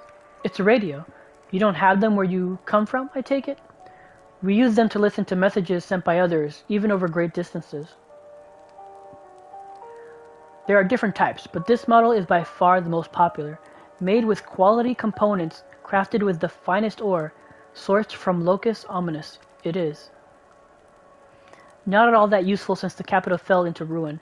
The people at the broadcasting station must have either fled or ended up like the others, because all we've been hearing is that same music, being played over and over again. Home beyond the horizon, an ode to the brave men and women sent to reclaim our ancestral homeland of Locus Ominous. We may have founded an empire in these frozen wastes, but we always hoped to take back what was once ours. 'Tis a solemn reminder that though we must suffer great hardship, better days will surely come. Despite everything, I believe that Emperor Varus yet lives, and that he speaks to us through our radios. It was a cunning strategy, faking his murder. He must have foreseen this catastrophe and chosen to conceal himself, that he may one day make his triumphant return. Yes, I'm sure of it. Emperor Varus would not be defeated so easily. I hate to break it to you, buddy.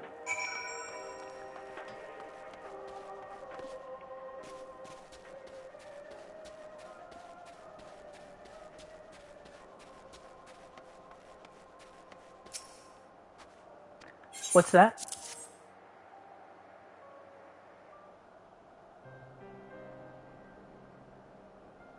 So this is what you gave the others? Thank you. I'll save it for later. Actually, I have a few things to ask you. Are you part of the group that's staying in Laterum? I saw Legatus Vergilia's troops heading towards the Magna Glacies a few days ago. Are they the ones you encountered? Camp Broken Glass, you call it. And Vergilia and her men are all there now? So how did you reach the Magna Glacies?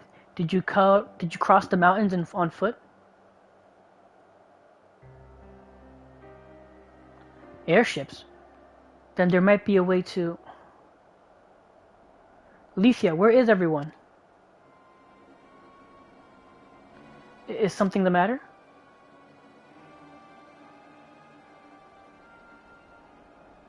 A voice from inside, you say? You must be imagining things. Everyone's out here. Perhaps a baby Almasti has found its way into the house. It wouldn't be the first time. Without the soldiers to scare them off, wild animals have been roaming closer to the settlements. Some have been known to attack people too. I just have an idea. If you and yours are strong enough to defeat the Legatus, then surely a few beasts shouldn't pose a threat. If you mind to continue helping us, perhaps you could head to the other side of the lake. There's a small group of tappers living there, people whose job was to extract ceruleum. They still do, from what we can tell. I've already tried asking if they would share their fuel with us, but they're not willing to give it away. They want food in exchange, lots of food, and that's something we don't have and can't get our own. On top of that, to even reach their den, we'd have to make our way past all those creatures. Would you be willing to go in our place? We need only enough ceruleum to last until the others are strong enough to travel to your camp. If the offer still stands, that is. Oh, and I don't expect you to give up your own supplies, but there might be another way to pay the tappers.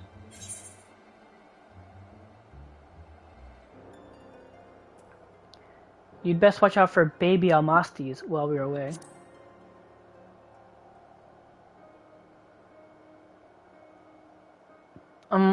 Yes, of course. If I see any, I'll be sure to shoo them away. To reach Tapper's Den, you'll have to cross the lake. The ice is thick enough to support a person's weight, but if you'd rather not take the risk, you'll need to take the long way around.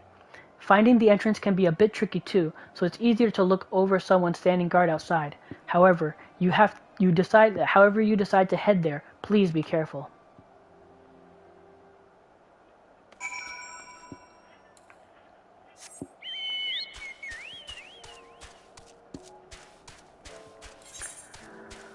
Alright,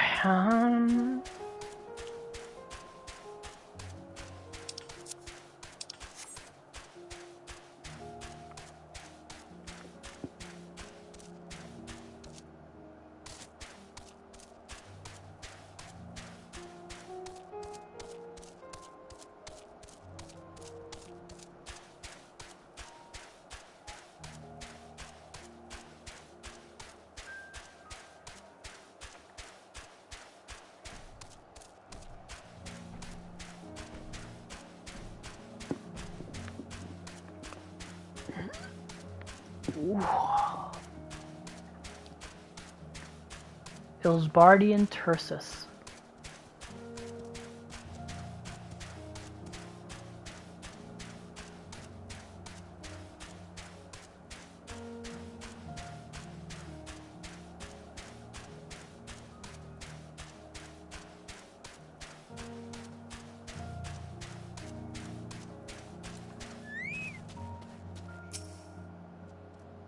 Who goes there? How did you find us?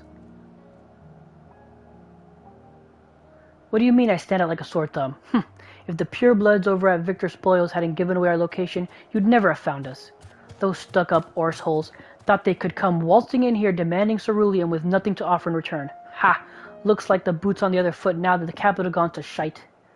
So they've resorted to sending you to negotiate. I know your game, sellsword. If you think we'll give in to intimidation, they've got another thing coming.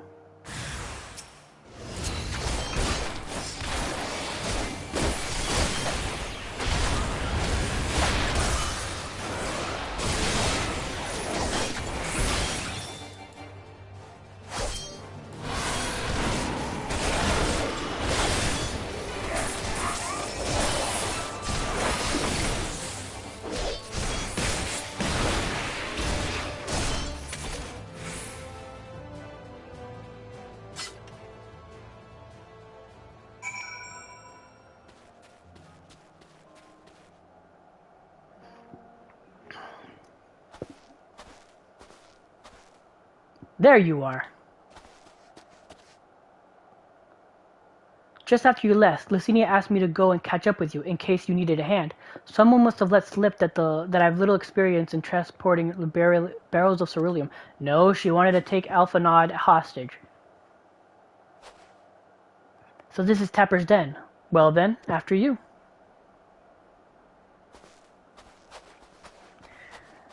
That girl is up to something.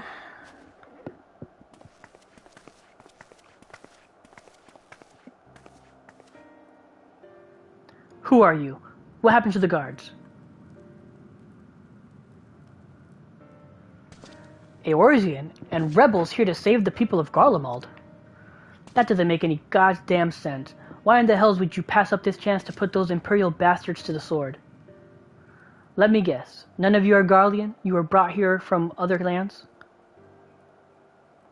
Garabania, Yangxia, Boja, Damaska, to name but a few.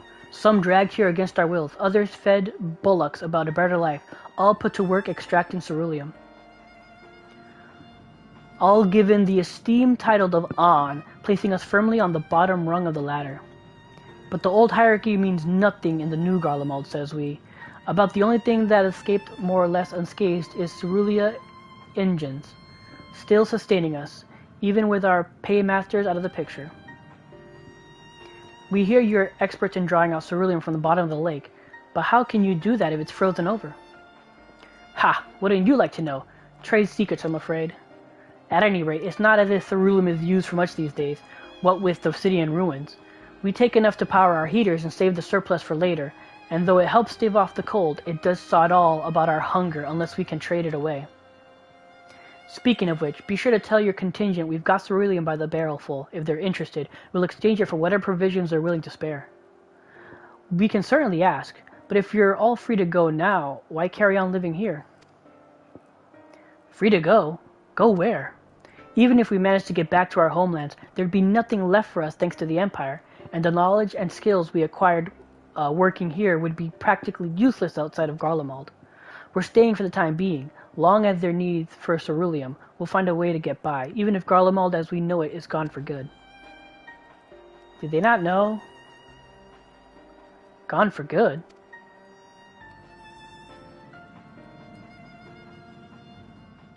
Tell them that Garabania and Yangsha are liberated.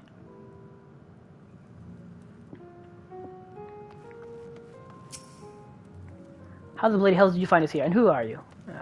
Stop your war. Come across the icy fields, did you? Then we'd better hope you weren't followed by any of them crazed soldiers, or we're done for. You're worrying about nothing.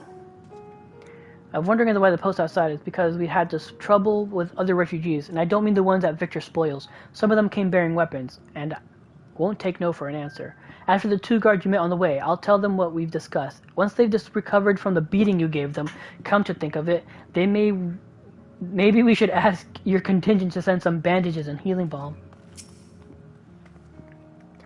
Regardless of the Ilsbard contingent does for the people of Garlemald, the Empire itself is already a thing of the past. For many, that would be a cause for celebration, while for others, their whole way of life has been turned upside down.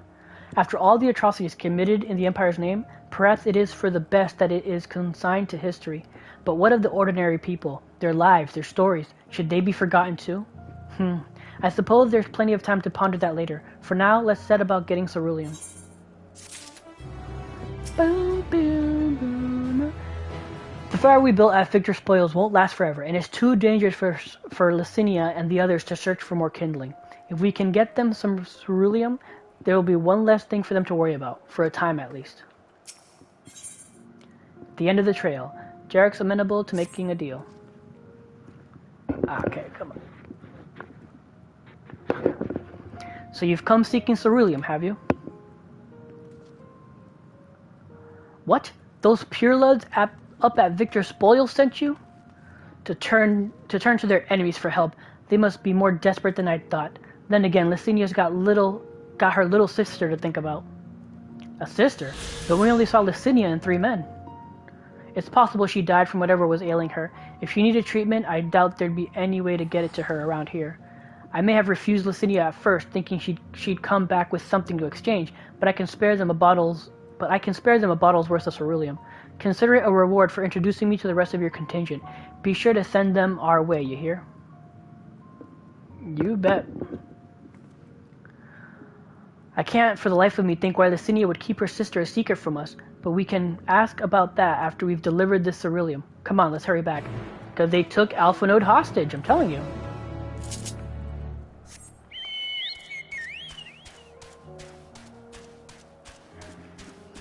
They took Alphanode hostage.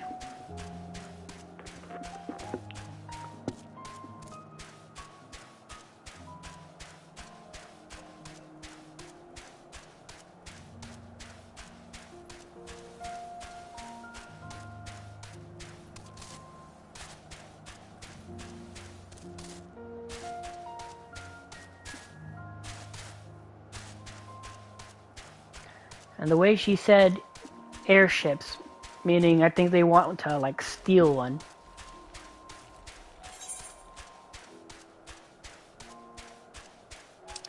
My guess is they're gonna try to steal one.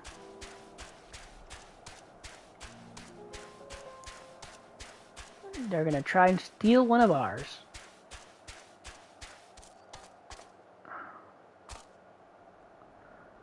Bet money there's a freaking Aether current. I probably walked right by it.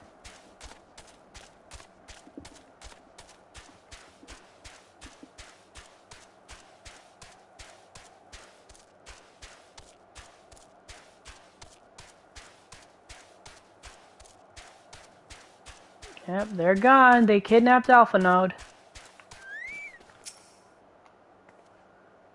This isn't right. It's too quiet. I would have thought Alphanode would be treating them by the fire, but they're nowhere to be seen. I'll look inside the house while you search outside. They can't have gone far. Yeah, they kidnapped Alphanode.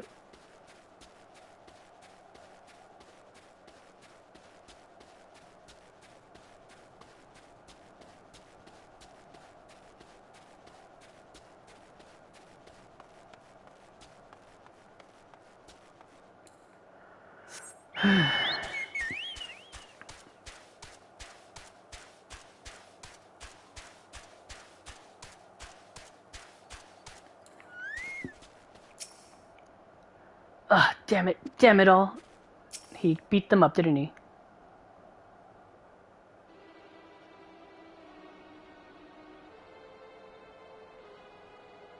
They asked me to help carry supplies, but when I followed them back here, they attacked me.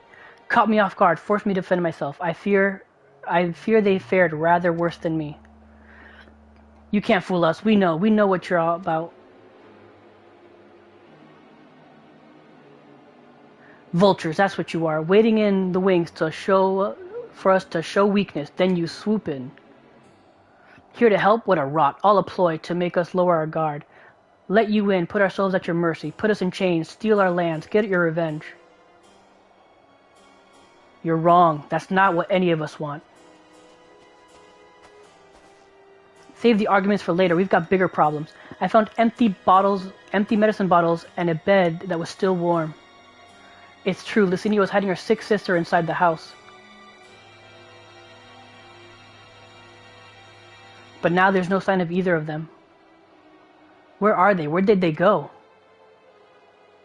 Away from you and yours, and if you think I'll tell you, you're a fool. I'd never give up my people.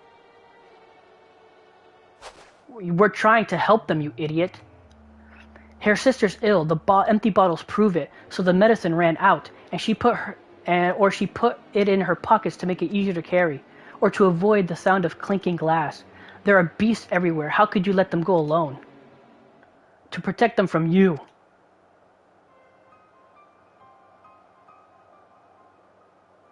You invade our homeland, taint it with the same sorcery used to slay our countrymen.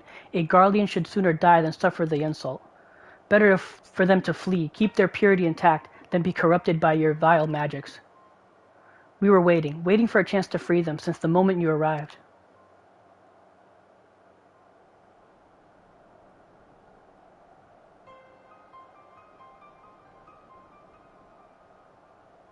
This is getting us nowhere.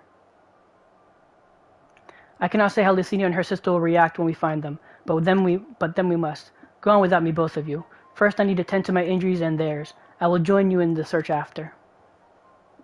All right, be careful. We'll do our best to find them quickly. There's only one path out here, so that's where we'll start.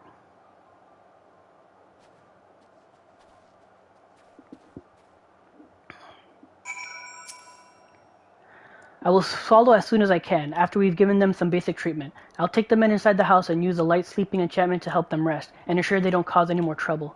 I'm sorry, but this is something I must do. Rob us our land, rob us of our pride? No, I'll not allow it.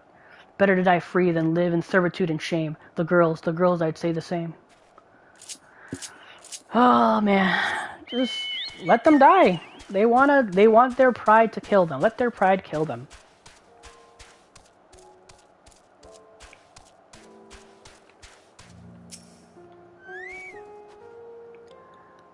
Two sets of fresh footprints, young women judging by the size. This is definitely them, come on.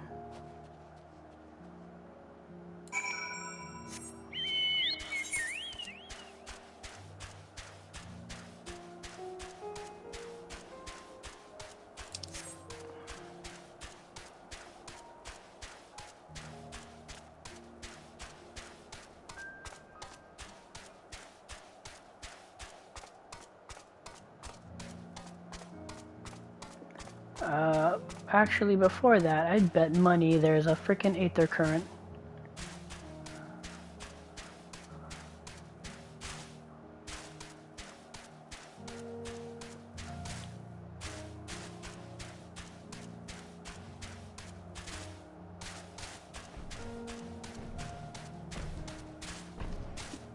No? Ah ha ha ha ha ha! Yeah, buddy. I knew it.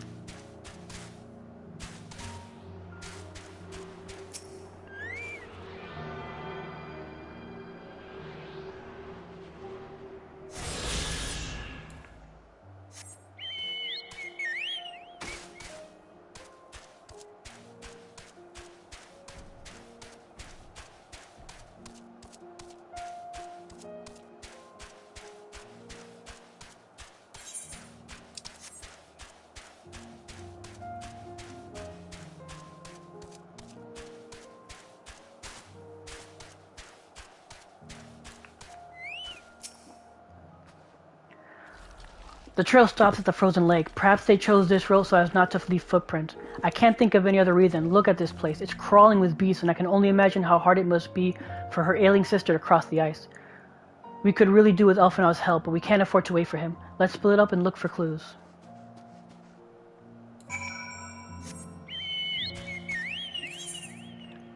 Oh, God.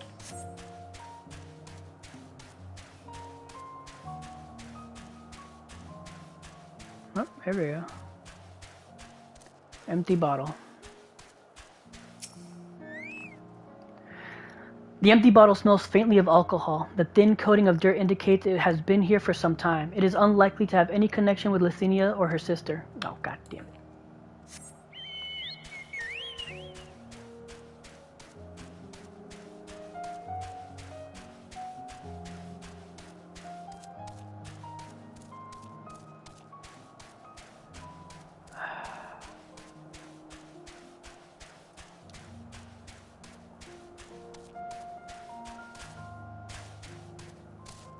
Fresh blood.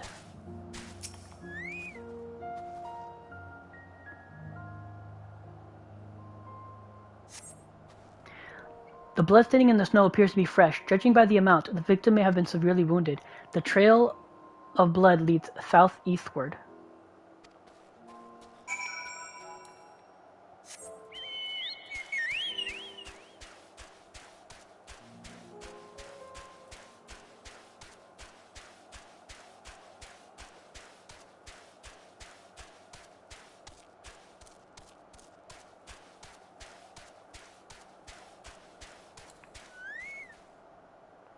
Oh man.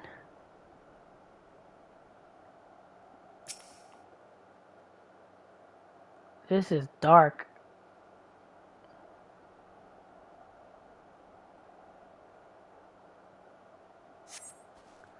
Two bodies are already cold. Whoa. That's dark.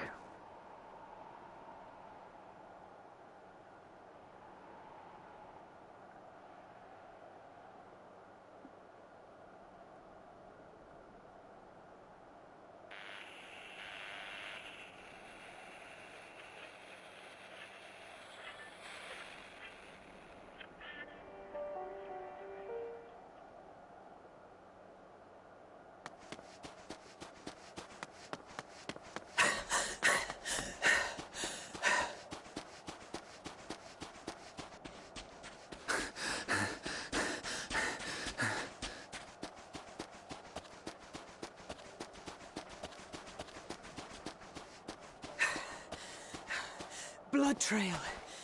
We found one. They were attacked. No, I think they killed themselves.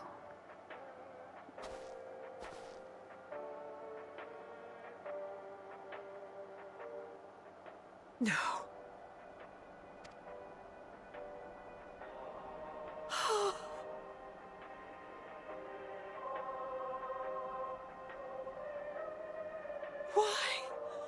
Why wouldn't they?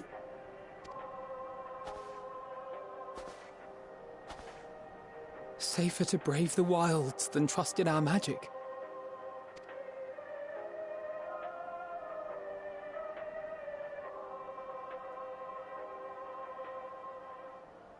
We should have... I should have...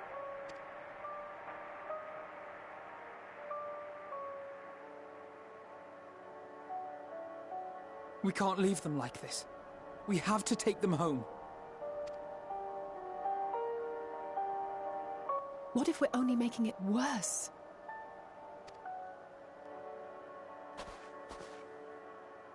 Maybe we don't belong here, but neither do they. Not out here in the wind and the cold.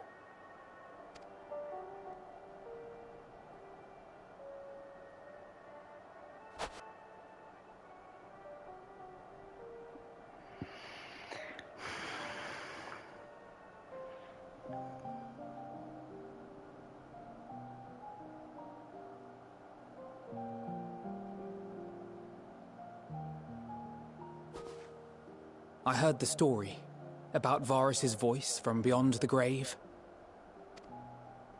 Of course, I didn't believe it, but Licinia and her sister did. Perhaps there is something to the tale after all.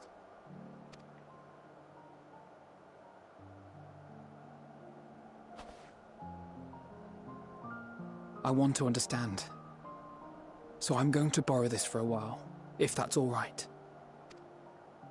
You had every reason not to trust us. We came as trespassers, invaders. But I pray that in time, we will be more than that to you. That we will find a way to help your loved ones. And see that no more children are left to freeze alone in the snow.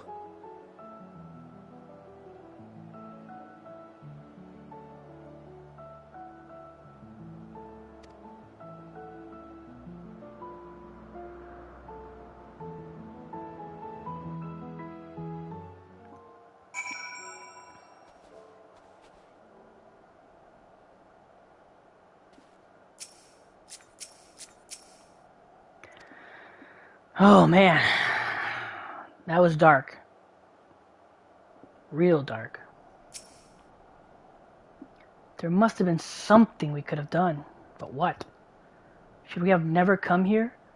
Would they still be alive if we hadn't?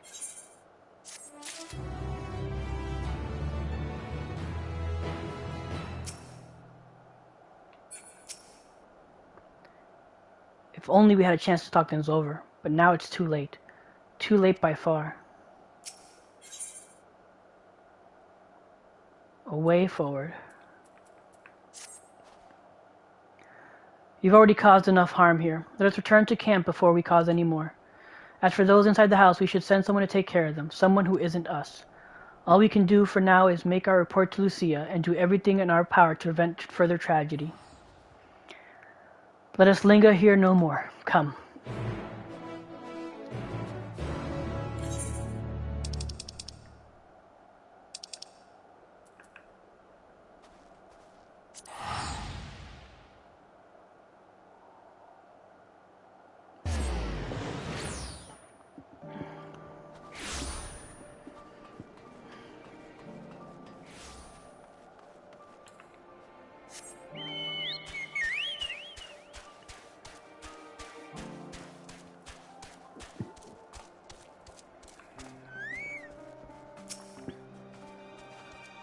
Would you mind giving Lucia the full report?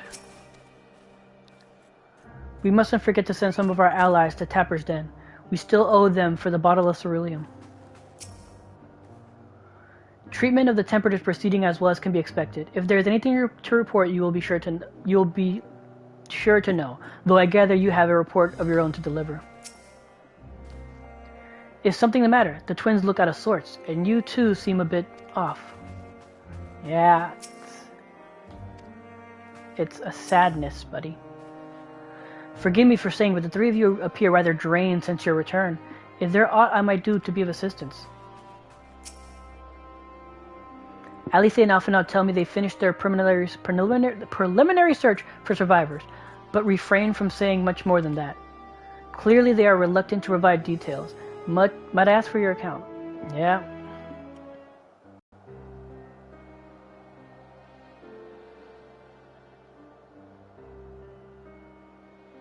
Thank you for your report.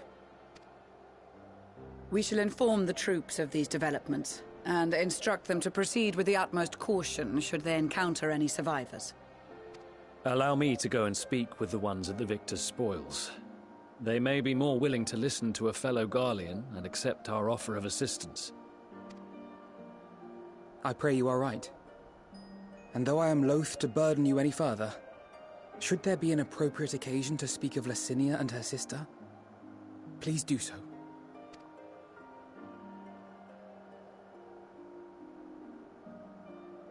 I am sorry to have put you through this. No, this is us. My distress is nothing compared to their suffering. So tell me, what else have we learned?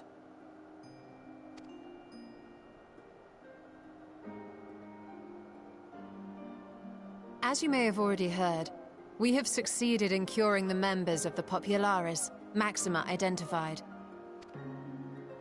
They have provided us with some intriguing insights into the current state of Garlemald.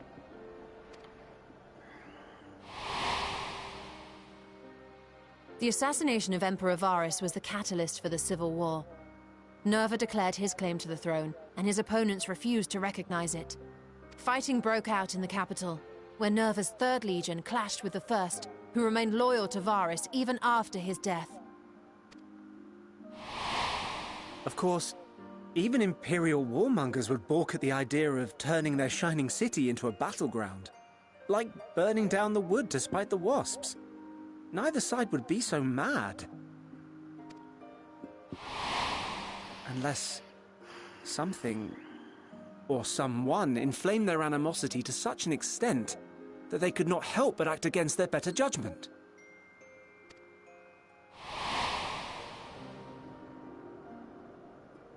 It brings to mind events at the Gimlet Dark, does it not? The Emperor's sudden withdrawal from the front lines, specifically.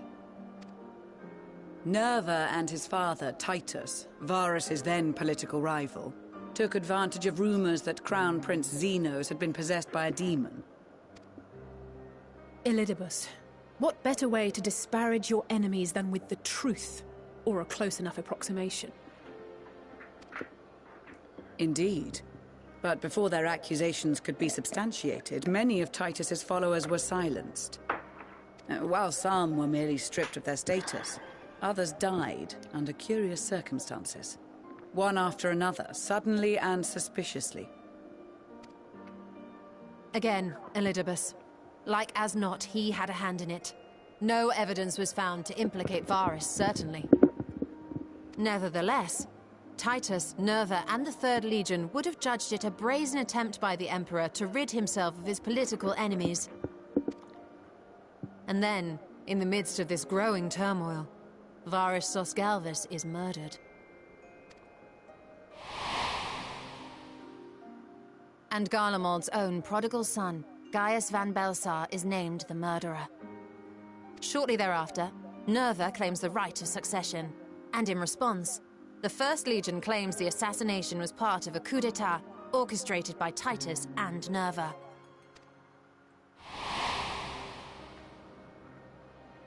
So no one is at fault, and everyone else is to blame. I should add that both parties received substantial financial backing, presumably to provide them with the means and encouragement to pursue a swift victory, and that these contributions came from the self-same benefactor. I'd heard House Brutus had been filling the Third Legion's coffers, but the First as well. It would seem so. Though the Populares determined that the First Legion received funds from a variety of organizations, all had connections to House Brutus. So Fandaniel, in the guise of Asahi, was playing both sides against each other the entire time. The information we gained from my friends does not end there. One night, shortly after fighting broke out, the capital was shaken by an immense tremor. From that point onward, they have no memories, no recollection of any events, including our clash on the Magna Glaciers. But when asked about the Imperial Palace and its bizarre transformation, they somehow recall Emperor Varus giving them orders in their dreams. May the Tower of Babel stand as testament to the glory of Garlemald. This sounds awfully familiar. We have something to show you all.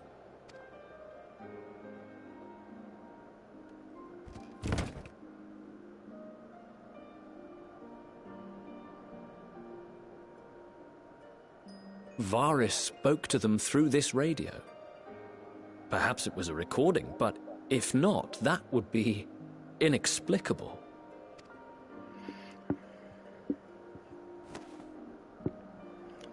We are of one mind, then. The ether that permeates the ore used in this device is almost identical to that of the talismans. I see it. While it is likely more by coincidence than design, these devices might also ward against a primal's influence. A picture is beginning to form. If the tremor felt throughout Garlemald was a wave of ether emitted by a primal, then while those within range would have been tempered, those huddled around a radio desperate for news concerning the Civil War would have been spared. No wonder Licinia kept it close. My friends, I must speak with you. A young man was caught trying to steal our supplies. He is a soldier of the Iron Men, we think, but one who has not been made thrall. Thankfully, Magni restrained him before blood was spilled. The stranger is outside, if you wish to ask him questions. I think we do.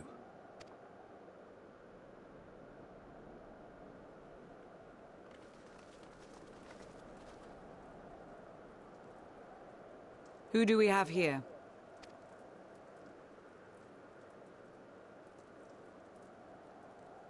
Garleans? Traitors to your homeland! Have you no shame?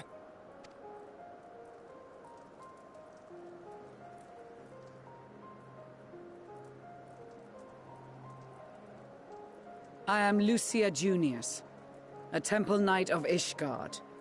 And you are? Jullus Pier Norbanus. And that's all you invaders will get from me. We are not here to invade Garlemald. Far from it. Like you, our allies in Eorzea and the Far East fight in defense of their lives and their loved ones even as we speak.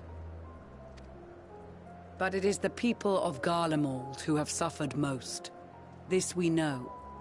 And that is why we have come to offer you our aid, that we may unite against our common foe.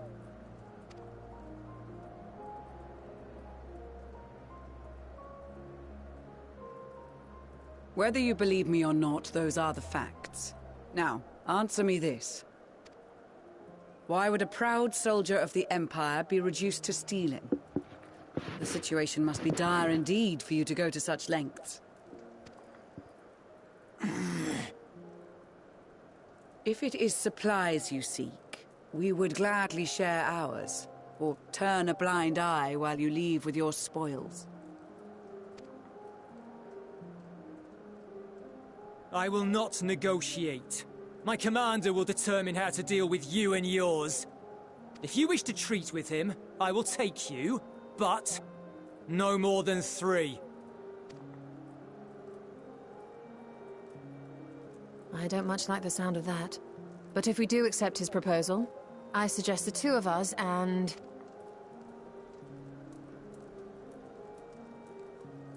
Please allow me and Alize to act as envoys. No, take a Garlean! May I ask why?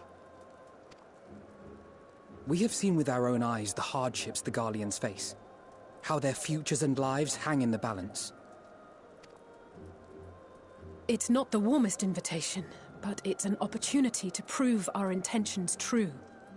Maybe not a chance to make things right, but a chance to make them better.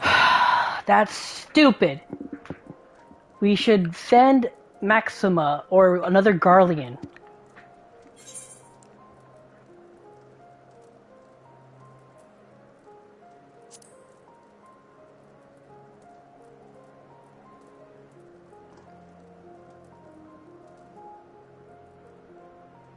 I can see that persuading you otherwise is a lost cause, but you will proceed with the utmost care.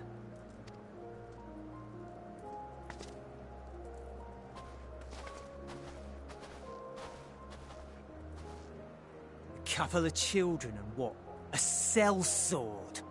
Is this an insult? Not in the least. You will find that they are more than qualified to speak on our behalf. There are many dangers on the road ahead. I will need that back.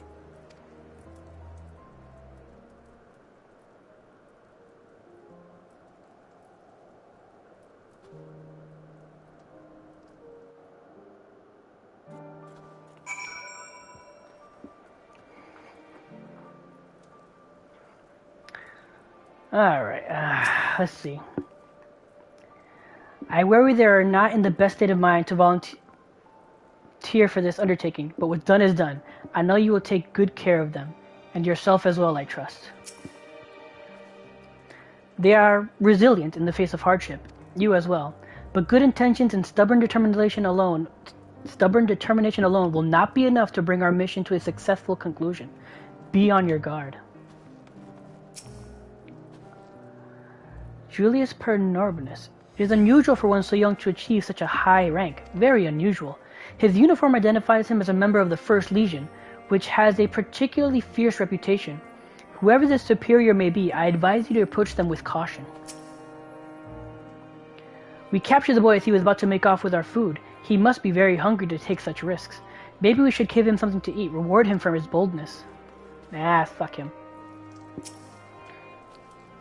The lowly task of keeping watch over provisions would not normally benefit the son, but these being unusual circumstances, I will let no man take that which is not right by their rights theirs. I know, this won't break back Lucina and her sister. Taking the same risk, making the same mistakes, it's possible, but better to try than give up every time. Perhaps it is unwise to volunteer for a mission so soon after the previous disaster. Nevertheless, I shall not squander this opportunity. And you, dickhead? Said your farewells, have you? You will be received as an invited guest, and I so urge you to observe proper social etiquette and conduct yourselves accordingly. Your safe return takes precedence above all else, remember this. Thancred in particular will be worried sick if you're gone too long. May the Fury watch over and keep you. Are you and the children ready? I will explain the route once we're outside their camp.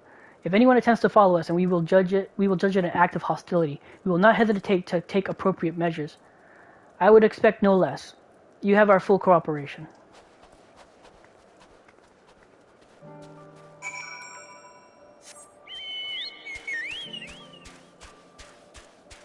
Albert, I want to talk to you. Several of the Temple Knights are off on a reconnaissance at present. We-ish Guardians have seen our fair share of frost in the past years, so we are more than ready for these icy bouts.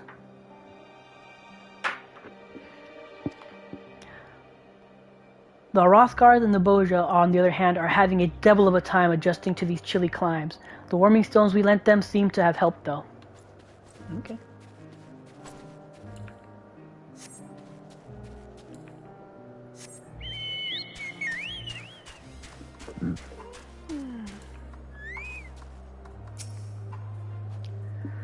Where do you think their headquarters are? I assume there are a few others beside him and his commander he mentioned. We will do only as instructed. After all, this is what we have been striving for ever since we arrived. Alright, this is far enough. Listen carefully. We head over the hill, then follow the road until we reach Liminal Station 4. Children in the lead. I want you where I can see you. We do have names, you know. I am Elise and he's Alphanod. And at last, but not least, there's Tenon. Tenon? Where have I heard that name before? No matter. Alphanod and Elise will watch the road ahead while we bring up the rear. I wasn't lying about there being many dangers, so you're to run, not saunter, run towards the station. If you even think about going for your weapon, the deal's off. Should any creatures bar the way, we go around them. Once you depart, Julius will accompany you. Alphanod, blah blah blah. Make your way. If you leave Julius behind for any reason or lose out, okay. Ready to make a dash for the station? Yeah, let's go.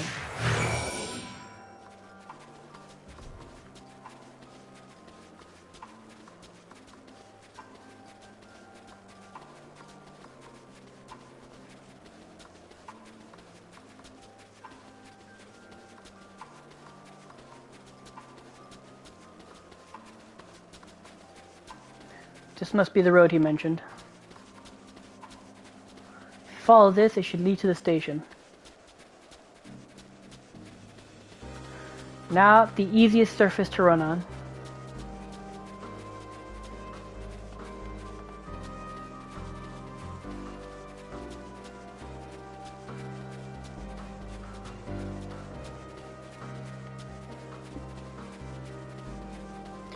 We better not draw attention.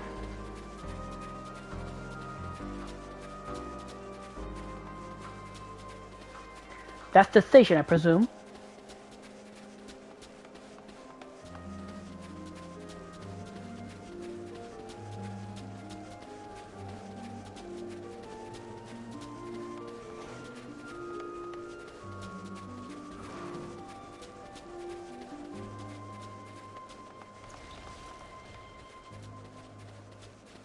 Oh, I have... Those are marks.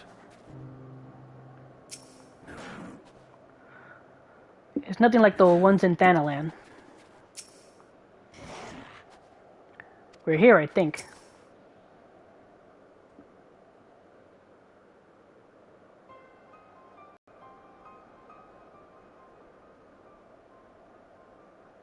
This is it. The first stop, that is.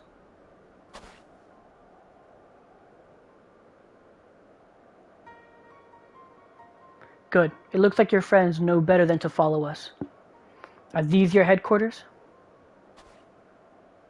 No, we're stopping here so I can check for pursuers. Since it appears you've kept your side of the bargain, we can carry on. Yeah. Kind of figured I saw that coming. Oh, wait. I might as well. Damn it. My...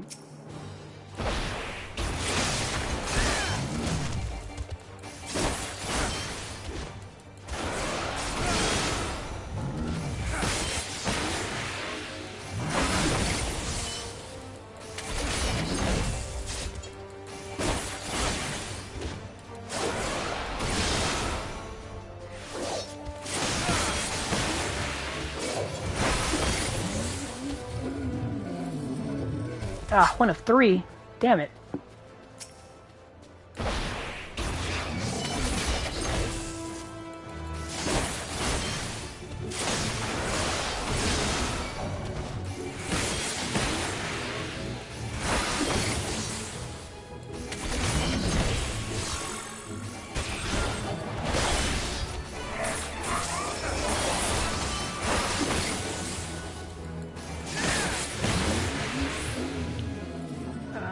One more.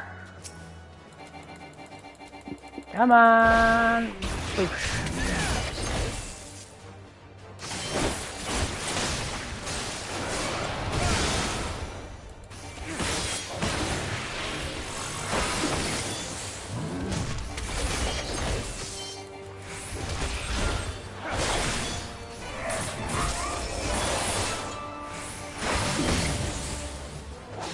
Oh. There we go. 3 sacks of nuts.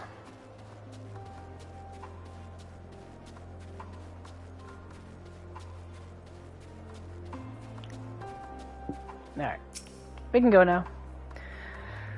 North of the station is Regio Damarum, one of the many residential areas, or at least it was. The afflicted roam the streets in packs. They'll tear us to shreds if given the chance. Keep close, no wandering off, understood? Yeah, I'm good. I wonder what conditions Julius and his comrades are living in. If they've any sense, they'll have picked somewhere like Victor Spoils to take shelter. We're getting closer to the Imperial Palace, if one can still call it that. It truly is a terrifying sight to behold.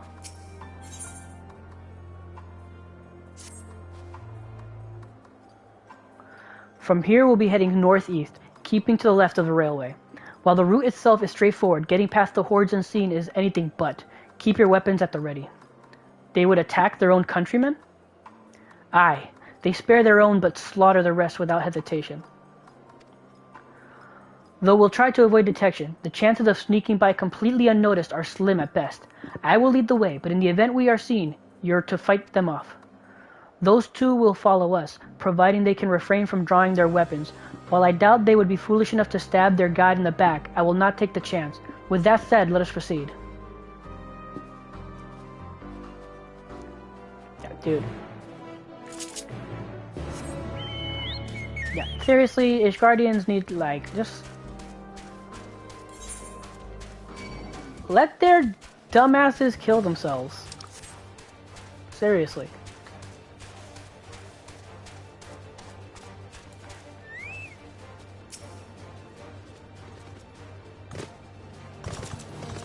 Oh, well, I can't talk to them.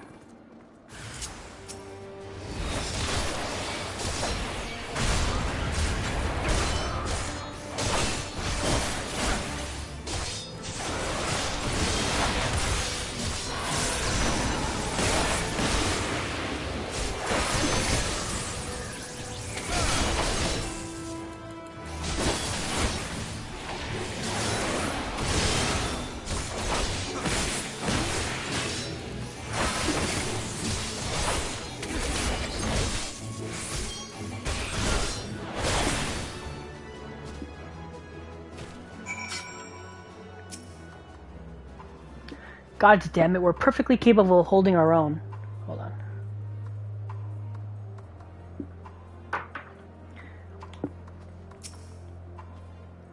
We must stay alert. I see why your comrades chose you. Julius, our contingent has a cure for the afflicted, or tempered as we call them. Your people will need to be taken into custody that we may administer the treatment, but they would eventually regain their sanity. Is that so? For all I know, your treatment would simply force them to forsake one master for another. As far as I and my legion are concerned, they are no longer our people. They're beyond saving. Those who are thought differently and tried to reason with them were butchered for their bleeding hearts. Come, we have to keep moving.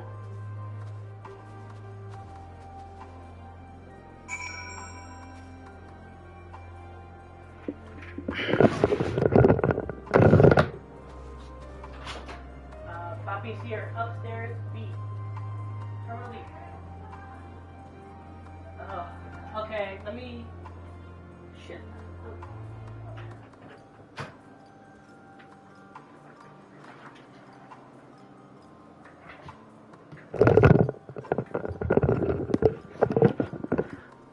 Oh, God.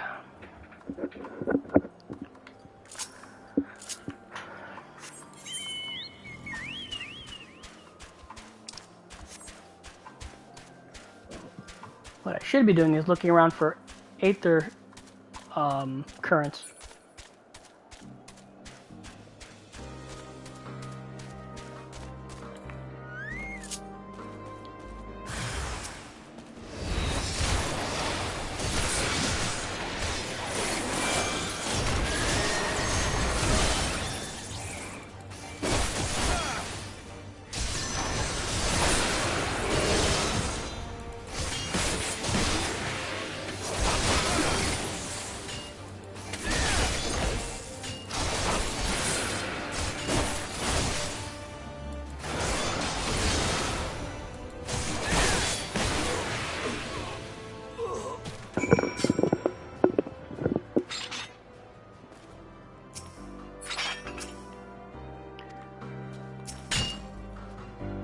I had to watch you bear this burden alone.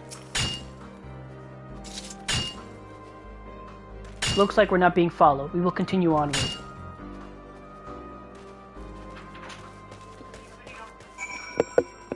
He just said upstairs B.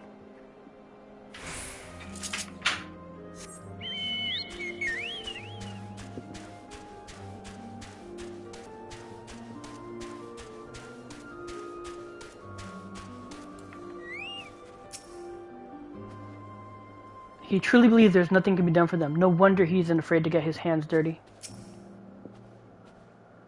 The surest way to limit casualties is to reach our destination without drawing attention to ourselves. Perhaps afterwards we can try again to convince Julius that the tempered can be saved.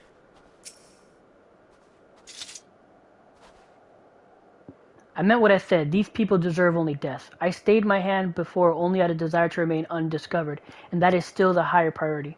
We should continue to avoid any unnecessary confrontations. Keep following the railway.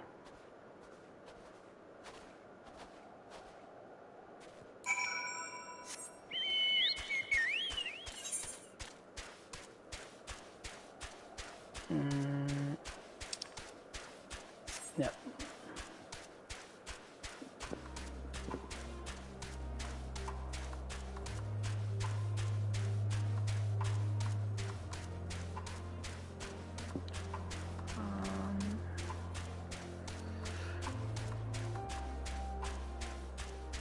Keeping an eye out for Aether currents.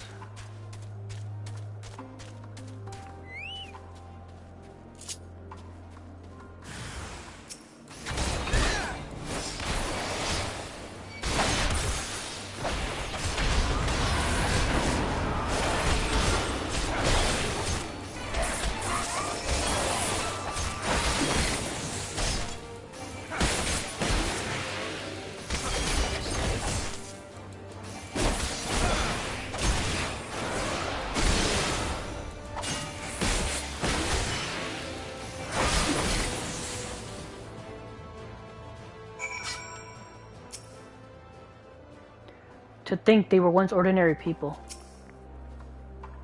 Such a transformation is likely irreversible. Look at what they've become. Would you still stand there and claim that they can be cured?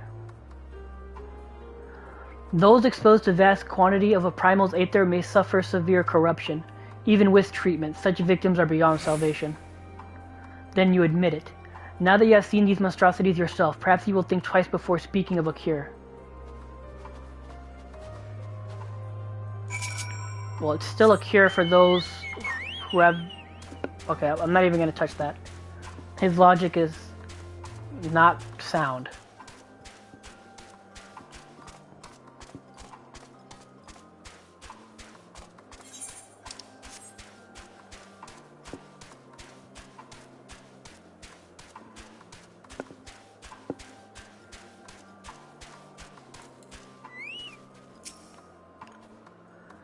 Though I wish there was another way, I thank you for keeping us from harm. Even here in the outskirts, it's plain to see how vastly different Garlemald is compared to other cities. We're almost there. You have kept your side of the agreement, so I will keep mine. This way.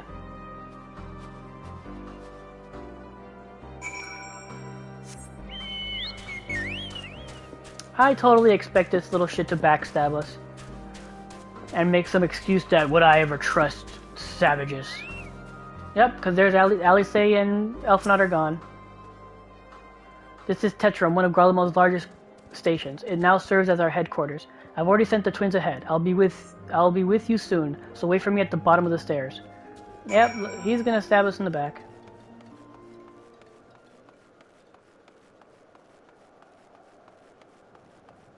Theodora.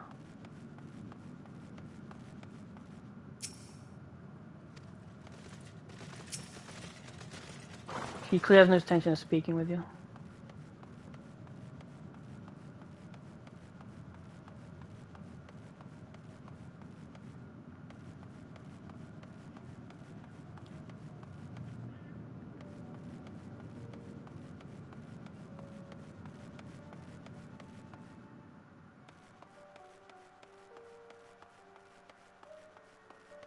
Okay, let's just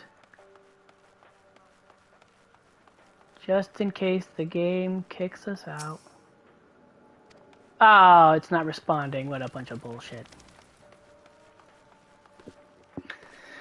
What a bunch of bullshit. Meh. I had no idea they had such an expansive structures built underground. Well, yeah.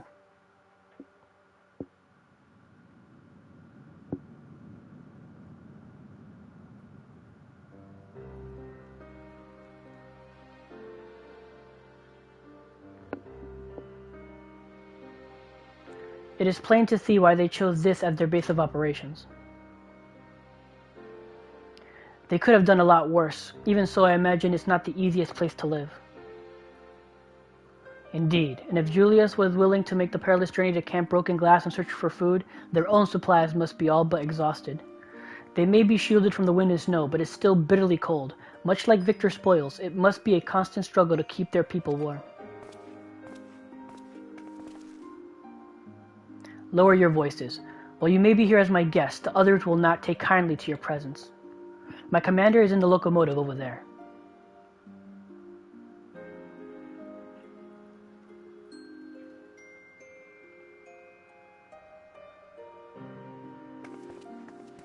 Okay, I'm pretty sure it's a trap. Pretty positive it's a trap.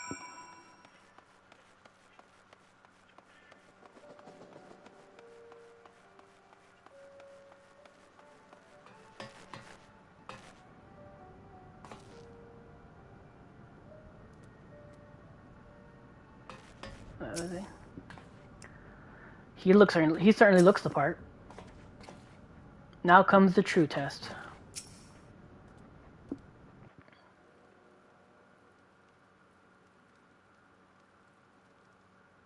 These are their chosen representatives. Very well. Let us hear what they have to say. Yes, sir.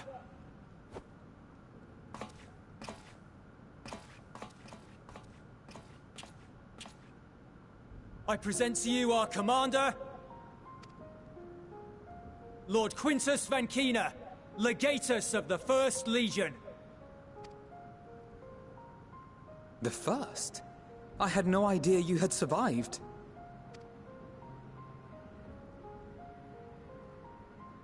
We lost our Emperor, our city, more than half our troops. For my wounds, I may never take the field again. But we survived, aye. In a manner much to your liking, I dare say. We have no intention of adding to your misfortunes, nor do we bear you any ill will. Spare me.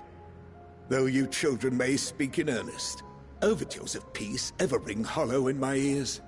So long as man stands to profit from his neighbor's suffering, war is inevitable. Driven from our ancestral homeland into this blasted waste. Yet still you yearned to rob us of our paltry scraps. 'Twas only with Magitech that you learned to keep your distance. Though we knew it was only a matter of time before you regrouped and returned. Conquest and Empire were our only defenses. Emperors Solus and Varys understood this, and through their campaigns saw us grow and prosper. Much blood has been spilled in Garlemald's name, aye. But if it is a choice between yours and mine, then it is hardly a choice at all. I do not deny that a great many conflicts throughout history were driven by the desire or necessity to gain by another's loss. That is not why we are here. Nor have we come to petition your aid in the war with the Telophoroi, grave though that threat may be. Our purpose is simply this. We wish to help you. Let us help you. If there is aught that can be done to ease your plight, we would be glad to do it. Perhaps you would.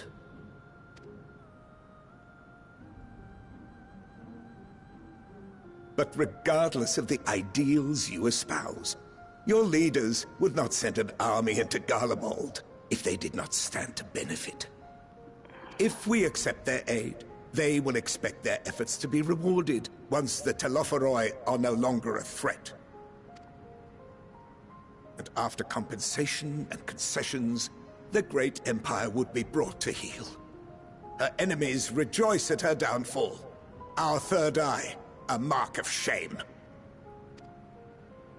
We won't stand idly by and let your people be humiliated. And we're not alone in that. We only want to make a difference. To make this world of ours better. Surely you can understand that. No, just make a petition that once the Telophoroi threat is resolved, we will leave your lands. That's it. That's all you have to promise them. That's all you gotta say. What I'm trying to say is, there are so many people who just don't care about making you suffer. And maybe that's almost insulting after all the suffering you feel the world has subjected your people to, but believe it or not, that's the truth. And now we're here, and all we're asking is for you to tell us what you want, what you hope for. So much blood has been shed, so much lost. All because of this endless war. Who wouldn't want to end it? Can we not work together to face our problems as one?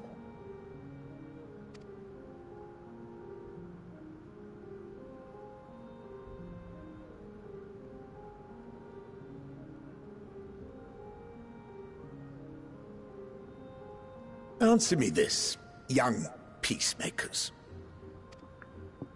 If a world without conflict is your desire, why reject the unity and prosperity of Garlemald? Is it because we do not share your faith? That we do not share your heritage? That our ideals and virtues differ? That we cherish and hold in the highest that which you do not? Disparity is the root of discord, and peace built on compromise is flawed and fleeting. Happiness for one and all is a dream, and the reality is that to the victor go the spoils. You should answer to that is that your response should be to them that, because they are the ones who are in, like, I guess invading would be wrong, because like you said, they're like taking back their ancestral homeland, but they're the ones who like are trying to enforce their will on others. Even if it wasn't about reconquering their homeland, they're still the ones trying to enforce their will. That is why we Garleans will never submit nor surrender.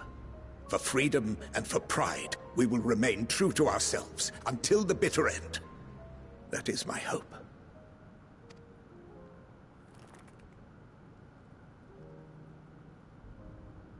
It seems there is nothing more to say on the matter.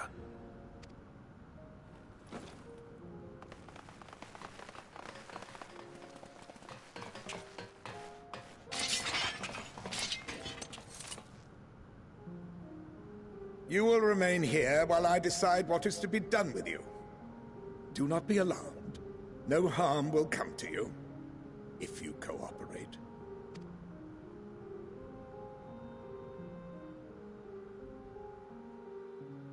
We will not resist. However, as your guests, I ask that we be allowed to speak with the other members of your group. As you wish. I had no intention of locking you up, as by dawn you would be frozen stiff and you're no good to me dead. You are free to move about the encampment, but there is one condition. Collar them.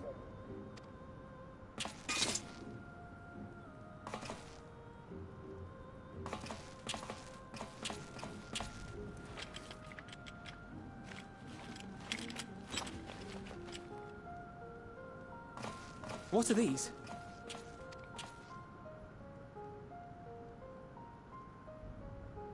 Incentive. You'll be watched at all times. Straight.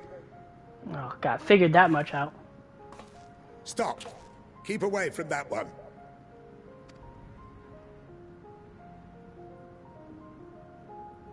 The champion of Eorzea is not so easily cowed.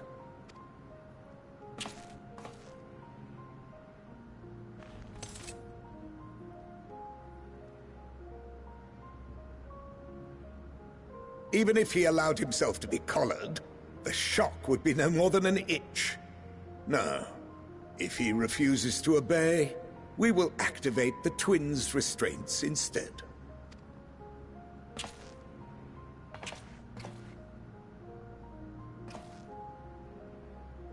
You needn't worry about us. We'll forget we're even wearing them soon enough. Even now, you still... Why go to such lengths? What is it all for?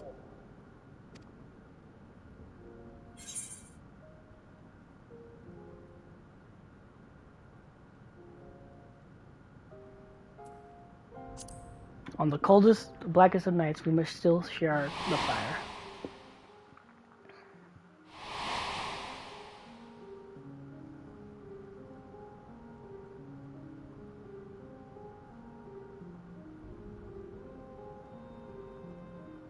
You are a curious one. A far cry from the merciless barbarian others paint you to be. You will be their warden. Take them away. Yes, sir.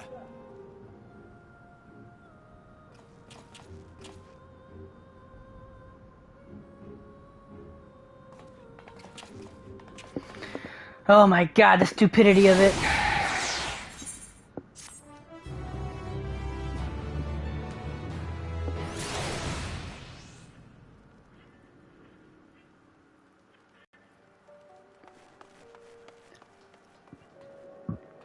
Can I attune to you now? Not responding. Fan-fucking-tastic. I have to remind myself not to touch it, even if it starts to itch. I'd rather not set off by accident. Anyway, enough about that. Let's learn what we can from these refugees. It will take more than a trifle such as this to deter us. Compared to what Garlemald's people have suffered in recent days, these callers are a minor inconvenience.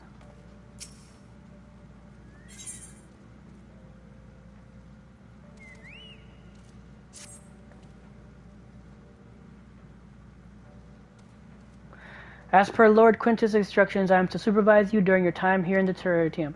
Before you ask, I know I don't have a key or any other means to remove your collar, nor would I tell you if I did, and if you try anything, you will soon wish you hadn't. So do you truly intend to speak with the others, or was that merely a ruse? We're in no hurry to disobey Lord Quintus, if that's what you mean. Or perhaps you doubt the wisdom of his decision.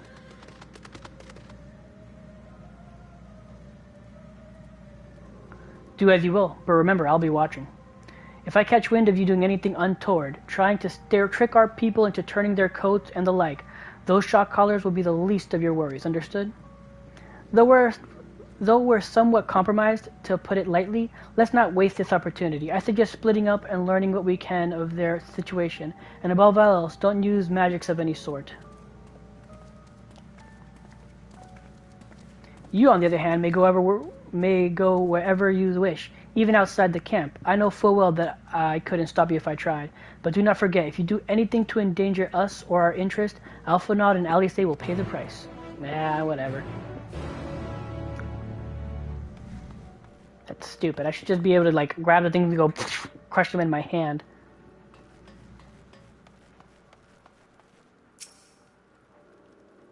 It's you, Tenon Dracos. I served under Lord Gaius in the 14th Legion. I was there on the night the Praetorium fell.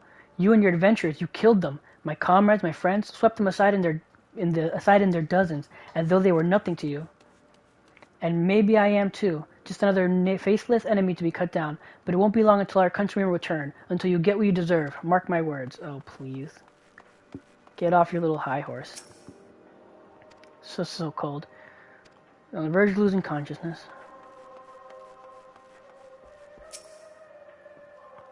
I know who you are, the so-called champion of Eorzea. Come to gloat, have you? I'll wipe that smirk off your face. By the blood of our fallen compatriots, I swear I'll... Ugh. Damn. Tore my sutures. Of all the times, the worst of the lot within striking distance, and I can't even muster the strength. If it weren't for the third bleeding us, we'd be the end of you. Virgilia's treachery nearly cost Lord Quintus his life. We made our escape, took shelter in a mansion, tended to the wounded as we prepared to strike back, and then... Night fell and we gathered around the radio. Then the roar, the terrible roar. The capital was in chaos, but we were spared. If you can call this a mercy, mind intact but body broken, a soldier in name alone. I'd cut you down where you stand if I could, murderer. Oh, please.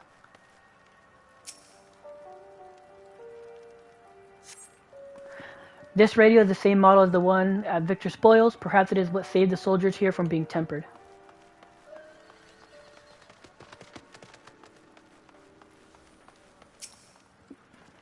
Oh, God.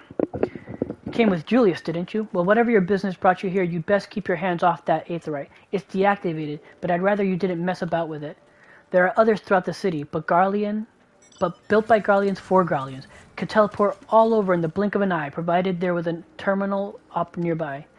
These days, however, we use the aetherite's power to keep this place lit, though that comes at a cost of its normal function.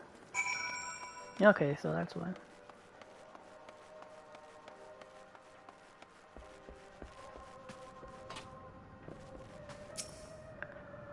So cold. Probably hasn't had a proper meal in days. If only we brought some food with us, perhaps I could use a little magic. No, I mustn't. God, this is so frustrating. Did you learn anything of note? Just that these people have shit luck. Then your findings are consistent with my own. Their plight is desperate indeed. The sick and injured are at the greatest risk. Without warmth and proper nutrition, I fear they will soon perish. I realize there is precious little we can do for them at present, but I cannot bear to see them suffer. Please, will you help me tend to them? Oh, man.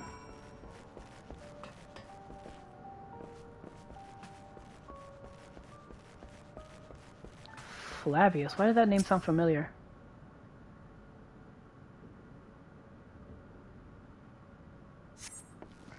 Who's there? My eyes. I can't see all that well. Thank you. The numbness has subsided a little, but I know I won't last much longer. You should look to the others who can still fight. Give them my ration. If I'm going hungry means someone else lives to see another day, so be it. At least I can still serve that way. Dude, just like Garly, just let them die. They're stupid. Because even by their own logic, they're not making any sense. So those you met fare no better? I was afraid you would say that. I know we were warned against meddling in their affairs, but we can't leave them like this. Perhaps we might gain permission to have the contingent deliver supplies. Quintus may have had his feelings on the matter quite clear, but even he must recognize they are not in a position to refuse help. Maybe Julius can persuade him? Though we need to persuade Julius first. Oh, please.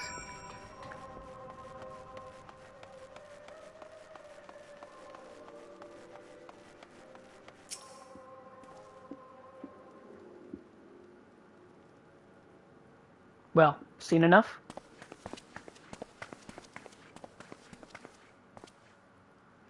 Julius, the people here barely have enough food and fuel to survive. Have you and the other soldiers been able to procure any more supplies? We've been scavenging provisions from nearby houses, but as most families kept rather some stored away in the event they were snowed in. Still, going out and getting it is dangerous work, and we've lots of mouths to feed. Fuel is the greater concern, though. We had some ceruleum set aside until it was stolen. We haven't identified the culprit. Could have been other refugees or one of the afflicted for all we know. Either way, we're down to the last dregs. Without the heating they need, those in poor health are only going to get worse instead of better. We still have that bottle, right? If it's ceruleum you need, our contingent has secured a readily supply. We can have some sent over. We will not accept your charity. If we can hold on a little longer, the situation is sure to change.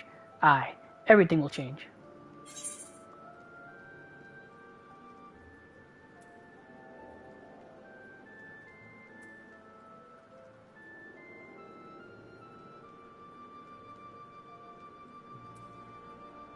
Those mysterious countrymen of yours, I assume?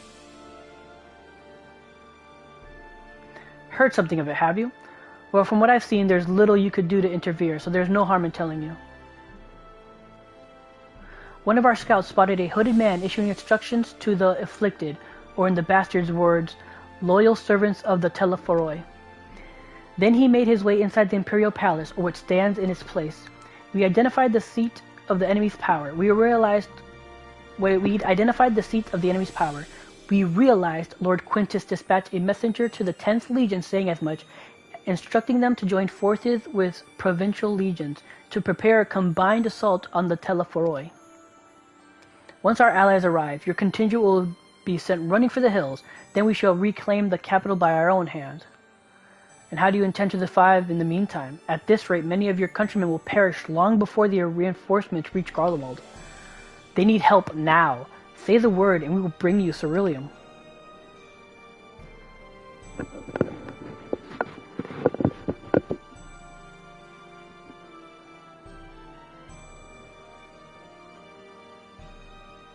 I will speak with Lord Quintus.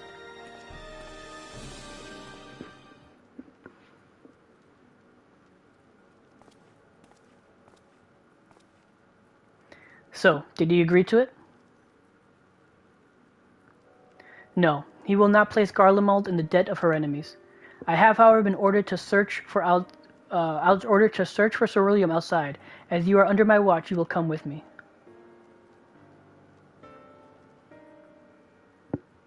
Very well. After all, my hands make light work. Sigh. You lot are more trouble than you're worth.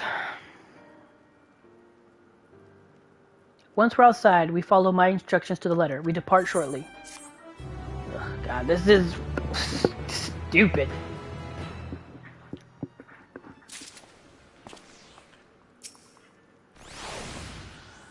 Although it hardly the situation we had in mind, it will have to suffice for the time being. Yeah, this is stupid. Without our healing magics, there is little we can do for these people beyond offer words of encouragement, but this way we'll be able to offer them tangible assistance. I guess.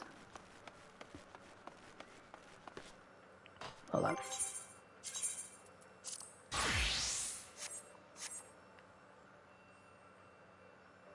Assuming it's this way they want me to look at.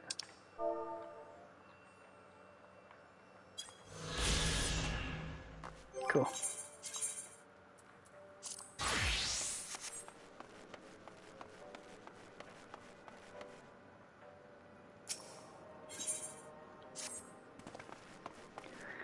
We will begin our search for ceruleum in the Regio Urbanisma.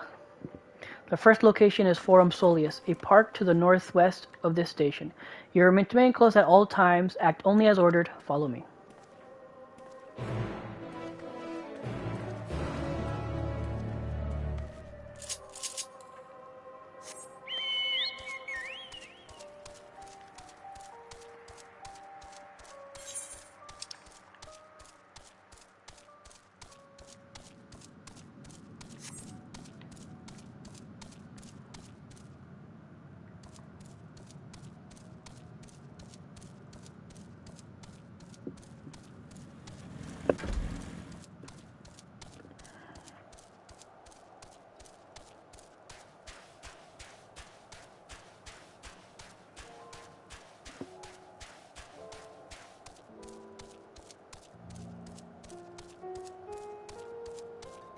Oh, there's an Aether current up there. Let me go grab that real quick.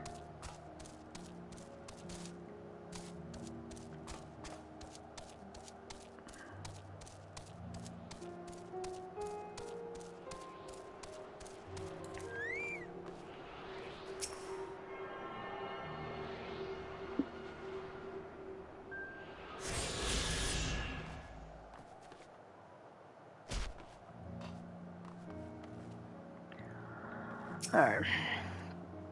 This is the place. To think this macabre graveyard for War Machina was once a park.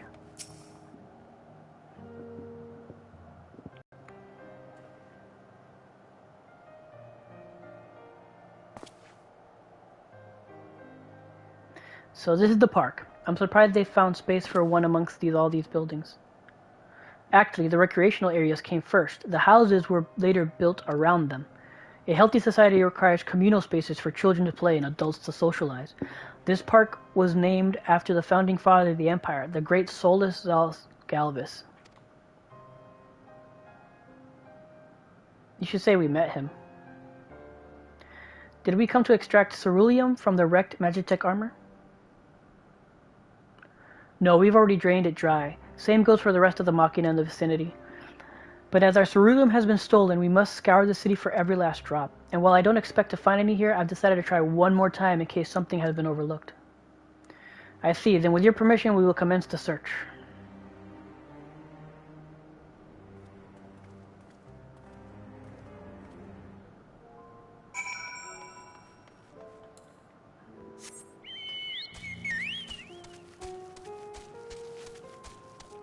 I'm not even going to bother looking at the War Machina wreckage. That's just stupid. I will talk to you, Alpha Node. I don't imagine there would be much need for Magitech in a park of all places, but then again, I wasn't raised in Garlemald. They may have uses for ceruleum that I have yet to consider.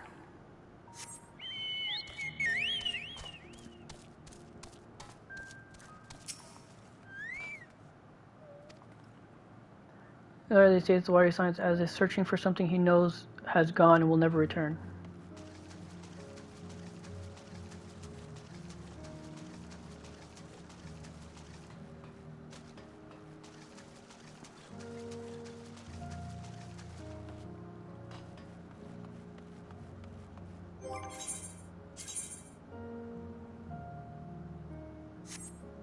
What the hell?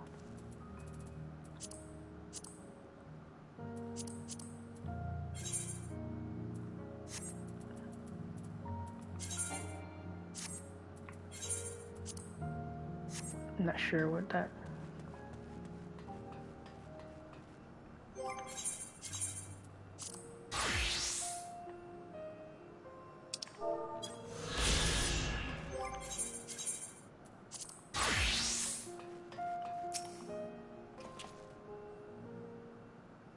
I want to see if I can slide down it, but I'm pretty sure you can. The contraption is built in the style of an Imperial war machina armed with a battery of weapons and capable of transforming into different configurations, but upon closer inspection it appears to be no more than a children's slide. Oh, come on, that's just silly.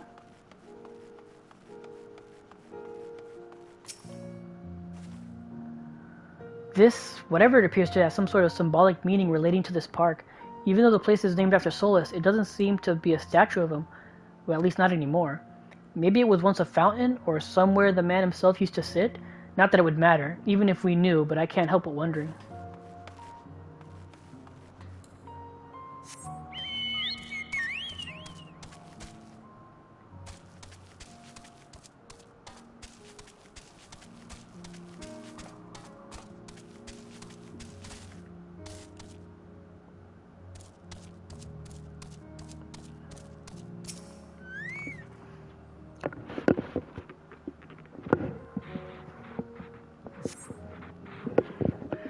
Several points of interest are marked on the map of Forum Solius. The pond, children's play area. To your knowledge, however, none of these would require ceruleum. Oh, I have to check all these places.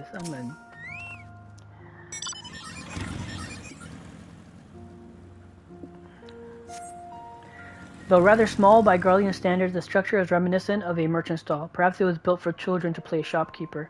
There is nothing instead resembling Magitech or any other devices that would be fueled by ceruleum.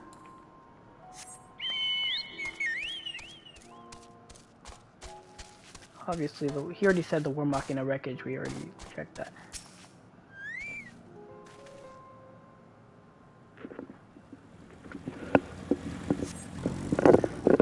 Cursory inspection of the wrecked Magitech armor confirms that the fuel canisters have long since been drained of ceruleum, just as Julius said. Yeah, we already knew that.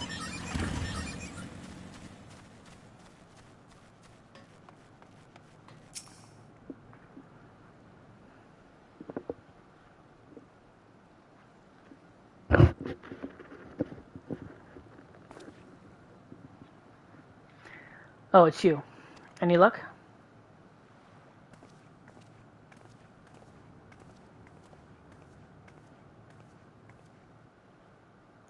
There's no sign of any ceruleum. Hardly surprising, but disappointing nonetheless. I couldn't help but notice you gazing at the pond. Is something the matter? What? Yes, I mean, no, I just used to bring my brother and sister here to play. The pond was heated to stop it from freezing over, so like all other children, they just had to wade in and splash about. Would have stayed there if I didn't drag them out. We'd be sopping wet when all said was done, every time. And every time we'd get home, Mother would scold us, saying we'd catch our death walking around like that. The pond was heated. With a ceruleum-powered heater by chance. Powered heater by chance. I suppose it must have been. Come to think of it, I remember seeing engineers changing out a tank beneath the hatch. But that was long ago, when the water still flowed clear and wasn't this brackish muck. We can't see a thing, and I can't remember where the latch might be. With the machinery most likely broken, the amount of filth in there is probably the only reason it hasn't frozen over. I'd wager it's still unbearably cold, though. Julius, what are your thoughts on magic? To the average Garlean would jump out of their skin if they saw it, but the first has a few foreign signifieri and mytici, so it doesn't scare me. Then I take it you don't mind if I employ a little now. Alphanod, as you have a knack for finding dry wood, why don't you bring me some? Once that is done, a blast of Verfire should do the trick. Leave it to me. You're not planning to go in there, are you? Of course I am. The tank isn't going to fetch itself. It's nothing so involved as extracting unprocessed ceruleum from a frozen lake like how the tappers do it. We're talking about a shallow pond in a park, and we have a way of warming ourselves up after. But that's insane. So fancy a dip? A friendly competition might make things interesting. Last one to find the cerulean tank is a rotten egg, though I dare say we'll both smell like rotten eggs when this is over.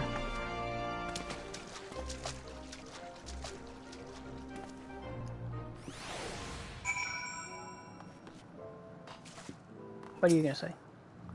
Can't believe what I'm seeing. Yeah. Where's Alphanaud? Where is this wood he's getting? Whatever.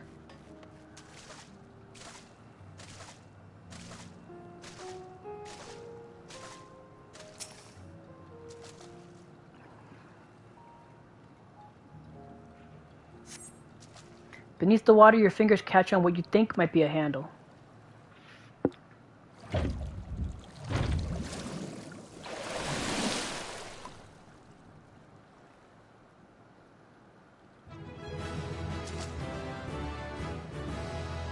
You open the hatch and retrieve a cerulean tank.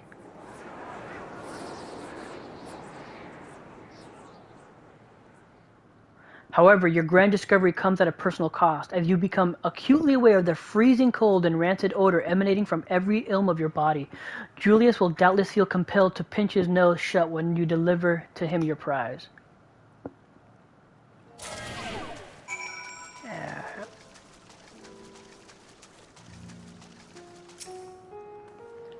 Huh, you found it?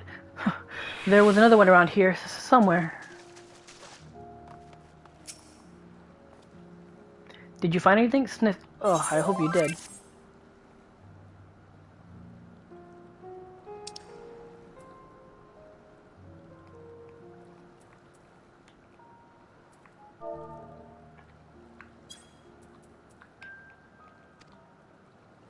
There's still some cerulean left.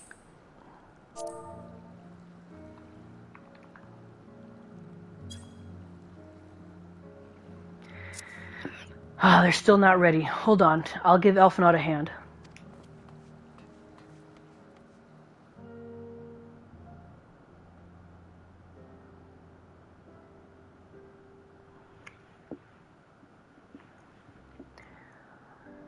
You call me an Uldine.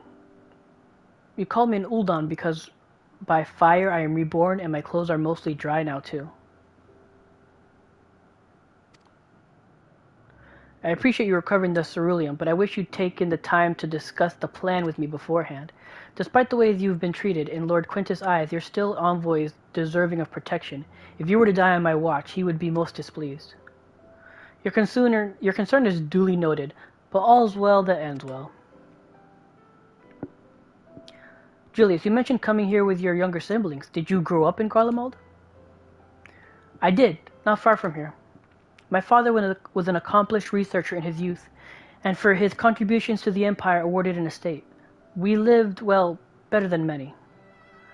What was Garlemald like in those days? Everything. It was everything you could imagine, and so much more. Even during the coldest winters, we'd always found warmth and comfort at home. Coming in from the snow, taking off your coat, and sitting down for a hot meal with family. Visiting your friends and relatives, receiving the same welcome, knowing they had everything they needed. Walking down the street, seeing the lights in all the houses, hearing the faint sounds of laughter and song, of happiness. And although the summers came and went all too quickly, in that brief respite the ice would melt and the forgotten grass make its triumphant return. Gray clouds gave way to blue skies. Some mornings we'd climb to the top of the tallest building we could find to watch the sunrise. Never again. Those rooftops are rubble, those friends dead, and those memories. But if I could reclaim even a fraction of what we once had. Soon our chance will come. We just need to hold on a little longer.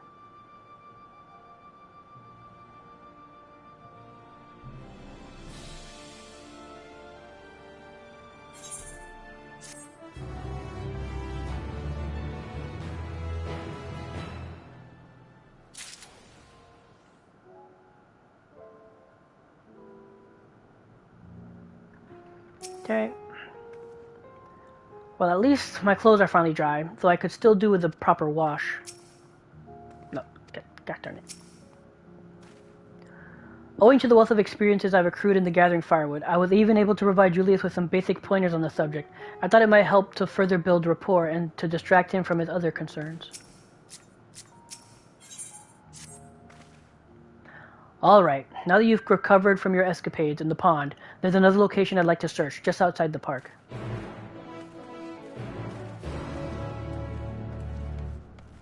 Oh, it said no good deed. Obviously it means goes unpunished. No good deed goes unpunished.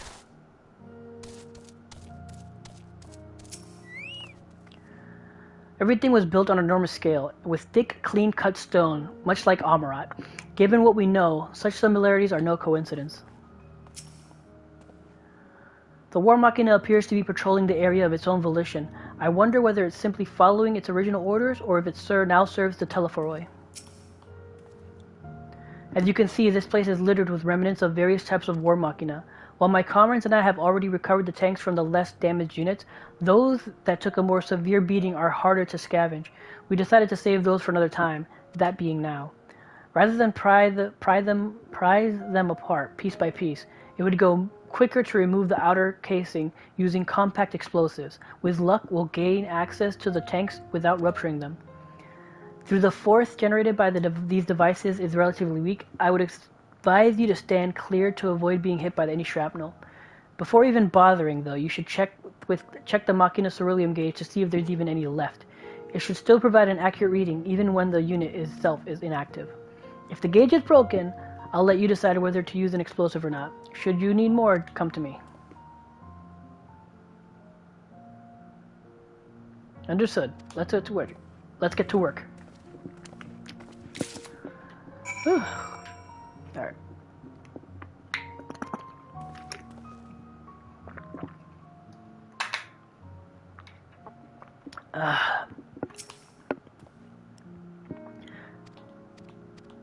Okay, he just says that about that. Okay,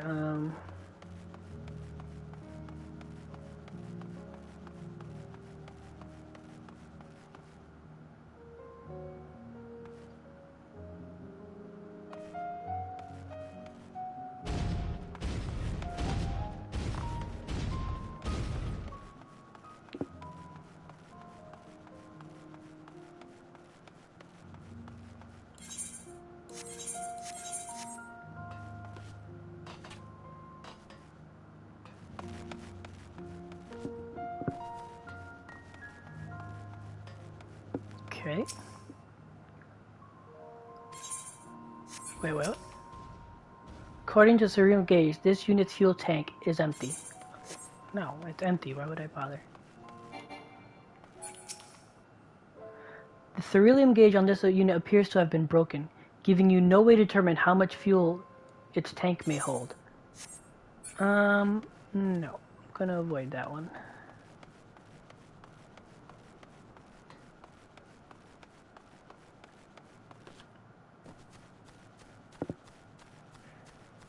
For now, at least. I'm gonna go ahead and just...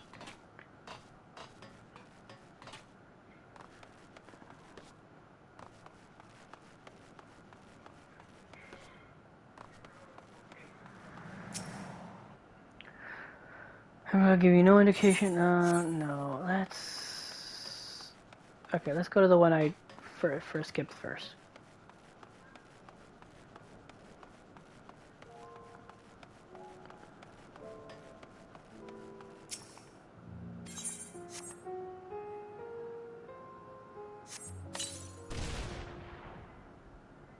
You retrieve the War Machina's Ceruleum tank to find it's still half full or half empty, depending on one's perspective. Either way, Julius will surely be pleased by your discovery. Ha ha ha.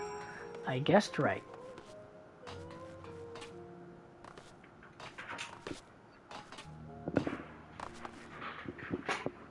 Thank you.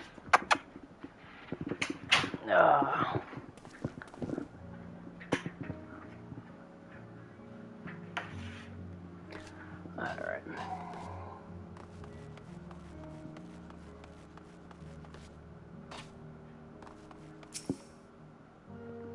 More explosives? Wait, is that what I think it is?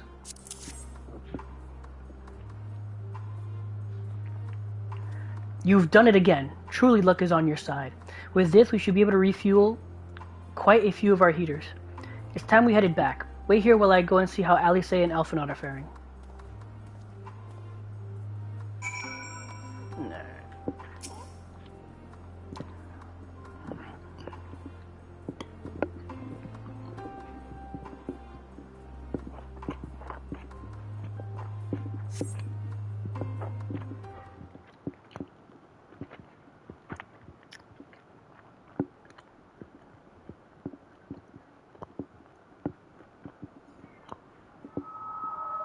Finally escaped the watchful gaze of your keepers, have we? Don't react. You'll only draw attention to yourself. Just carry on as you are and listen. After you left with the Garlean lad, Lucia bade a few of our scouts follow you at a discreet distance. We observed you being led into the station, but decided against venturing inside. When you emerged sometime later, and we saw that the twins were sporting Magitech collars, it was clear what had taken place. Now, as quietly as you can, tell me everything.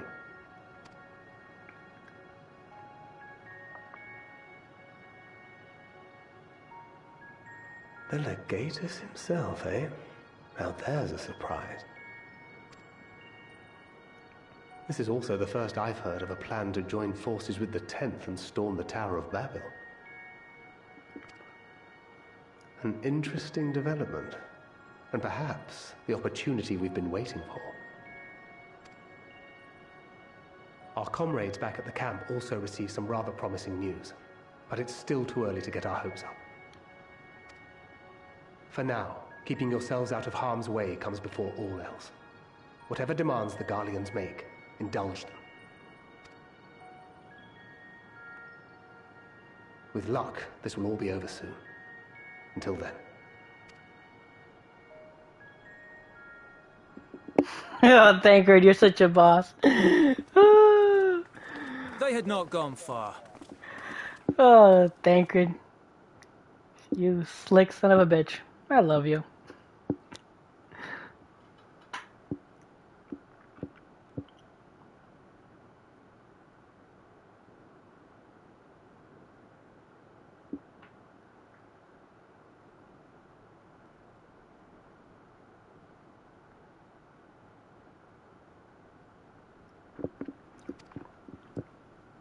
We searched high and low, but no luck, I'm afraid.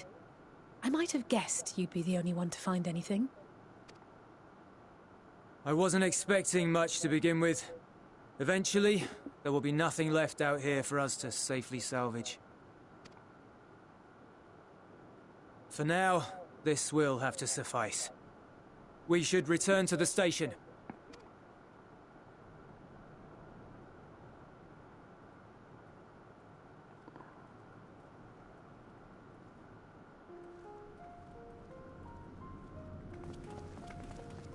Ah, there you are. Heard you'd gone hunting for ceruleum above ground. Brought back a king's ransom? Hardly. But thanks to these three, we have enough to last a little while longer. Well, well.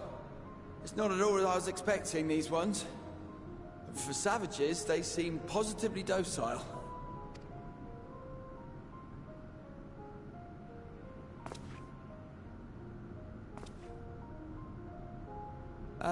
It's a poor attempt at humor. In all honesty, I'm grateful for your efforts. But even with another night of warmth, there are those among us who may not live to see the morrow.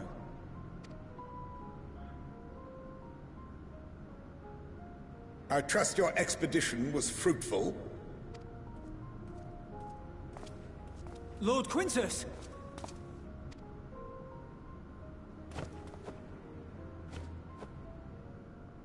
Use what you procured to refuel the armor.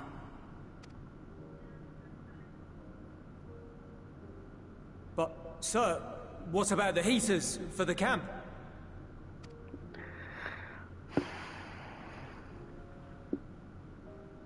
The time for action is upon us.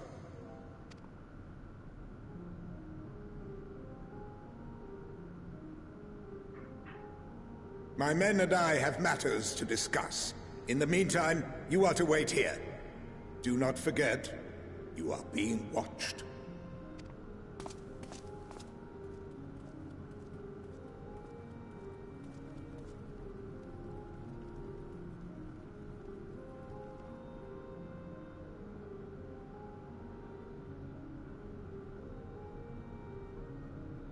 The time for action. What did he mean by that? I can only speculate. Clearly something requiring their magitech, given what we just heard. Whether they plan to utilize it now, or after they join with the 10th, is another question.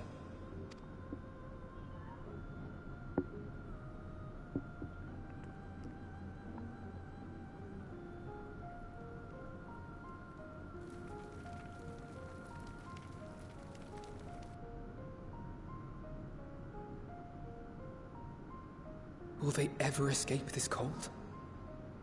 Return to and reclaim the idyllic spaces of which Eula spoke?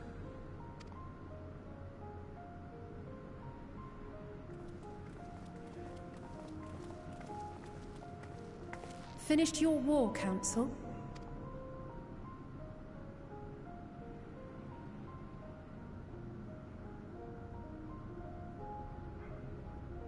Alphino and Alize are to stay here as our prisoners. They will be released once your comrades have relinquished their supplies and withdrawn from Garlean soil.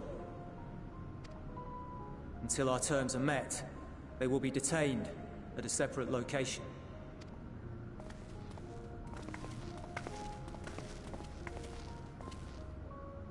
After everything we've said and done.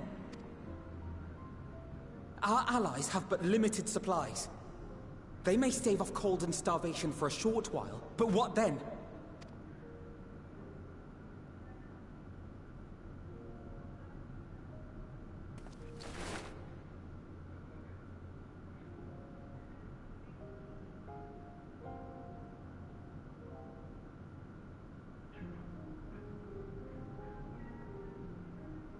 For now, keeping yourselves out of harm's way comes before all else. Whatever demands the Garleans make, indulge them.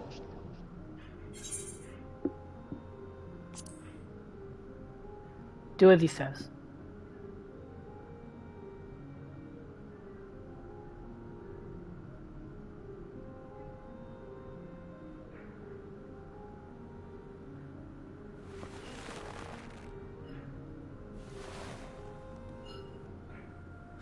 Get them out of here.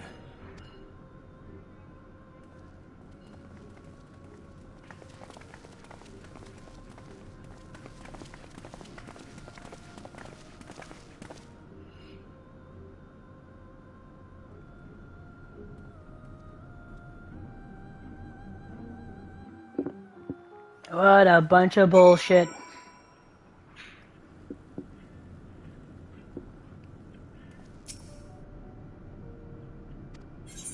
Ah, damn it. No. What do you say? Alphinaud and Alize will be fine, providing they do not resist.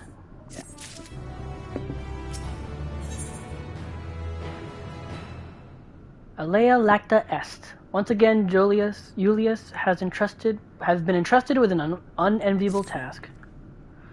You will accompany back to your camp, and where I will meet with your leader and present Lord Quintus' demands. Before we depart, however, there is something I would ask of you. Assuming your contingent complies, the supplies they surrender will need to be transported here. That task falls to Legionnaires Marcellinus and Octavia, who will pilot Magitech armor to your headquarters. You are to inform them that we are leaving shortly. Tell them to ask the ill for further details, in those words. Once you've seen to that, meet me by the exit. What?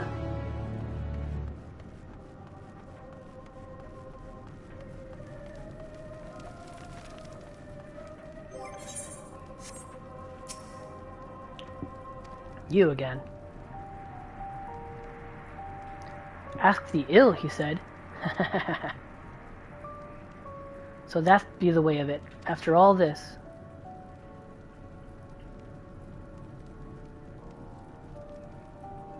How ironic that you should be the one to deliver the news.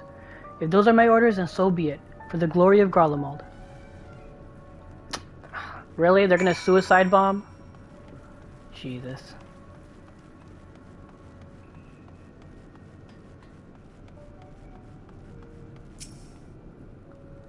What do you want with me?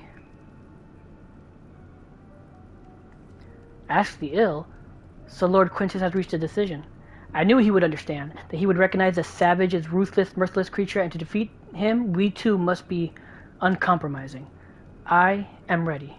In the name of Emperor Varus, for the glory of Garlemald, I will fulfill my duty. Yeah, they're gonna suicide.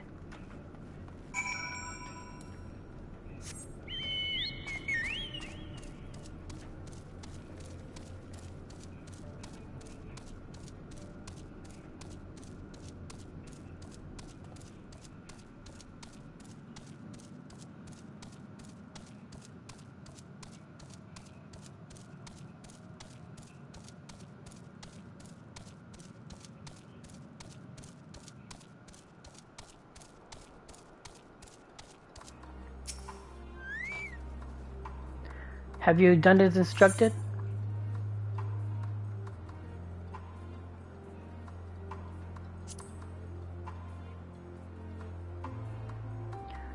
Duty is rarely a simple thing. We have been given additional orders, though whether we will be required to follow them depends entirely on your contingent. You and I are in this together now. Like it or not, we have to cooperate. There is one other matter. A place I'd like to visit on the way to your camp. It's a short walk from here. Follow me. Yep, they're gonna suicide.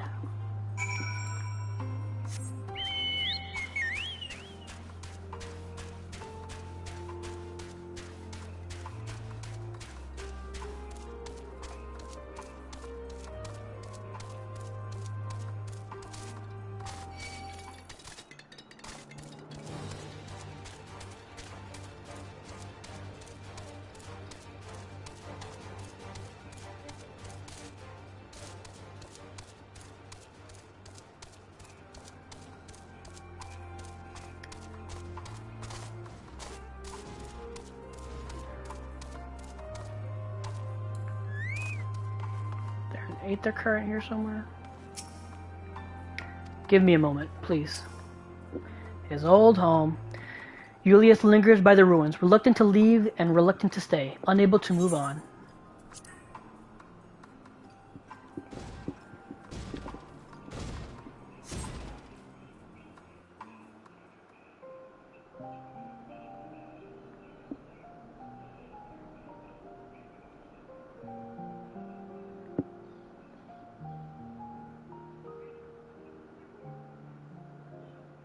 This is my home.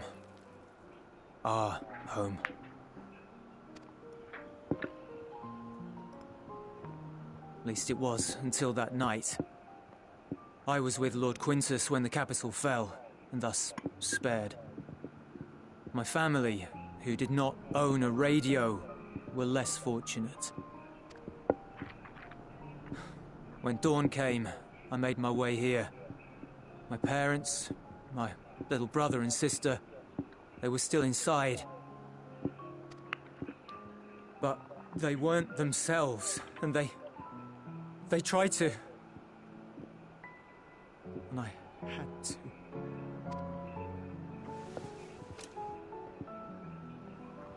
I'd promised to take them away from the capital that very morning, to somewhere safe, to hide until the fighting stopped. I promised.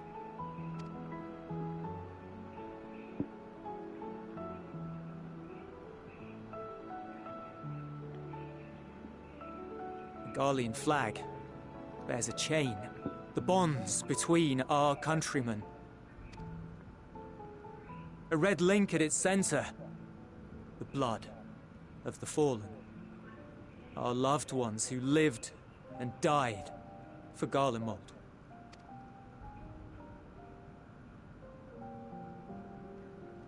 But if she too fell, who would be left to remember them and their sacrifice? What enduring proof would there be that they were ever here? If we had turned to your gods, would they have saved us?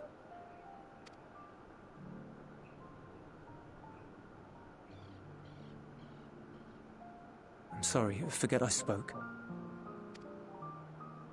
We should go.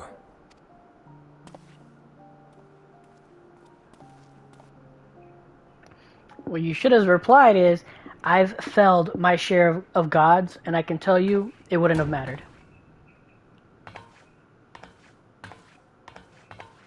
It's no use. Believe me, I do not enjoy being here any more than you. But he wanted us to play along, so that is what we will do.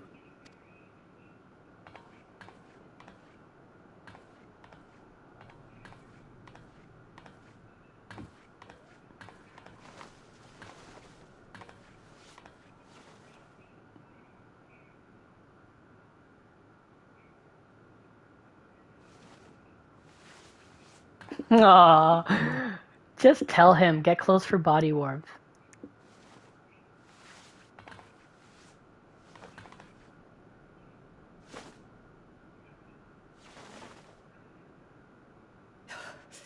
It's so cold.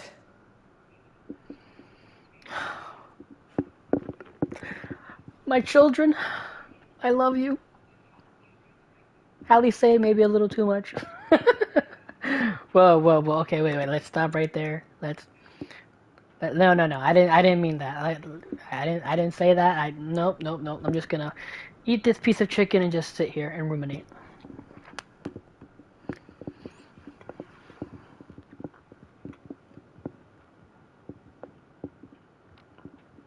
Yep, I didn't say anything weird or wrong at all. Not a thing.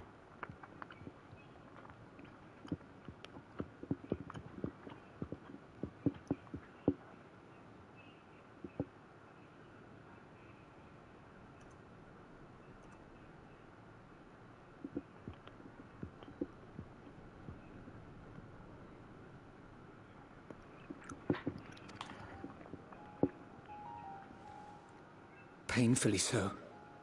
Unbearably.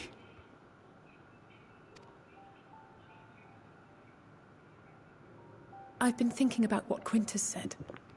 About why no one would accept Garlean rule. Irreconcilable differences. When coexistence isn't an option, only conquest remains. Varys at Gimlet said much the same. Only by uniting the world beneath a single standard would we rid ourselves of the Ascians. United as one people. One race cleansed of imperfections. A cold and unforgiving vision.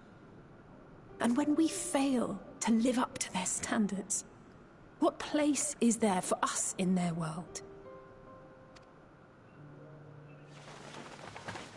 But the truly sad, truly frustrating thing is how damnably similar it all is to the lofty ideals of Father and the Forum.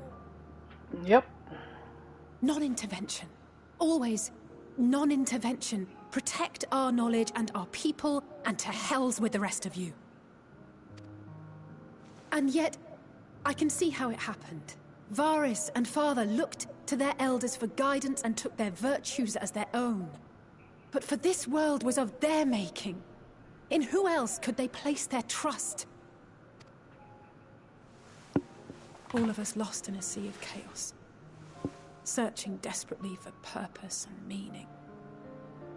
But it shouldn't just be an extension of another's. It has to be ours.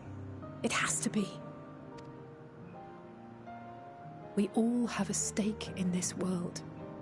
No one should be silenced. I won't deny that we lack the experience of people such as Father or Quintus.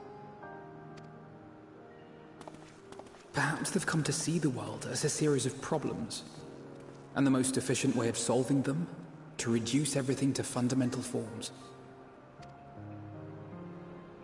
A stone is a stone, a cloud, a flower, no more than that. Simple descriptions that strip the subject of distinguishing characteristics.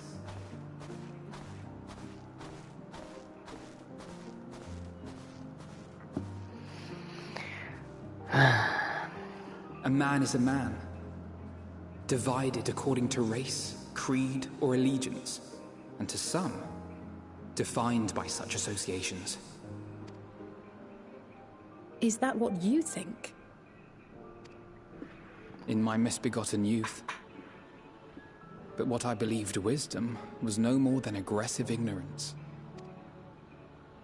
I've since learned to look beyond the banners and the politics, to see people as individuals with their own hopes and dreams.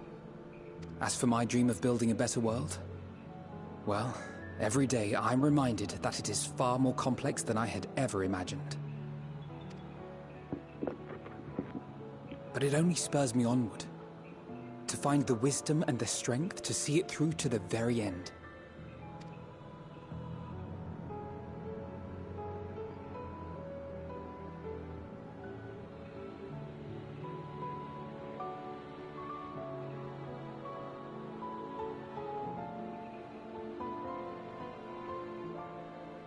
All of our supplies and an immediate withdrawal.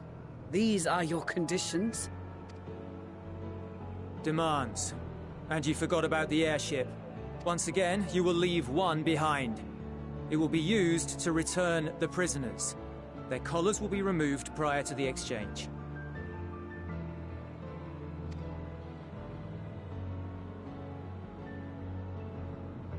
So in the end, not even Father's expertly worded rhetoric could deter you from your chosen course. Huh? Not that I thought for a moment that it would. I've no love for violence, of course, but ours is a cause worth fighting for. I just wish he'd realize it too. Sometimes the only way to protect the ones you love is to take a stand. To refuse to suffer in silence. I want you to know I share your conviction. Whether it be on the battlefield or in the debating chamber, I won't back down. I guess what I'm saying is...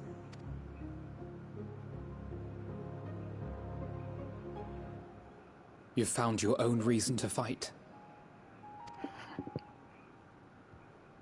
Yes.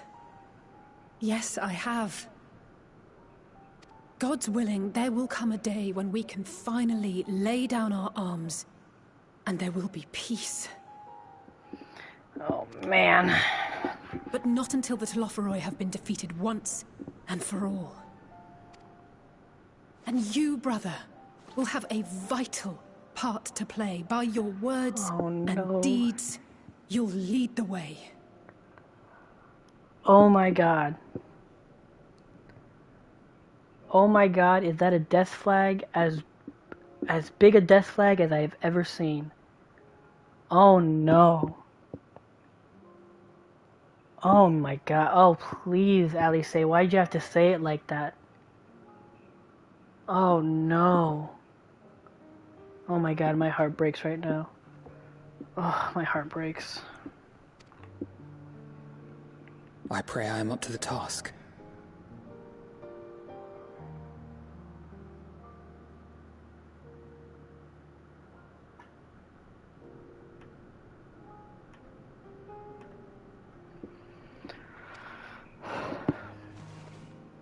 There'll always be naysayers. Those who think us fools for even trying. It's easy for learned elites to criticize earnest efforts and assert their moral superiority, all without offering alternatives. Not that their sophistry has ever wounded you. So stubborn and strong. Stronger than you even know. Don't ever change, you hear me? If you stumble, I'll be there to catch you. Or give you a thick ear. Maybe both, for good measure.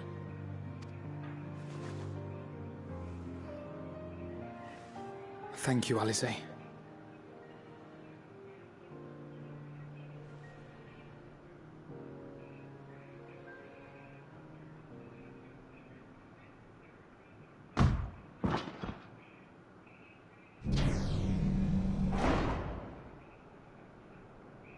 Of course, it's Astinian.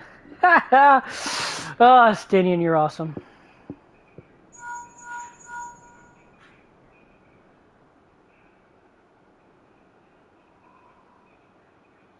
The scouts have secured Alizé and Alphino. Their collars were removed without complication as well. They report no casualties, not for their party nor the guards, who will wake from their premature slumber in due course.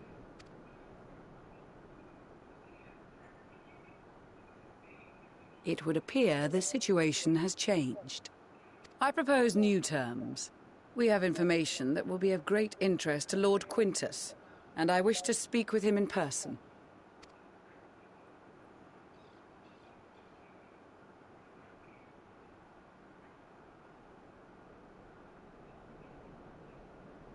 No. In the event you rejected our first proposal, we came prepared with a second.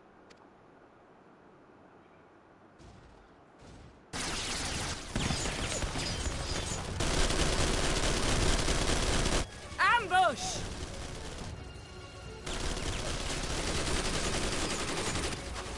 More are coming! Make ready!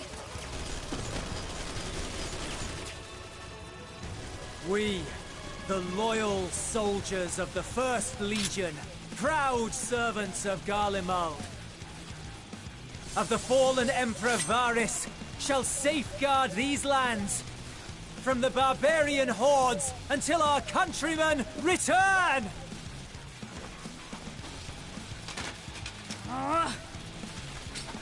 Stop, both of you!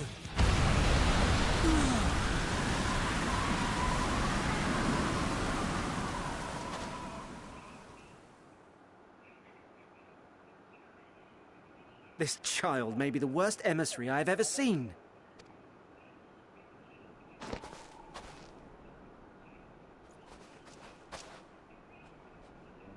We received an urgent communication from the Grand Company of Eorzea. Envoys from the Imperial Army, led by members of the 10th Legion, came to Alamigo and requested an audience. They explained that their efforts to coordinate the reclamation of the capital with the aid of the 4th, 5th, 8th and 12th had ended in failure. Communication between most legions has broken down entirely. Most of the 10th's conscripts have deserted, leaving their forces severely depleted. That is why, unable to continue the fight on their own, they and their allies turned to the Grand Company of Eorzea for aid. Lies! Every word! It is the truth, and I have not finished. The 10th has requested that we deliver a message to Lord Quintus. Have the ill stand down.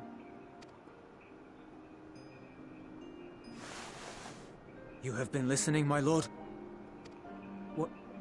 What are your orders?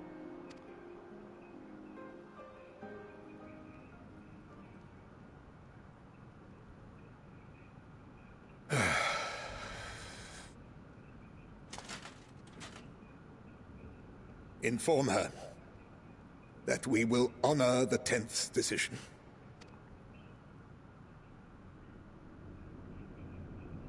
Bereft of hope, and now dignity.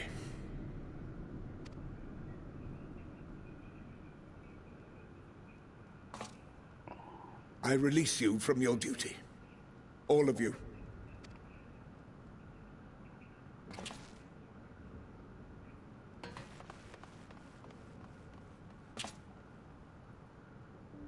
I take solace, your radiance, in the knowledge you are not here to witness our debasement. 'Twas a grand, glorious dream we shared. Of a world united, of peace and prosperity.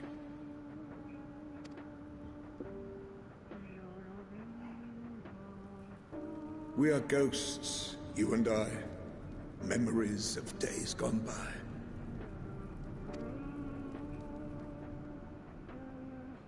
Bonds forged in blood that I will not see tarnished.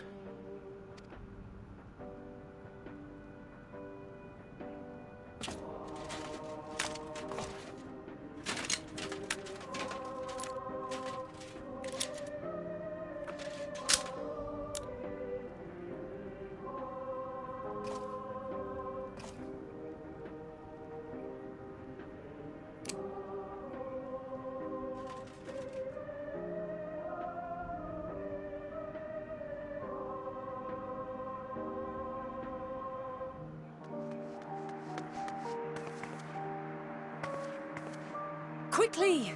We have to reach the station before it's too late. If there is still a chance that Quintus will agree to a truce, we must take it. Oh man, guys. I just hope we get there before he and his men do something rash.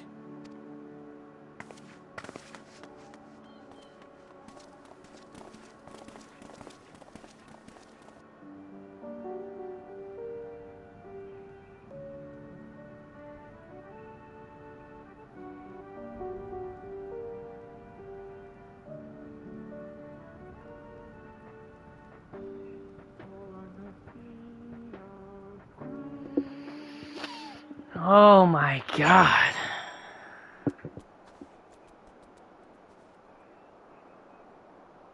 Final Fantasy, man, you went dark. Like, super dark. You call this Endwalker, and damn, do I feel like it really is the frickin' end. Oh my god.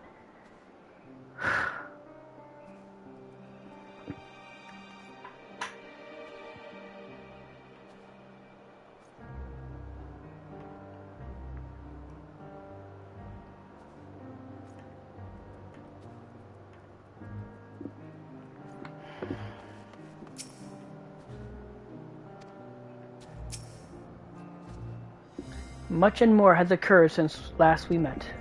As for determining what comes next, we must speak with Lord Quintus. That's gonna be tough. Strange bedfellows. With the immediate crisis averted, Lucia seeks to gain a clearer understanding of the present situation.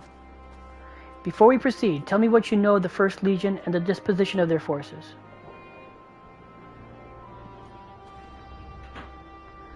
They were preparing for war while refugees in their care were left to go hungry. A reckless, short-sighted plan that risks the welfare of the people they are sworn to protect. Nevertheless, we cannot compel them to accept our aid. If we were to arrive in force with the intent to do so, we would only incite panic, but perhaps they can be persuaded to follow one of their own. Go with Julius back to the station and have them lead the refugees here. Some may be unwilling or unable to leave, but for the time being, I will take what I can get. Alphonald and Elise and the scouts sent to extricate them should already be at the station. I will also have our other comrades in the area lend their support, should it be needed. Understood.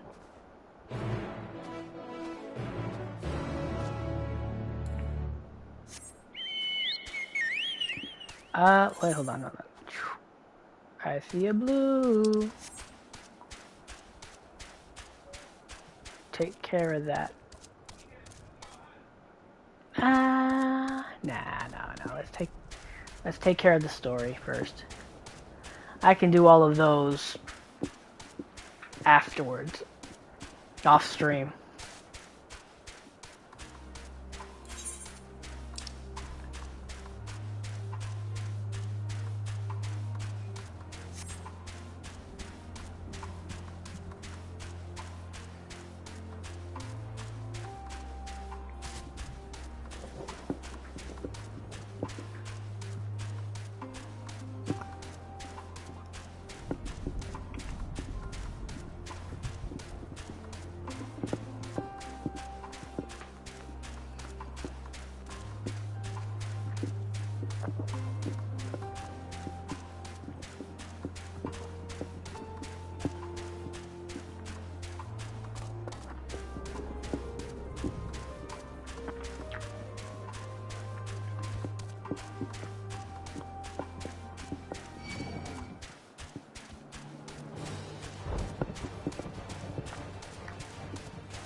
The hell is that? Automated death machine, okay.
Oh, I did not expect you to arrive so soon. There's been a development.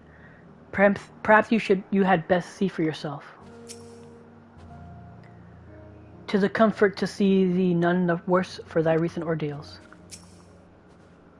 What are you doing back here? Where are Julius and the others?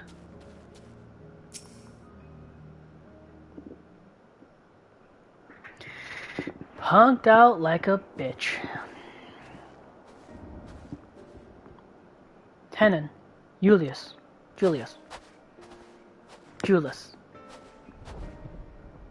We arrived just before you did, and too late. Too late for what? What's happened? It's Lord Quintus. He took his own life. After the news about the 10th, he relieved us of our duties. Then, when he was alone, he... No, he wouldn't.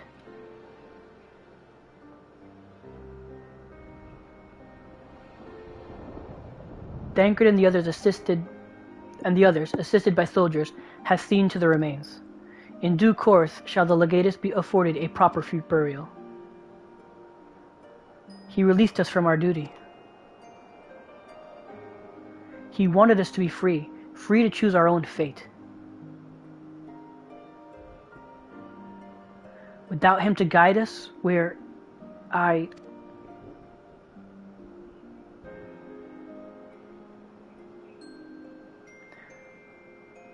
have just this moment spoken with Lucia. We are ready to commence the transfer of refugees here to Camp Broken Glass, should they be willing to accept our aid. Some would rather die, but most of us just want to live. Songs and standards be damned, we just want to live.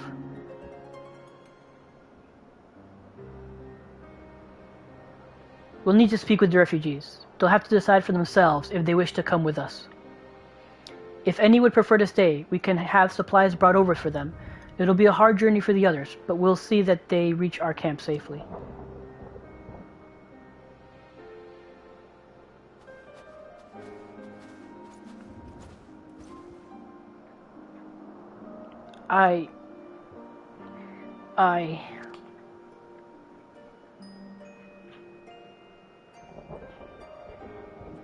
He's gonna stay. I can already see it. He's gonna stay. After what happened to his family, the first was all Julius had left. Now even that's been taken away from him. He's not alone in that either. There's a comfort in having someone to follow, someone to lead.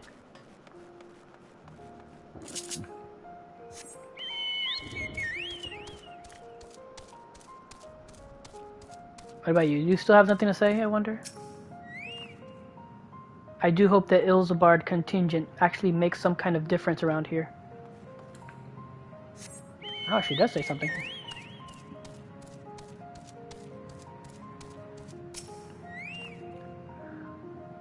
The roads covered, don't you worry. Things may get chaotic out there, but just take it slow and steady as you can, alright?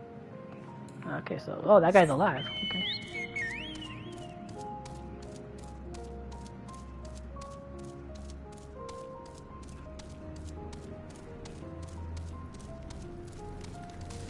Hey, Estinian.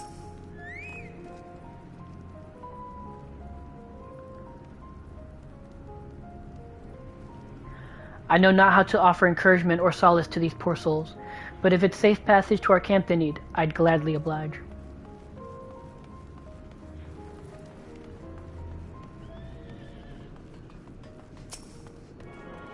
Hey, we can attune now. Nice.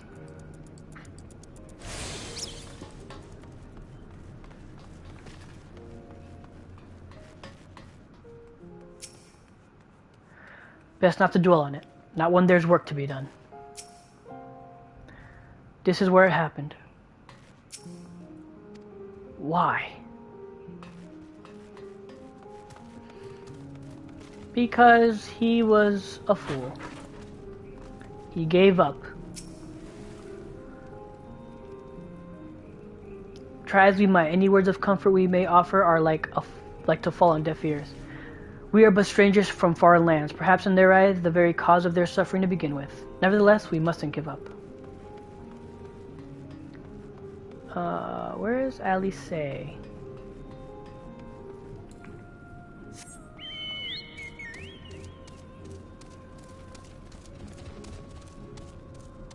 Was she in here and I missed her? No, that was Alphanod. Ah, there she is. Everything's gonna be alright now. Ugh, my arm, it's killing me. Okay.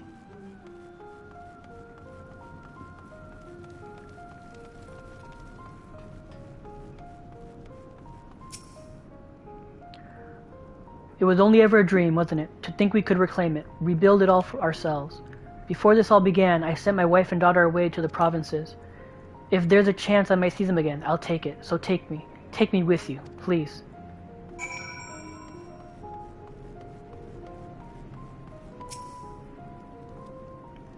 We, well, got the Aetheryte sorted in the end. All it took was a few adjustments, and now it works as well as it ever did. From what I can tell, the one in the Lantrum is also functioning as normal. That's where you lot are staying, isn't it? Now, most of us are packing up and leaving this place. I reckon there'll be more use for me and my skills over at your camp.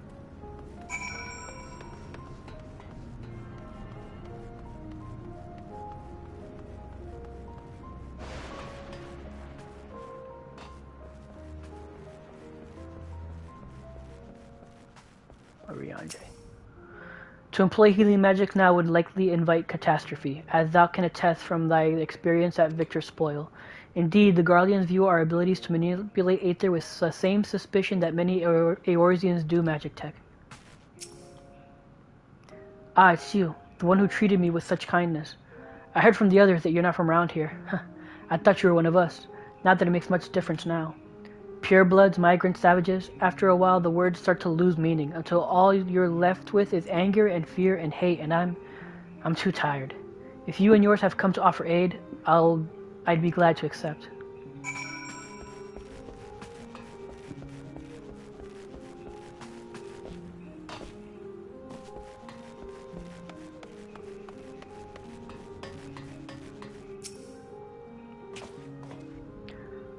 We have much to discuss. Our rescue, the attack on Camp Broken Glass, what we'd hoped to talk about with Quintus. But all of that can wait. More urgent matters demand our attention. Are any of the refugees willing to come to our camp? Thank the 12. Thank the 12. You and I should go first and secure the route back to Camp Broken Glass. With all the creatures and tempered skulking about, I expect we'll have our hands full. This should come in handy. Conqueror's Chain, courtesy of our Luminzen friends. I'd save it for the tempered, though. I'll mark a few points that need surveying on your map. Once you've taken care of the riffraff, we'll meet back at our camp. Alright. Nice. More quests to give to my sage or tank.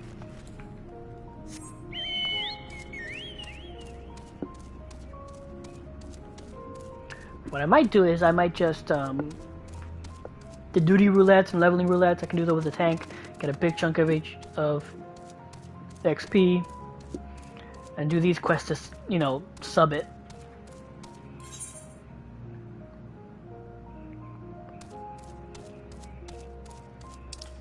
Was there another way out of here? Hey. Yeah, no, I don't need that right now.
Ah, I messed that up.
Come on. That's not what that's for? So I have to...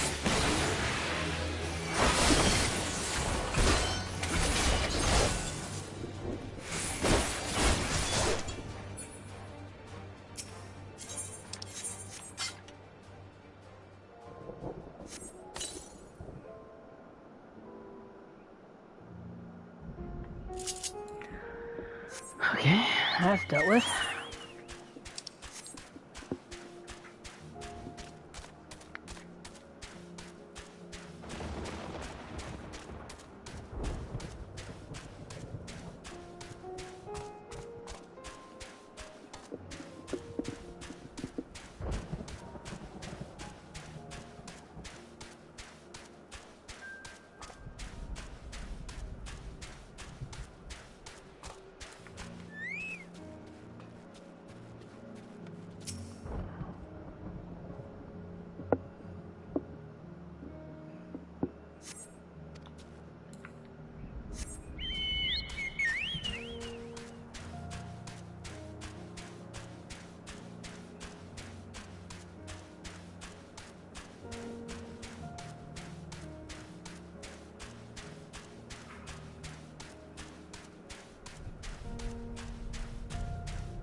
Ah, there you are. As expected, I ran into a few beasts who went down without much of a fight. The tempered proved somewhat troublesome, but those chains should keep them under control until our allies take them into custody.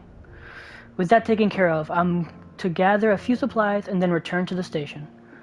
While I see to that, would you mind apprising Lucia of our progress? As it happens, I have some other pertinent information from our recent scouting forays, but I'll save that for later. First things first and all that.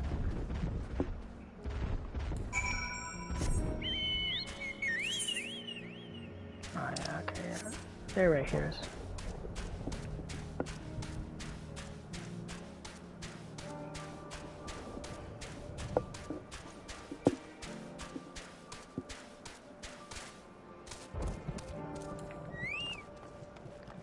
Let me see, hold on. Maxim, you have anything to say? News regarding the 10th came shortly after you first left with Julius. From what we were able to deduce, the first were somewhere within the capital. We were, however, only able to verify this once you had made contact with Thancred. Yeah.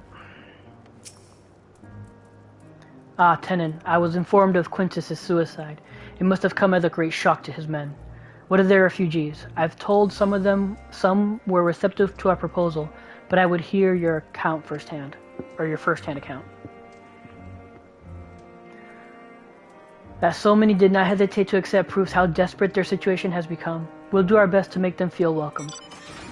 The troops who participated in the ambush are no exception. They will be afforded with the same treatment as any other refugees. Perfidy notwithstanding. After all, even if I wanted to make an example of them, there's no one left to learn from it. We will tell our allies that these soldiers were acting under the direct orders of their legatus, and that following his suicide they offered a full and unconditional surrender. Perhaps Quintus thought that had he lived he would be tried as a war criminal and his men punished with him. Perhaps by taking his own life he hoped to absolve them of any culpability.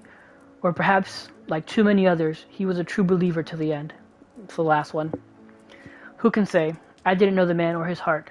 His reason, noble or otherwise, died with him, and it falls to us to clean up the mess. Oh, I think even more quests pop up after that. Oh, wow. In from the cold. Lucia has further news for you.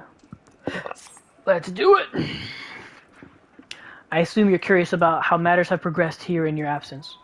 Quite well, as it happens. Now that we've procured ceruleum from Tapper's Den, the recently prepared heaters can provide much-needed warmth. Furthermore, we've prepared sufficient food for everyone. Those from the Tertium shall find a hot meal awaiting their arrival. There's one for you, so go ahead and get some well-earned rest. I believe that we're capable of wielding a ladle or two without your assistance. On your way, might I ask you to seek out Ishtola? She was but recently attending to the wounded, but she's meant to be taking a rest herself. See that she is.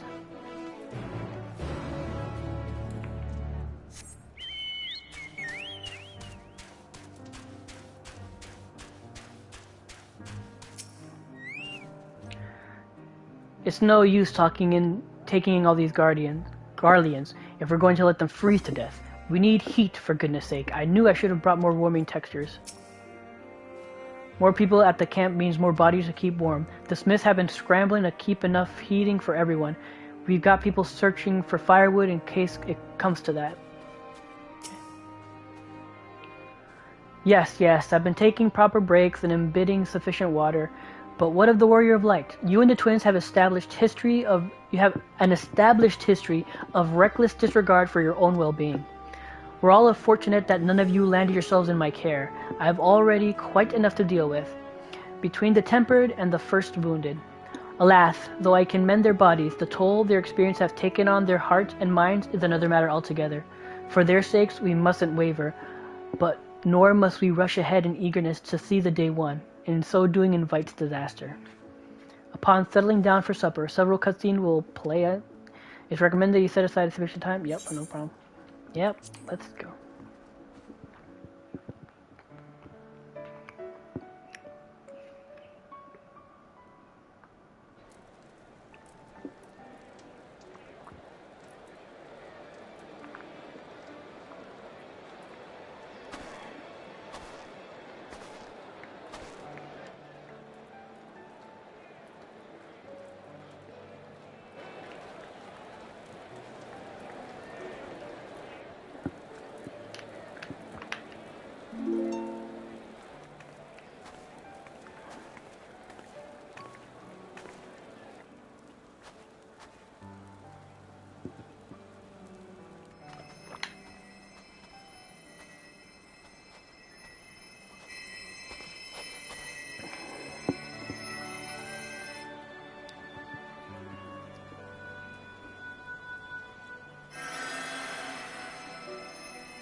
Is that all of them?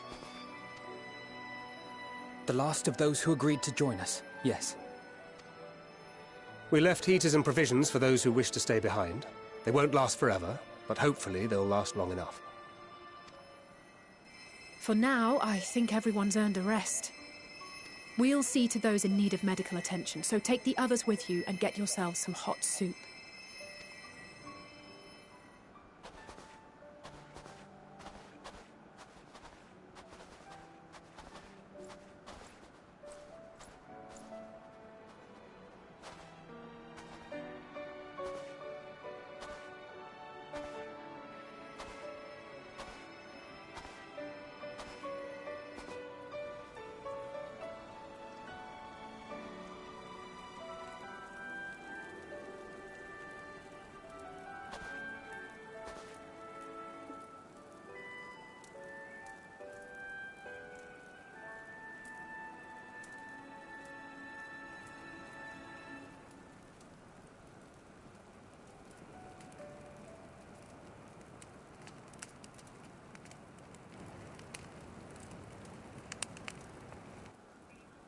Warmth.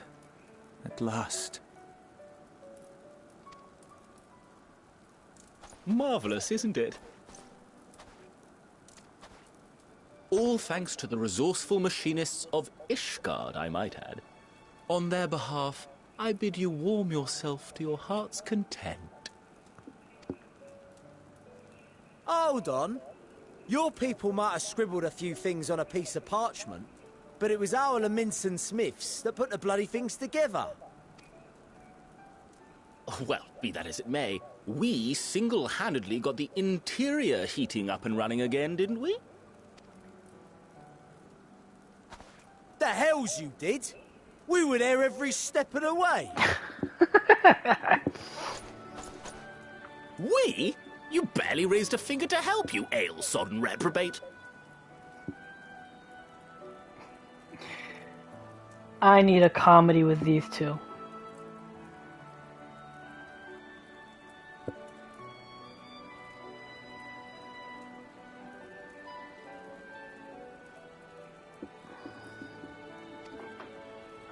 I did a damn sight more than you lily-livered bilge rat. Take that back! Make me. I will not stoop to your level. Here.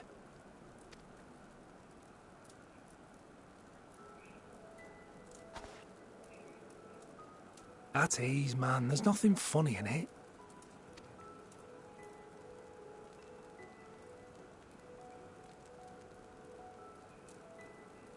I'm from Alamigo, but was a conscript until recently. Used to eat this with the officers. Apparently, it's adapted from a steppe recipe. This is my first time trying it, and I have to say, it's not half bad. It's a bit too flavorful for my liking. Perhaps compared to what you're used to.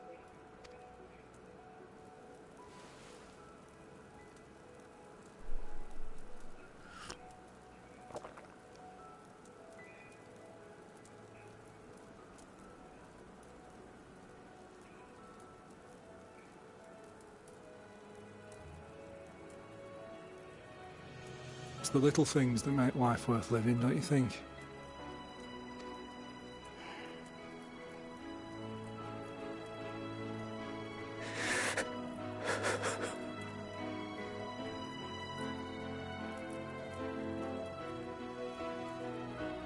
Don't stare. Leave him to cry himself alone.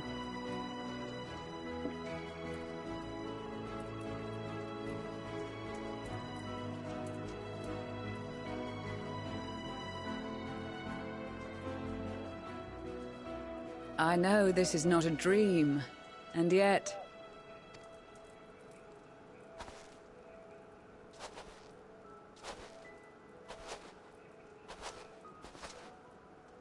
I felt the same way at the Dragon Song War's end. Every morning I would step outside and need to be reminded that it wasn't my imagination, that my world had been forever changed.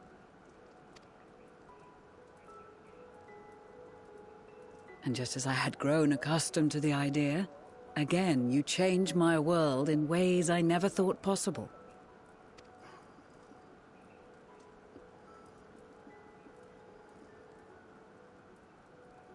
Were it not for you and your fellow scions, the rifts between man and dragon and myriad tribes might never have been bridged. The Grand Company of Eorzea. The Ilsabard contingent. We owe it all to you. We've shed many tears in recent days, of pain and sorrow, triumph and joy. I much prefer the latter.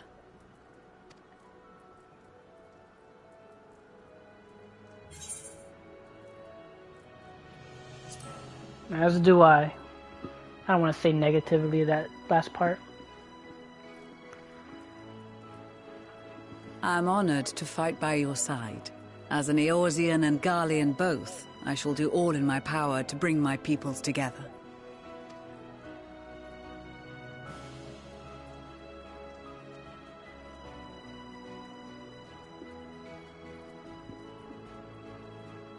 It is a remarkable achievement.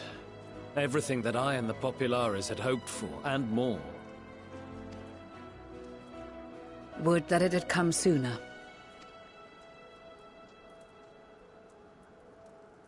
Indeed. Too many are not here to see it. And yet, there is a warmth in my breast, as if they still share in this moment. Yes, I know what you mean.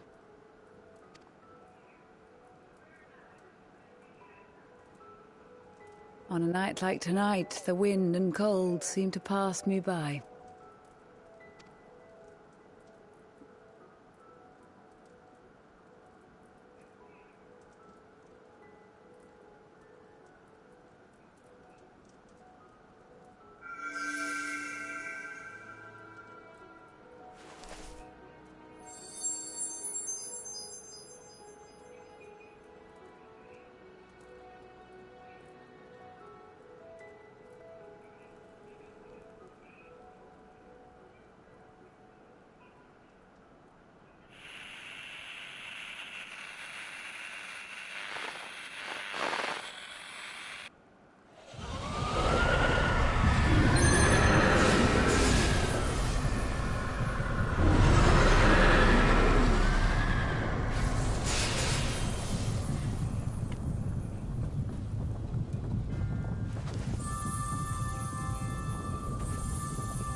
On behalf of the Garlemald, I thank you for inviting me today.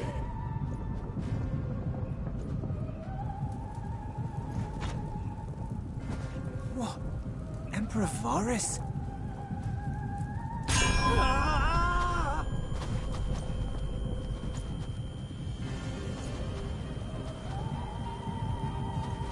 They are being tempered. The talismans! Quickly!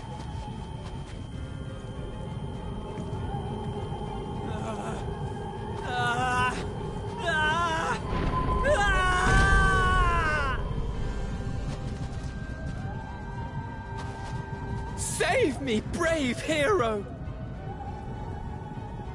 Ahem. My lord has requested your presence, and I would hate to disappoint him. Ah, you bitch.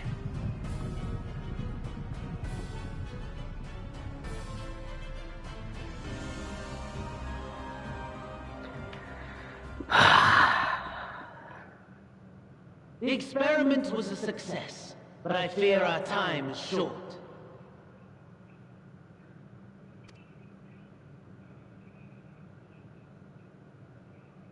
I shall begin the preparations. Now, it is time for you to awaken.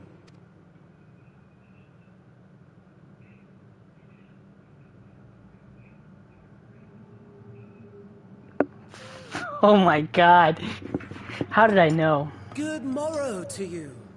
Here, Have a taste before it gets cold. Oh, but be sure to remove your helmet. Take a moment, too, to familiarize yourself with that borrowed flesh.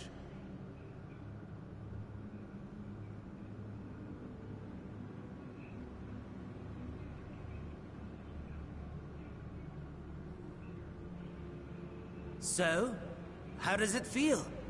I, for one, find those first moments within a new body to be most refreshing. Oh, shit. We had a Magitech engineer by the name of Owlus to thank for this method of soul extraction and implantation. I believe the two of you met briefly in Alamigo. Did I? His was a rather sticky end, wasn't it? Thankfully, he was thoughtful enough to leave behind his mind-jack technology. I took the liberty of making some improvements and selecting you as my esteemed test subject.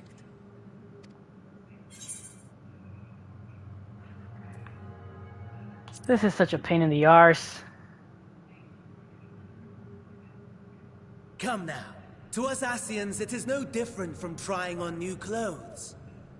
Why not make the most of it by partaking in this fine cuisine?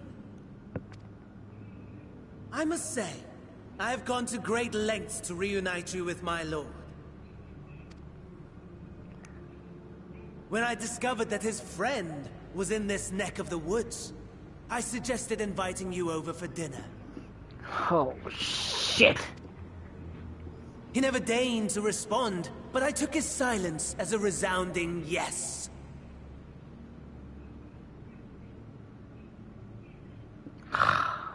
God.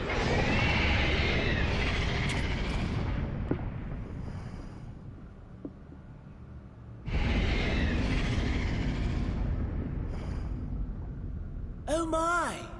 Daddy is pleased his grumpy little boy has finally found his playmate.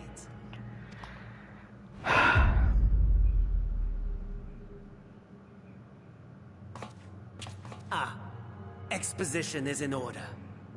Jesus. The Garlean Empire has long outlawed all forms of religion.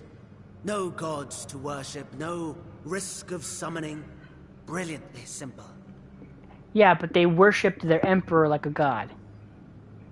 But people being people must turn to something or someone in their hour of need.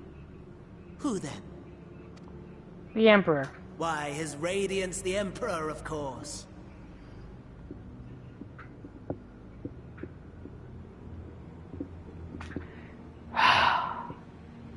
Holy shit. This whole thing is insane.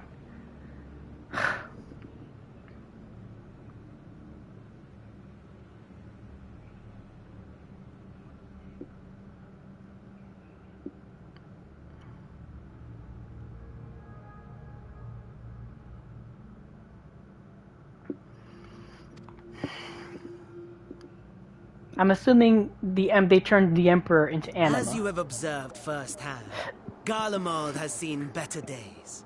The legendary Solus Zosgalvus, dead. Provinces near and far in open rebellion.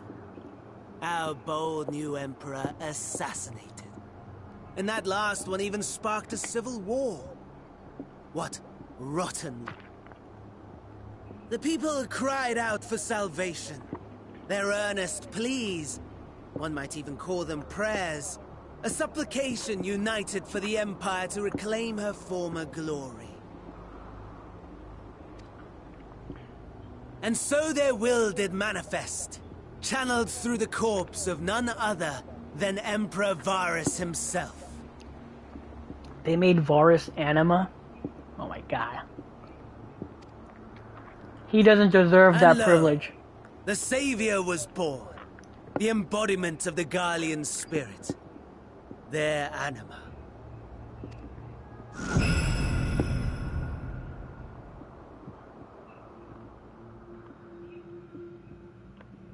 It calls to its subjects, compelling them to take up arms and fight. And just as the wealth and power gravitate towards the Empire's capital, so too does ether from every corner of the globe. The towers with which you and your allies have been so preoccupied were created as an extension of anima itself. An ingenious design.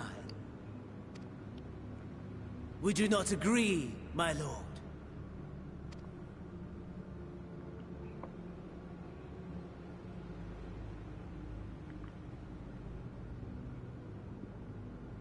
Let me eat. Let me eat. Does the pursuit of prey you have bested before excite you? Of course not. Absent the challenge, the thrill, your prize is a hollow victory. Butchery.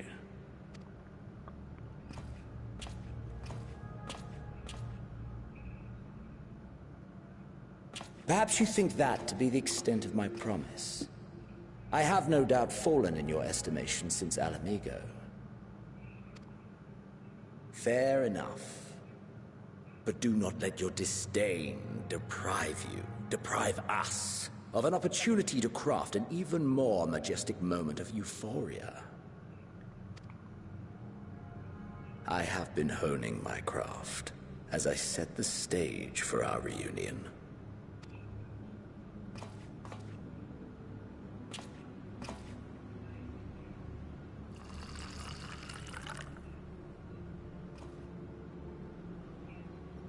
Wheresoever there is suffering and despair, you appear to fulfill your duty as defender of this star.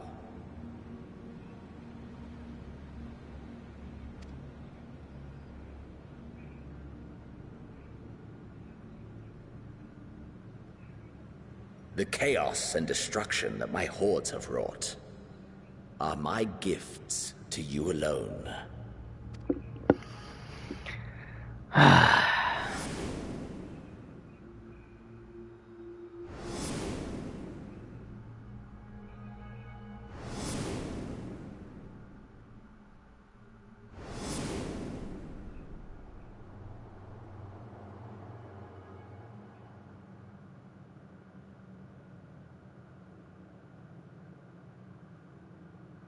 At a loss for words? No matter. As you will learn, I have only just begun. Oh, will you not finish your meal? There is only one thing that can sate my hunger, and it would seem my friend has lost his appetite. I hoped this display of civility might prove an entertaining diversion. But clearly, we are above such pretensions.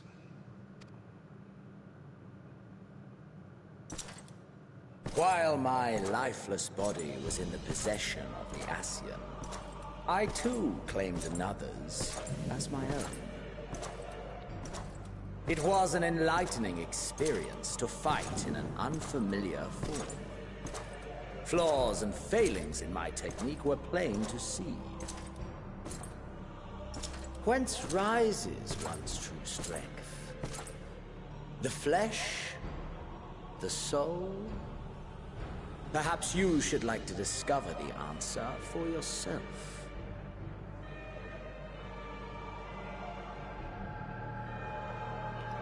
Oh, don't tell me my body's there.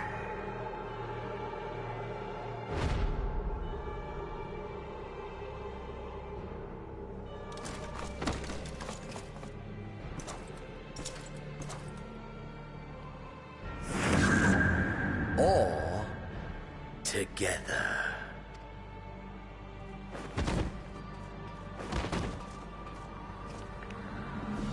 Oh my God.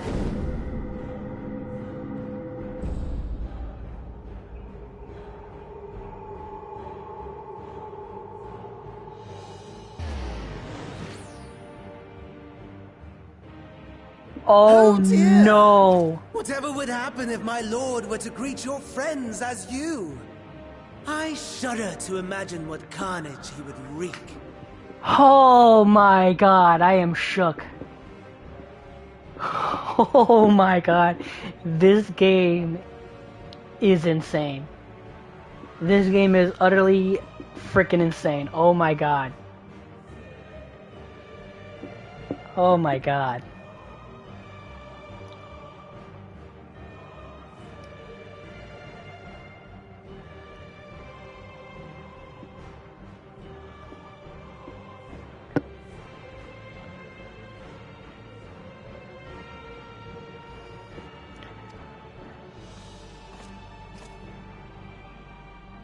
We'd better hurry if we want to avert the bloodbath. You can thank me later for my generosity.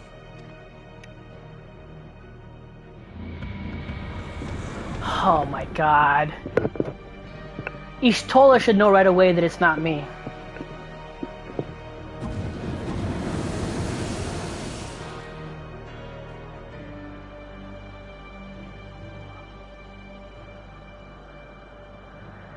Ah, there it is. Your camp, I believe.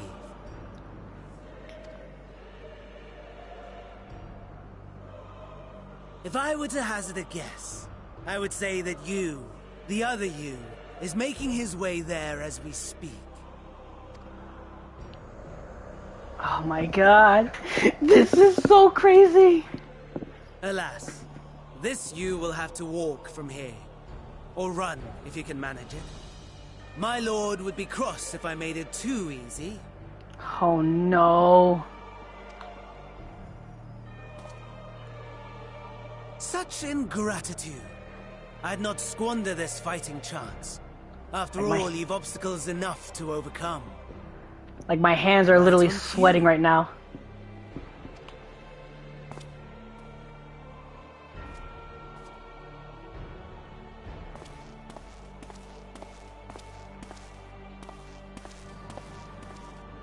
Tempered soldiers, with standing orders to kill those not sworn to Anima. Under normal circumstances, you would make short work of them. But on this occasion, the odds are not so heavily stacked in your favor. Oh my god. Do I have to fight them or can I just run past? Yeah, let's go.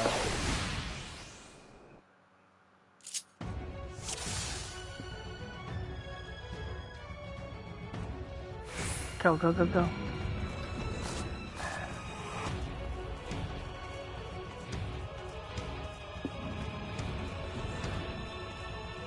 What? You're not letting me... What the... Fuck.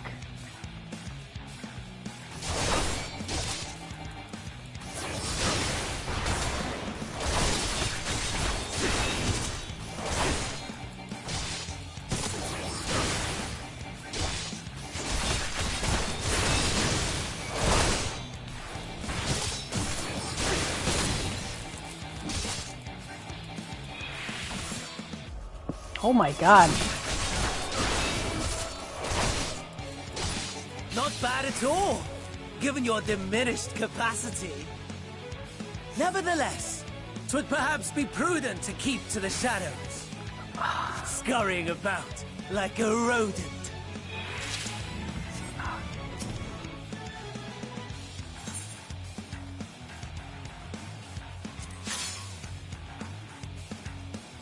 You may use this medical kit to restore depleted health, but you can only carry a limited number. More can be found by inspecting fallen soldiers or wrecked Magitech.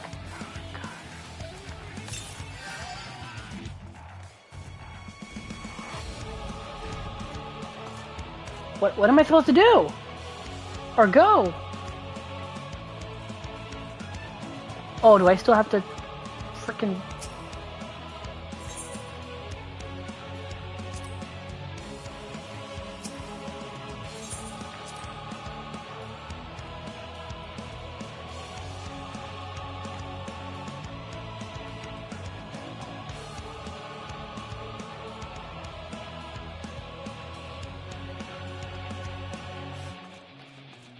Okay, now what?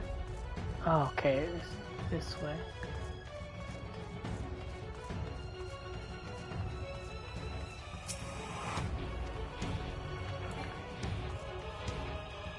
So what am I supposed to do here? I'm not even sure.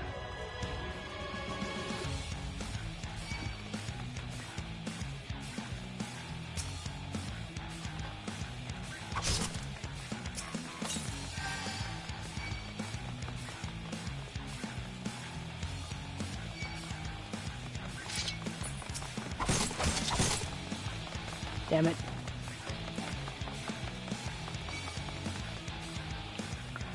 I'm failing this the first time. I know for a fact I'm failing the first time. I just want to see what I have to do here.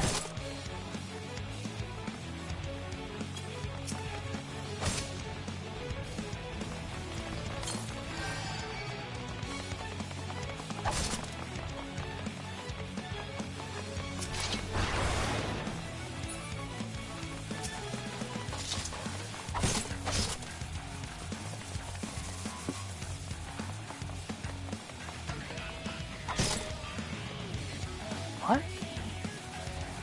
Where it could still be functioning. You may be able to clear a path if you find the identification key and fuel.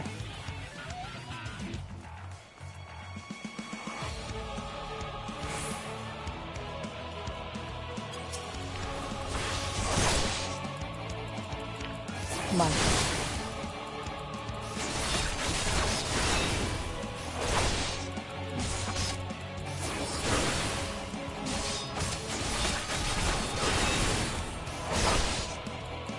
Oh, I'm gonna die.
Okay.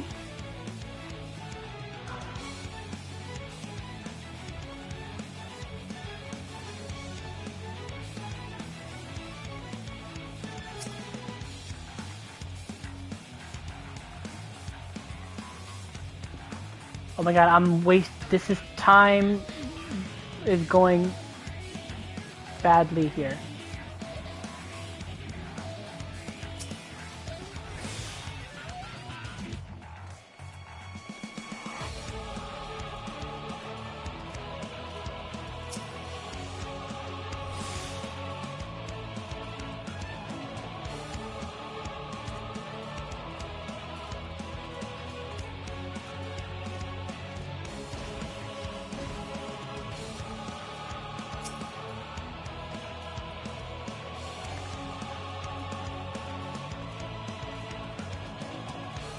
Don't know what I'm supposed to do here. Now I'm running out of time. Like, a lot of time.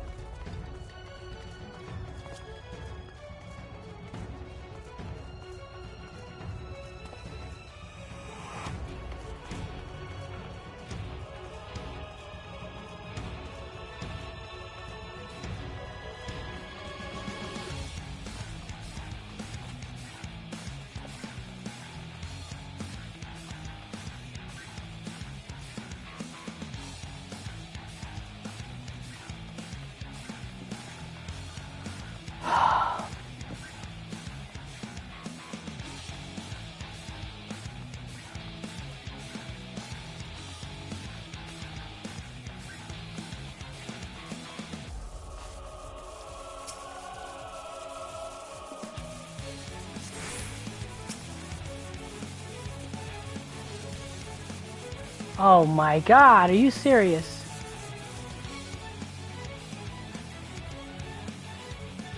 Search around the immobilized Magitech Reaper for the person calling to you.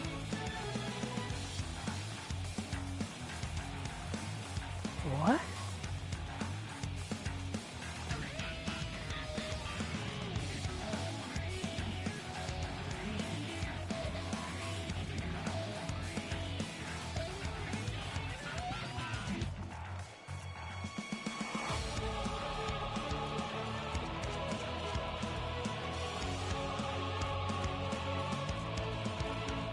I don't know.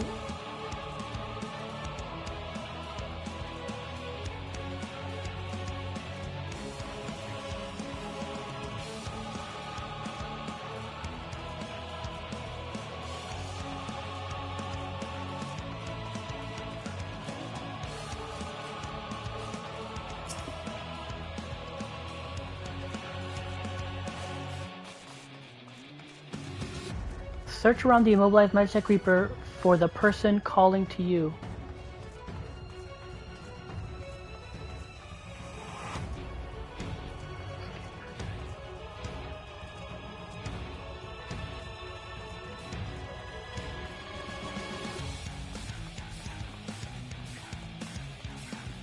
I don't...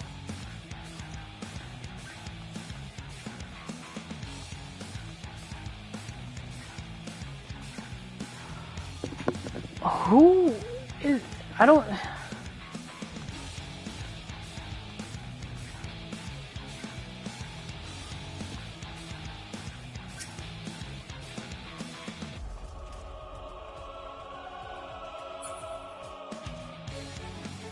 I don't see anybody calling to me.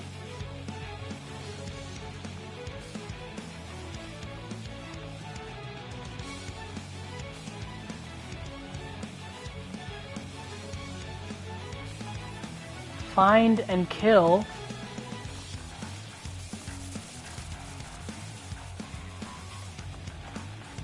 You. The bastards got my hands now, and here, take this key.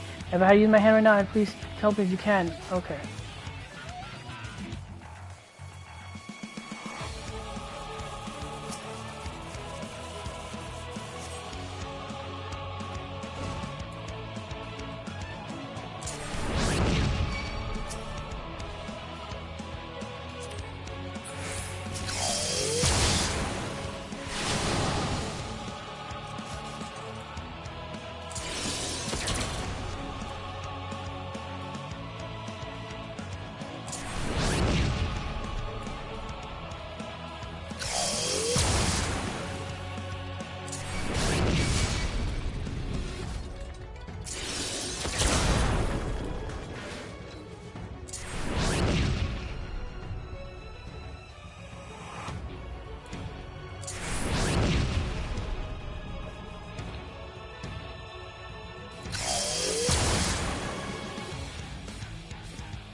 Something tells me I'm not gonna make it.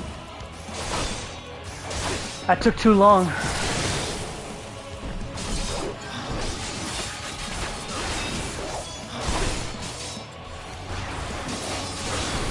What does fight or flight do? Increases physical damage. Okay. So that does.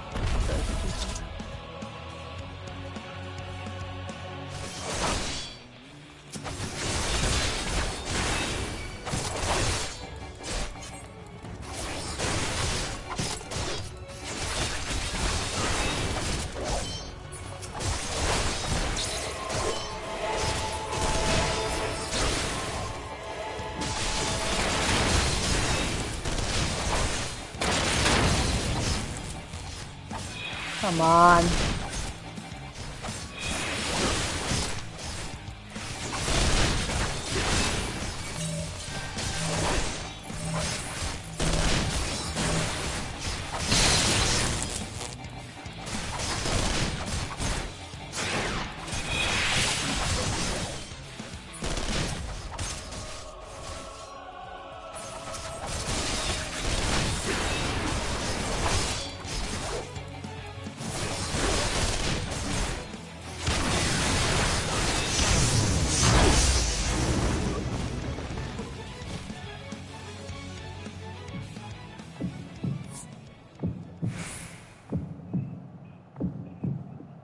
Gosh.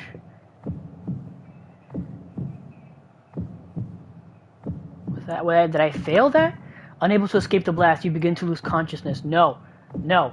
Fight.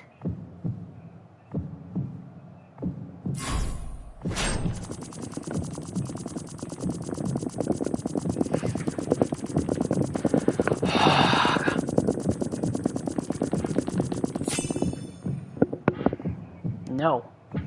Come on. You crawl to safety and begin to...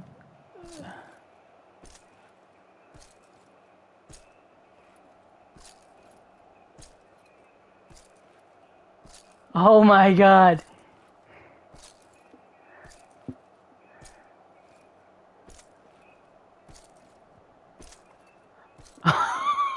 Oh my god. Oh my god. This game is utterly insane.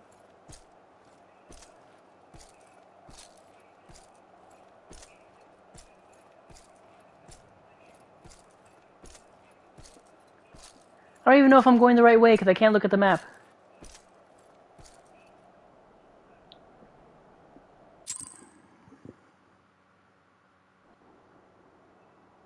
Please tell me Ishtola will know. Please tell Ishtola, please see through the... It is a miracle we were able to restrain the Tempered without suffering casualties. A welcome one. Arun, Senna and the others have their hands full as it is. Thankfully there are enough scales for everyone. And what of Eulus? His symptoms were particularly severe. They were, but others fared still worse, including some brought back from the Magna Glacius. As those in most desperate need take priority, it may be a while before he receives treatment. But rest assured that he will. In the meantime, we must find our missing friend. May the Fury guide you. Oh no.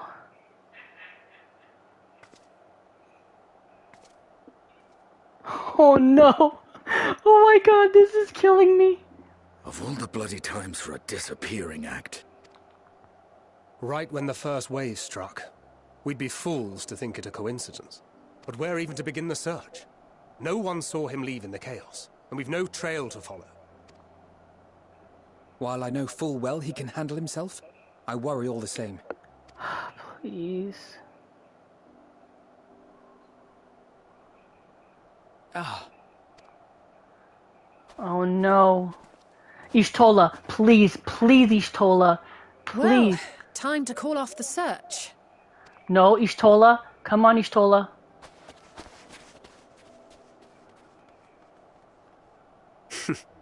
Case closed. Ishtola. That's him. Over there. Aye, 'twould appear so. Thou art struggling to perceive his presence? I am. Perhaps, in the aftermath of the wave, there is some residual effect interfering with my faculties. But... No, Ishtola, that's not me! Where have you been? We've been worried sick. Now. All's well that ends well. Are you all right?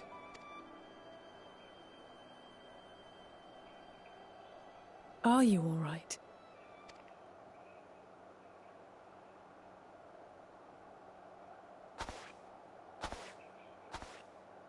Who are you?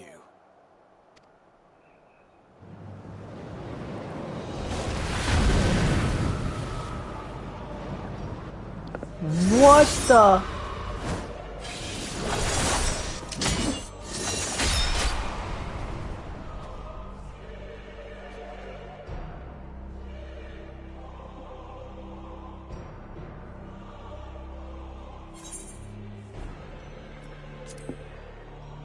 Get away from them, you bastards!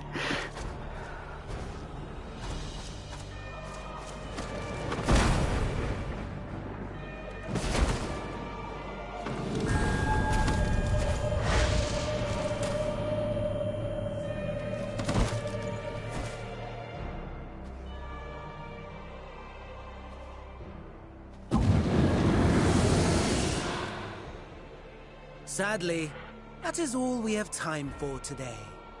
The effect has run its course, and back to your own bodies you must go.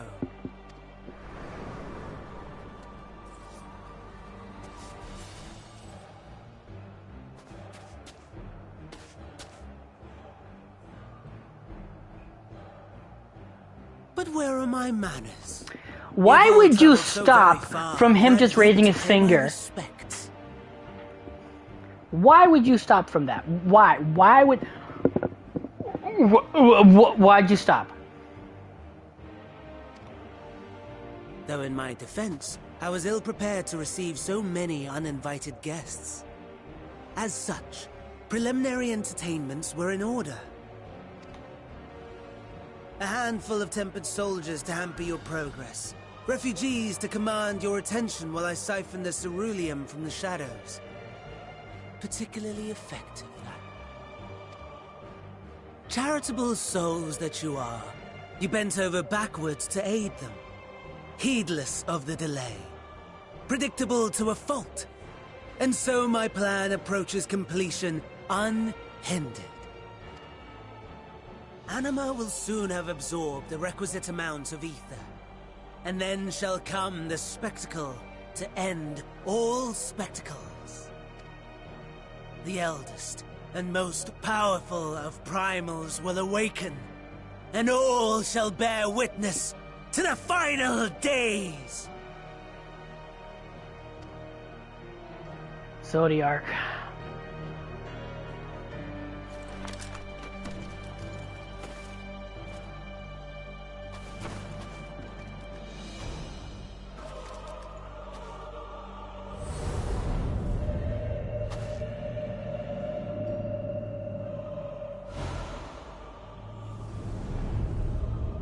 The gods themselves will be my meal. Your dear companions my dessert. Upon this world I'll feast, and death shall follow in my wake.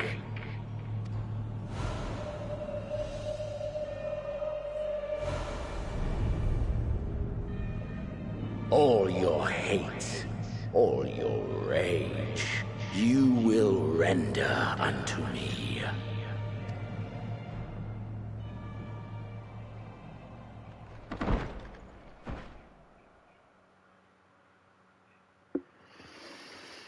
Shit! For upon thy life's reel wind too many threads of fate, power, wheel enmeshed with woe. More terrible still is the attrition wrought upon thy companions, as they are swept up in the storm of thine existence. Take heart and protect them well. They will be your strength and your salvation. Break free, buddy. Break free! Come on!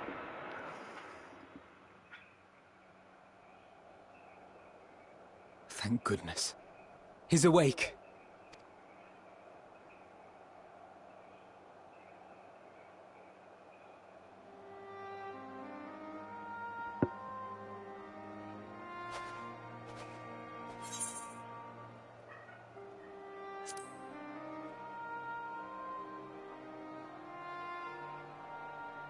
Perfectly fine, yes. I hope the same can be said of you.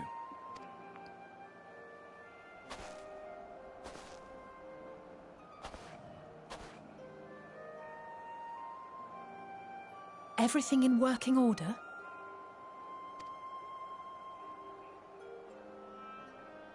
That's a relief. Oh, and before I forget, thanks for coming to our rescue.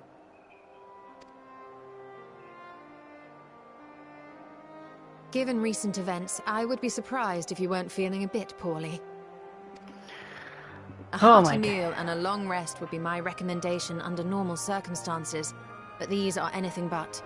If Van Daniel's boasts are to be believed, we must act quickly. Once you've blown away the cobwebs, we can discuss preparations for our assault on the Tower of Babel.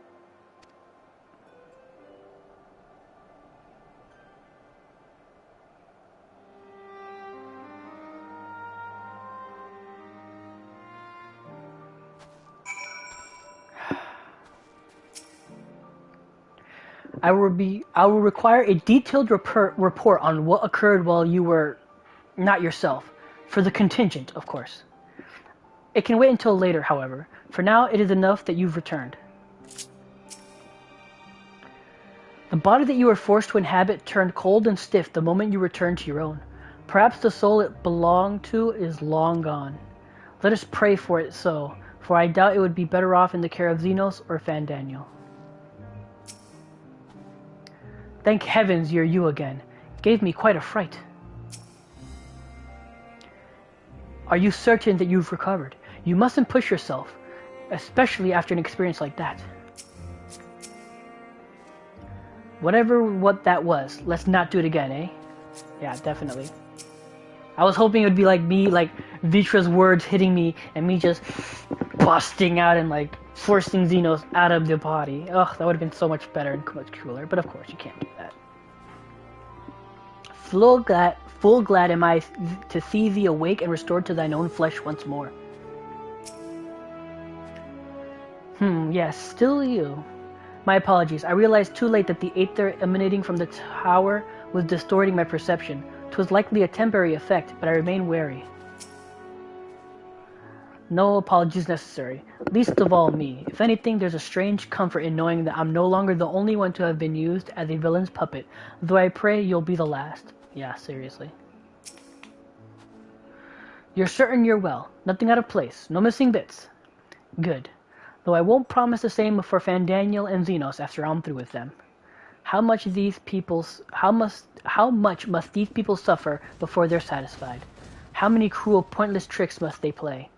Prelude to the final days, or no, this ends now.